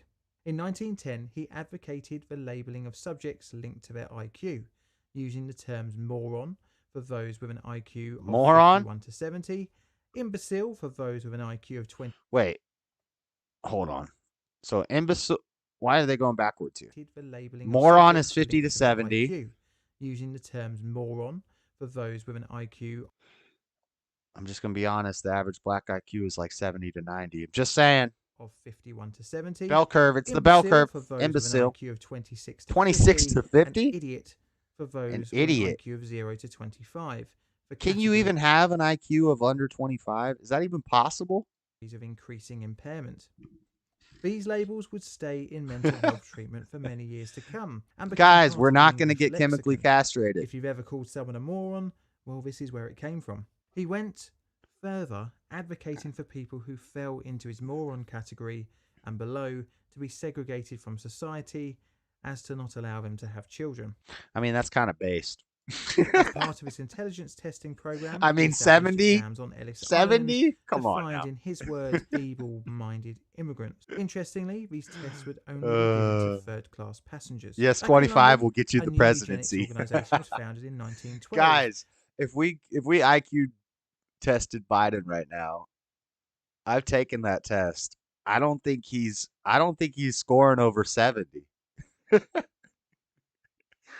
But they did find problems with the test later because of things like I think this is an excuse, honestly, but they'll say they're bad test takers. People are just bad test takers. So when they get into a test taking situation, they get nervous. Whereas like I'm a good test taker. When if you put a Scantron test in front of me, an SAT, an ASVAB, IQ test. In Florida, we had the FCAT. If you put one of those in front of me, it turns on. It's like, oh, I love these things. I want to answer all these questions and color in all the bubbles, right? And I do really well on tests. I'm usually, all those tests, I'm in the top 99 percentile. But the excuses they are making is some people are just bad test takers, especially females. It's not that they're just dumber. It's that they're bad test takers, right? They don't deal well with stress, and so they do worse at the test, and then they say, well, it's because they were nervous, they were scared, and that's why they did worse on the test instead of just, maybe it's a cop out. Maybe it's a cop out when in reality they were they're just in the and like with Biden, they'd say, well, it's due to his old age. That's why he's not doing so well on the test and blah blah. No, he's dumb as a box of rocks. No, I'm kidding. He is old, and I think if you get old over a certain age, your test scores are going to start going down. So when I'm 76 years old, my IQ is going to start dropping. I get it, but I don't think you should be running a country if that's the case. Named the Permanent International Eugenics Committee. It was a continuation of the first International Eugenics Congress. Interestingly, all the first ego, man. Congress was presided over Leonard Darwin. Knowing that I take tests Charles well is Darwin's ego? son, What's ego? At the University I don't even of know what that London, is. and was a global venue for. I don't even know if that's a real thing. I think that's just something people say. Ego? What's ego? The ego and the id? Are we like liberal? Are we like Freudian psychologists now? Because I don't even know if there's a such thing as an ego. Scientists, politicians, and social leaders to plan and discuss How about that? The application of programs to improve human heredity in the early 20th If you do nothing with an IQ so high, the is your committee IQ arranged high, for a that second high? meeting How high? of the International Eugenics How dumb Congress is Hunter to take then? place I don't at know. the American Museum of Natural History in Based off eugenics, we could look at Hunter and Jill, and we should be able to estimate, or Joe and Jill. Is Hunter Joe and Jill's kid, or is he the other wife's kid? But we could look at the parents, and we should be able to guess Hunter's IQ. But Hunter uses a lot of drugs, so that's one of the other excuses they'll make. New York. This time, Alexander. I guess somebody has a high IQ, but they do a whole lot of drugs, so their IQ goes down. Was their IQ ever really that high? Would they have been doing all those drugs if their IQ was high? Interesting. Bell was the honorary president, further adding to the famous names to the eugenics list. Loud. They focused on issues including human heredity, race differences, regulation of reproduction, and Look eugenics. at that. They even got it broken down. Look at found the Hawaiians. more fertile ground in the USA. There was a fear that non-Anglo-Saxon people were genetically inferior. I mean, and thus water down the gene pool. Obviously, this is untrue, but eugenics Obviously? is the vehicle in which racist ideologies could travel. Is it Harry Loftgren, obviously the director untrue? of the I don't Eugenics know if it's Record so Office, obvious. had become a pushing force in various eugenics-based legislation throughout the USA. In the early 1920s, Laughlin looked to further the number of states with compulsory sterilization Which laws. said that's the only way you pass school in advance is by taking tests. So if you're a bad test taker, you better get over it or be prepared to fail. But that, I don't know about that, Butch, because a lot of the, especially girls, this is something I noticed when I was in school. I haven't done a test. I don't have statistics on this, but especially girls would often they would excel with their grades. Their grades would be straight A's. They're hardworking. They're studying. They're doing all their homework. They're the teacher's pet, especially Asian girls. And they do very well in class. But then when it came to FCAT day or SAT day and that test got put down in front of them, they freaked out and they would bomb the test. And it was a struggle for them. And I would have girls that would come to me and say, because I would be sleeping in class. I'm skipping class, smoking pot, sleeping, you know, just not doing anything in class. I'm the class clown. I'm the troublemaker. I'm getting in trouble. I'm not showing up. I show up in class with a big hoodie on, smelling like bud, and I just go to sleep on my desk all day. But then when the SAT or the FCAT gets in front of me, I blow through it with flying colors. And meanwhile, the girl who studies all the time, does all her homework, the teacher pet, she does everything right. She gets straight A's. She gets the test in front of her and she bombs it. She says, how did you do so good? I'm like, I don't know. I like taking them. I'm doodling in my answer book for the last 30 minutes because I finished early, and then I start doodling on my little answer thing. Where they're like freaking out. They're sweating. They're physically sweating and so I don't know. Stress and anxiety. Increased the numbers of sterilizations amongst the states that had enacted legislation. Mexican people have high In IQ. Is that true? mind, the current laws were poorly written, allowing states to employ sterilization with less vigor. Sterilization. In a way to improve this stumbling block, Laughlin Tests are drafted a boring. model eugenic sterilization law to help things along. Model better, eugenical sterilization in his laws. 1922 book, Eugenical Sterilization in the United States. Although an act to prevent procreation of persons socially inadequate from defective inheritance by authorizing and providing for the eugenical sterilization of certain potential parents carrying degenerate hereditary qualities. Resulting epileptics, alcoholics, blind persons. Dang, you could be. Oh man, Tommy, they're taking us out, my boy. They're taking out the. Deaf persons, they're gonna genetically map out alcoholism. In the 1960s, Lauchlin's model was responsible for 64,000 individuals being forcibly sterilized under eugenic legislation in the United States. 60,000 forcibly sterilized. We read about that. Sterilization laws. He was also used for extensive statistical testimony. Now to Asians United do States typically Congress in support have of the higher Johnson-Reed IQs. Immigration Act of 1924 and set quotas on the number of immigrants from the Eastern Hemisphere. Internally in the US, a number of states also brought in eugenics-inspired marriage The new laws. Virginia law to preserve racial integrity. Senate Bill 219. Forbidding weddings between people of correcting different condition races, in which the such more as thoughtful people Virginia's of Virginia Racial know the Integrity Act existence of. 1924. After the Whoa, 1921 that Eugenics Congress, the Act of 1924. In a large gathering or school of colored people, especially in these cities, many will observe who are scarcely distinguishable as colored. These persons, however, are not white in reality. This is government documents. White person is one with no trace of the blood of another race, except that a person with 1/16 of the American Indian, if there is no other race mixture, may be classified as white. 4. After the 1921 Eugenics Congress, There's a the very Permanent International Eugenics Committee race-driven was thing. retitled in 1925 to International Federation of Eugenics Organizations, bringing in future Nazi Eugen Fischer. And this is where our story takes a turn into scientific racism. Davenport, in 1922, attempted to prove the dangers of interracial relationships with his book Race Crossing in Jamaica. Race Crossing in Jamaica? That's the name of a book?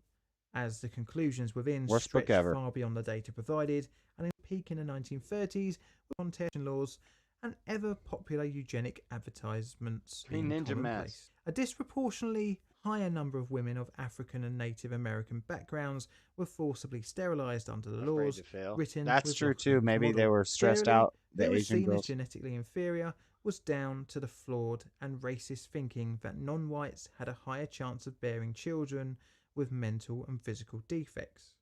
Women in general were targeted with more of these laws, resulting in roughly 61% of all eugenic sterilizations being performed on women. Wow. So much so was the influence of the US eugenics movement that the methods for eugenics-based discrimination would be imported back to Europe, and a new hateful political ideology The building up in Nazis. Germany.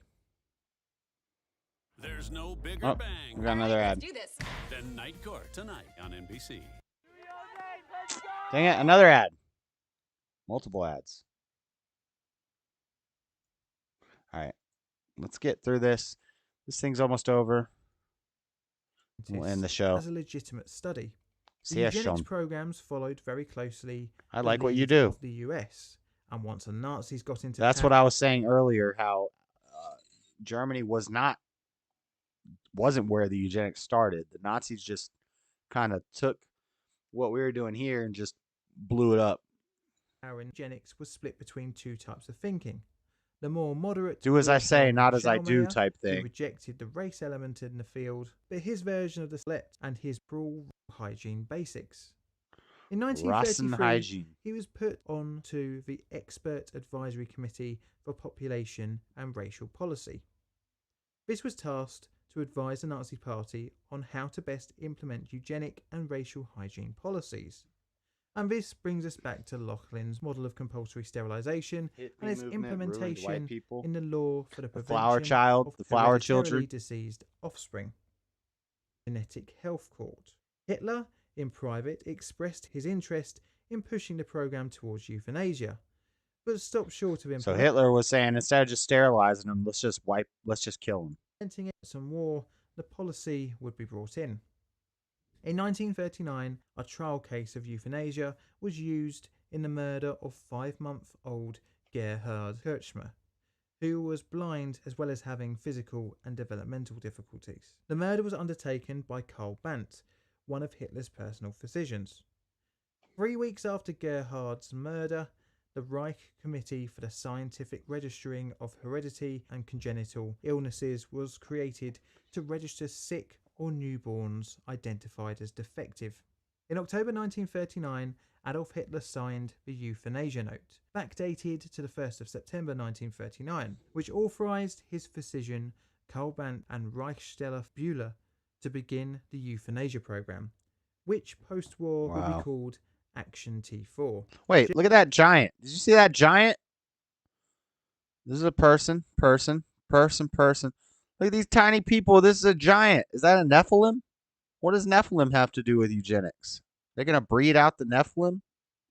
Euthanasia program, which We do know that the Nazis live in Agartha with the Nephilim. What? Dun dun dun. Post-war would be It all just got tied. It all just got tied together.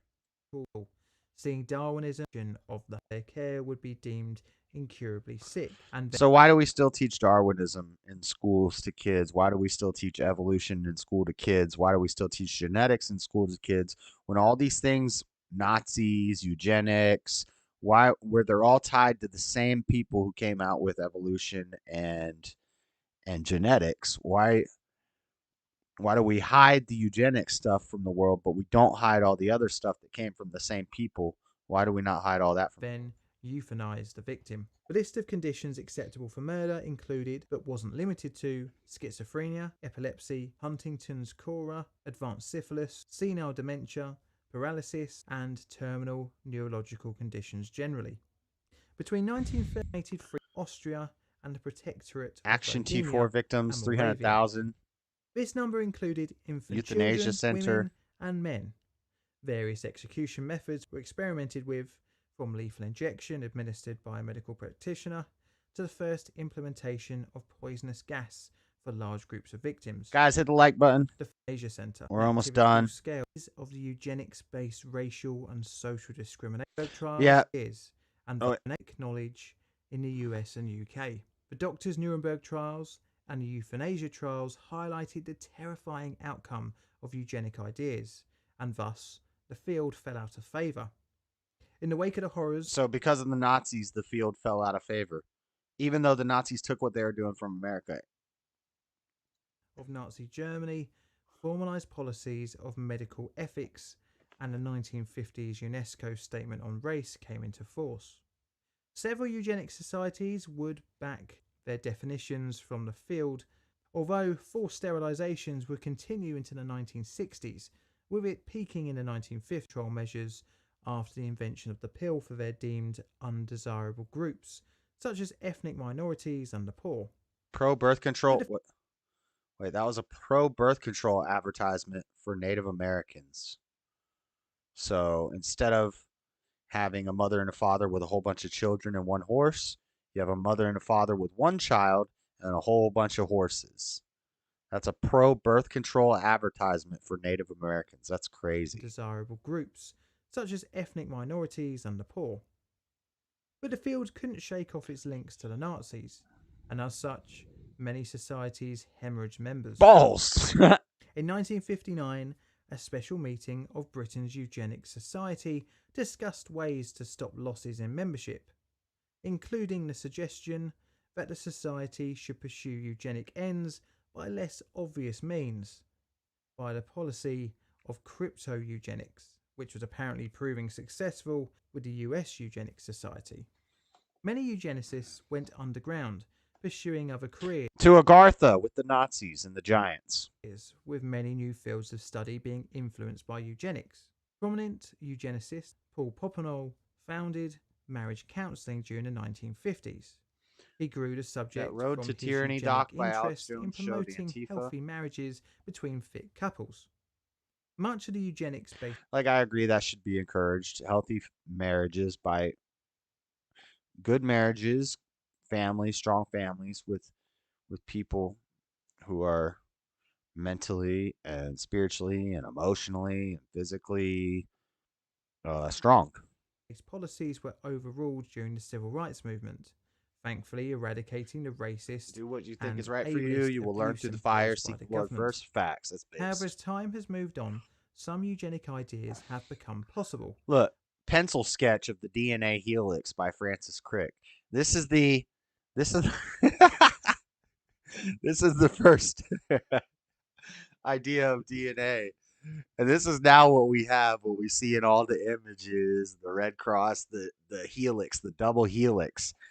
If you think that's inside of you, I don't know. I don't know. You could believe anything. But instead of coercion and abuse, modern science has allowed isolation of certain genes. This, of course, is through genetic screening. It wasn't even a good sketch. Like, I could have drawn a better double helix than that. Controversial, it bypasses the horrors of negative eugenics. We got a big machine here that really doesn't do anything, but it costs us a lot of money. One such was the Genius Sperm Bank, which ran between 1980 and 1999. The Genius Sperm Bank? There was a Genius Sperm Bank? What? So it's like you go take an IQ test before you donate, and it's just only genius sperm in there for, and I bet women probably had to pay a whole lot for that. Clark Graham. This is transhumanism. For around 230 children conceived with sperm from high-achieving donors, of which some were Nobel Prize winners. But Nobel Prize winner Nobel Prize winner sperm. Some of the darkest and there's the satanic imagery. There we go. The all-seeing eye. There it is. Of the 20th century. These ideas help create division within societies, become the justification. Because that's the true cause. That's the true foundation to all of this stuff that we're talking about. You know, this is all just surface level. Eugenics, Nazis, racism, quote unquote. All this stuff is just the surface level. It's not about your genes. It's not about your DNA. It's about the spirit. You're either of God or you're of Satan. And this is all satanic. For genocide and led many away from compassion. Back in the 80s, I almost gave away my seed. I've never done that. We've I never wonder if done that. Darwin Donate. could have ever envisioned the horrors that had taken inspiration from his work when he took those long strolls around the grounds of Down House. I know this has been a very dark and sad, as well as a long video, but I've only just scratched the surface. This video is a Plain Default production. All videos on the channel Nice. are creative. All right, cool. All right, guys. That's it for the eugenics deep dive. The show's pretty much over. I'm going to play this one video from Real None Your Business real quick, and then we're going to head out. Thank you guys all for watching. Thank you to the members. Thank you for Lord Bibby for gifting out members. Lord Colin B's a member. The Getz is a member. Stubborn One's a member. Lord Bibby's a member. Consider becoming a member, guys. $4 a month, $8 a month, or $25 a month. Different perks for different levels. Make sure you hit the like button and all the good stuff. Let's play this video from Real None Your Business. See what it's about.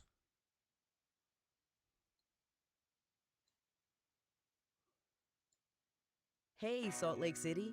Hey, Fiber Google. is expanding in your area. We're bringing award-winning Canadian Hi, folks, prepper. Canadian prepper here. All right, my friends. Forewarning, I'm a little under the weather today. I'm sucking on razor blades. I don't know if it's the Kraken variant or the bird flu or white lung or if the Illuminati slipped something in my drink once and for all. But I'm not doing too well. But it helps to talk about. Oh, it's things that 38 are minutes not long. Doing even worse than. All right, it's 38 minutes long. I can't watch the whole thing. I'll have to watch it and then give you my thoughts about it another time because I'm heading out. I just thought it might be a short clip or something funny, but I'll take a look at it. Real None Your Business, for sure. But let me just play like a song or something to play us out. Well, because I'm gonna be heading out here. But yeah, I'll check it out, and maybe we'll give an update what I think about it. Tyson James has a new song coming out called Bodies. Wonder what that's going to be about on the 20th at 10 a.m. So catch that. Let's just play an oldie but a goodie, American Boy. I would say that the best thing More I can ads. say about my internet service is that I never have to think about it. All right. Guys, let's play this music. We're going to roll out. It's getting late. It's 10:30. American Boy, Topher, Tyson James, Bryson. Let's go. Yeah. Thank you guys for watching. RB, thank you. Just play the World Economic Forum part. I can't find what part is what. We'll figure it out. I'll figure it out and play a clip or something next week. I gotta go. It's 10:35. Thump for a good 10 minutes. I don't have any thumping planned. Baby, you won't be a slave. Wasn't it down this hill? Thank you guys for watching, Raymond. Low Spike Protein, Real None Your Business. We'll do some more thumping soon.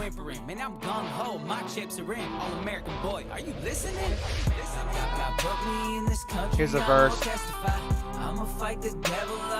I already did some thumping. Amos 3:10. How can two who aren't agreed walk together? Find a woman who you agree with. Change up for the foolery. Eugenics is bad. That's some Bible thumping for you. But sometimes it's kind of good. Guys, kicking the week off right. jsurbanadventures, Dreadedconservative. Hit the like button. If you like it, tell a friend. If you hate it, tell everybody. We'll be back next Monday, every Monday. Make sure you like, subscribe, share the video, all the good stuff. Monday shows are fire. Thank you, Lord Spike Protein. Angels are fascinating. My skin tattoos all of me. Mohawk leather all of me. But you do not see the God of me. Never mind the ones who was down me. My family, they proud of me. Women that die in the field, did it before in the war, and I will. Hey, fall in attention, blue diamonds, what I'm giving is simplified to the very end. American, you listening? Put me in this country, I'm gonna testify.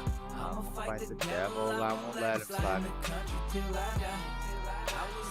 Remember, guys, Martin Luther King. Happy Martin Luther King Day. The commie, rapist encourager. Let's celebrate. Hey.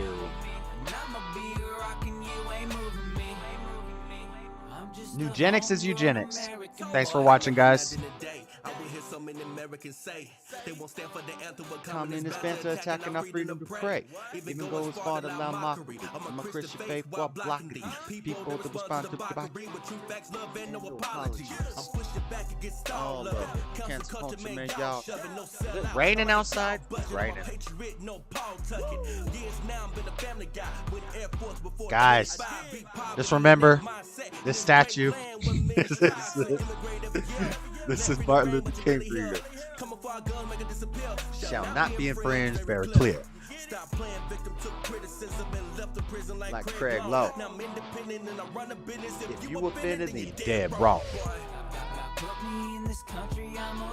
Let's go. All right, guys. Have a good night, everybody. God bless. I'll see you next week.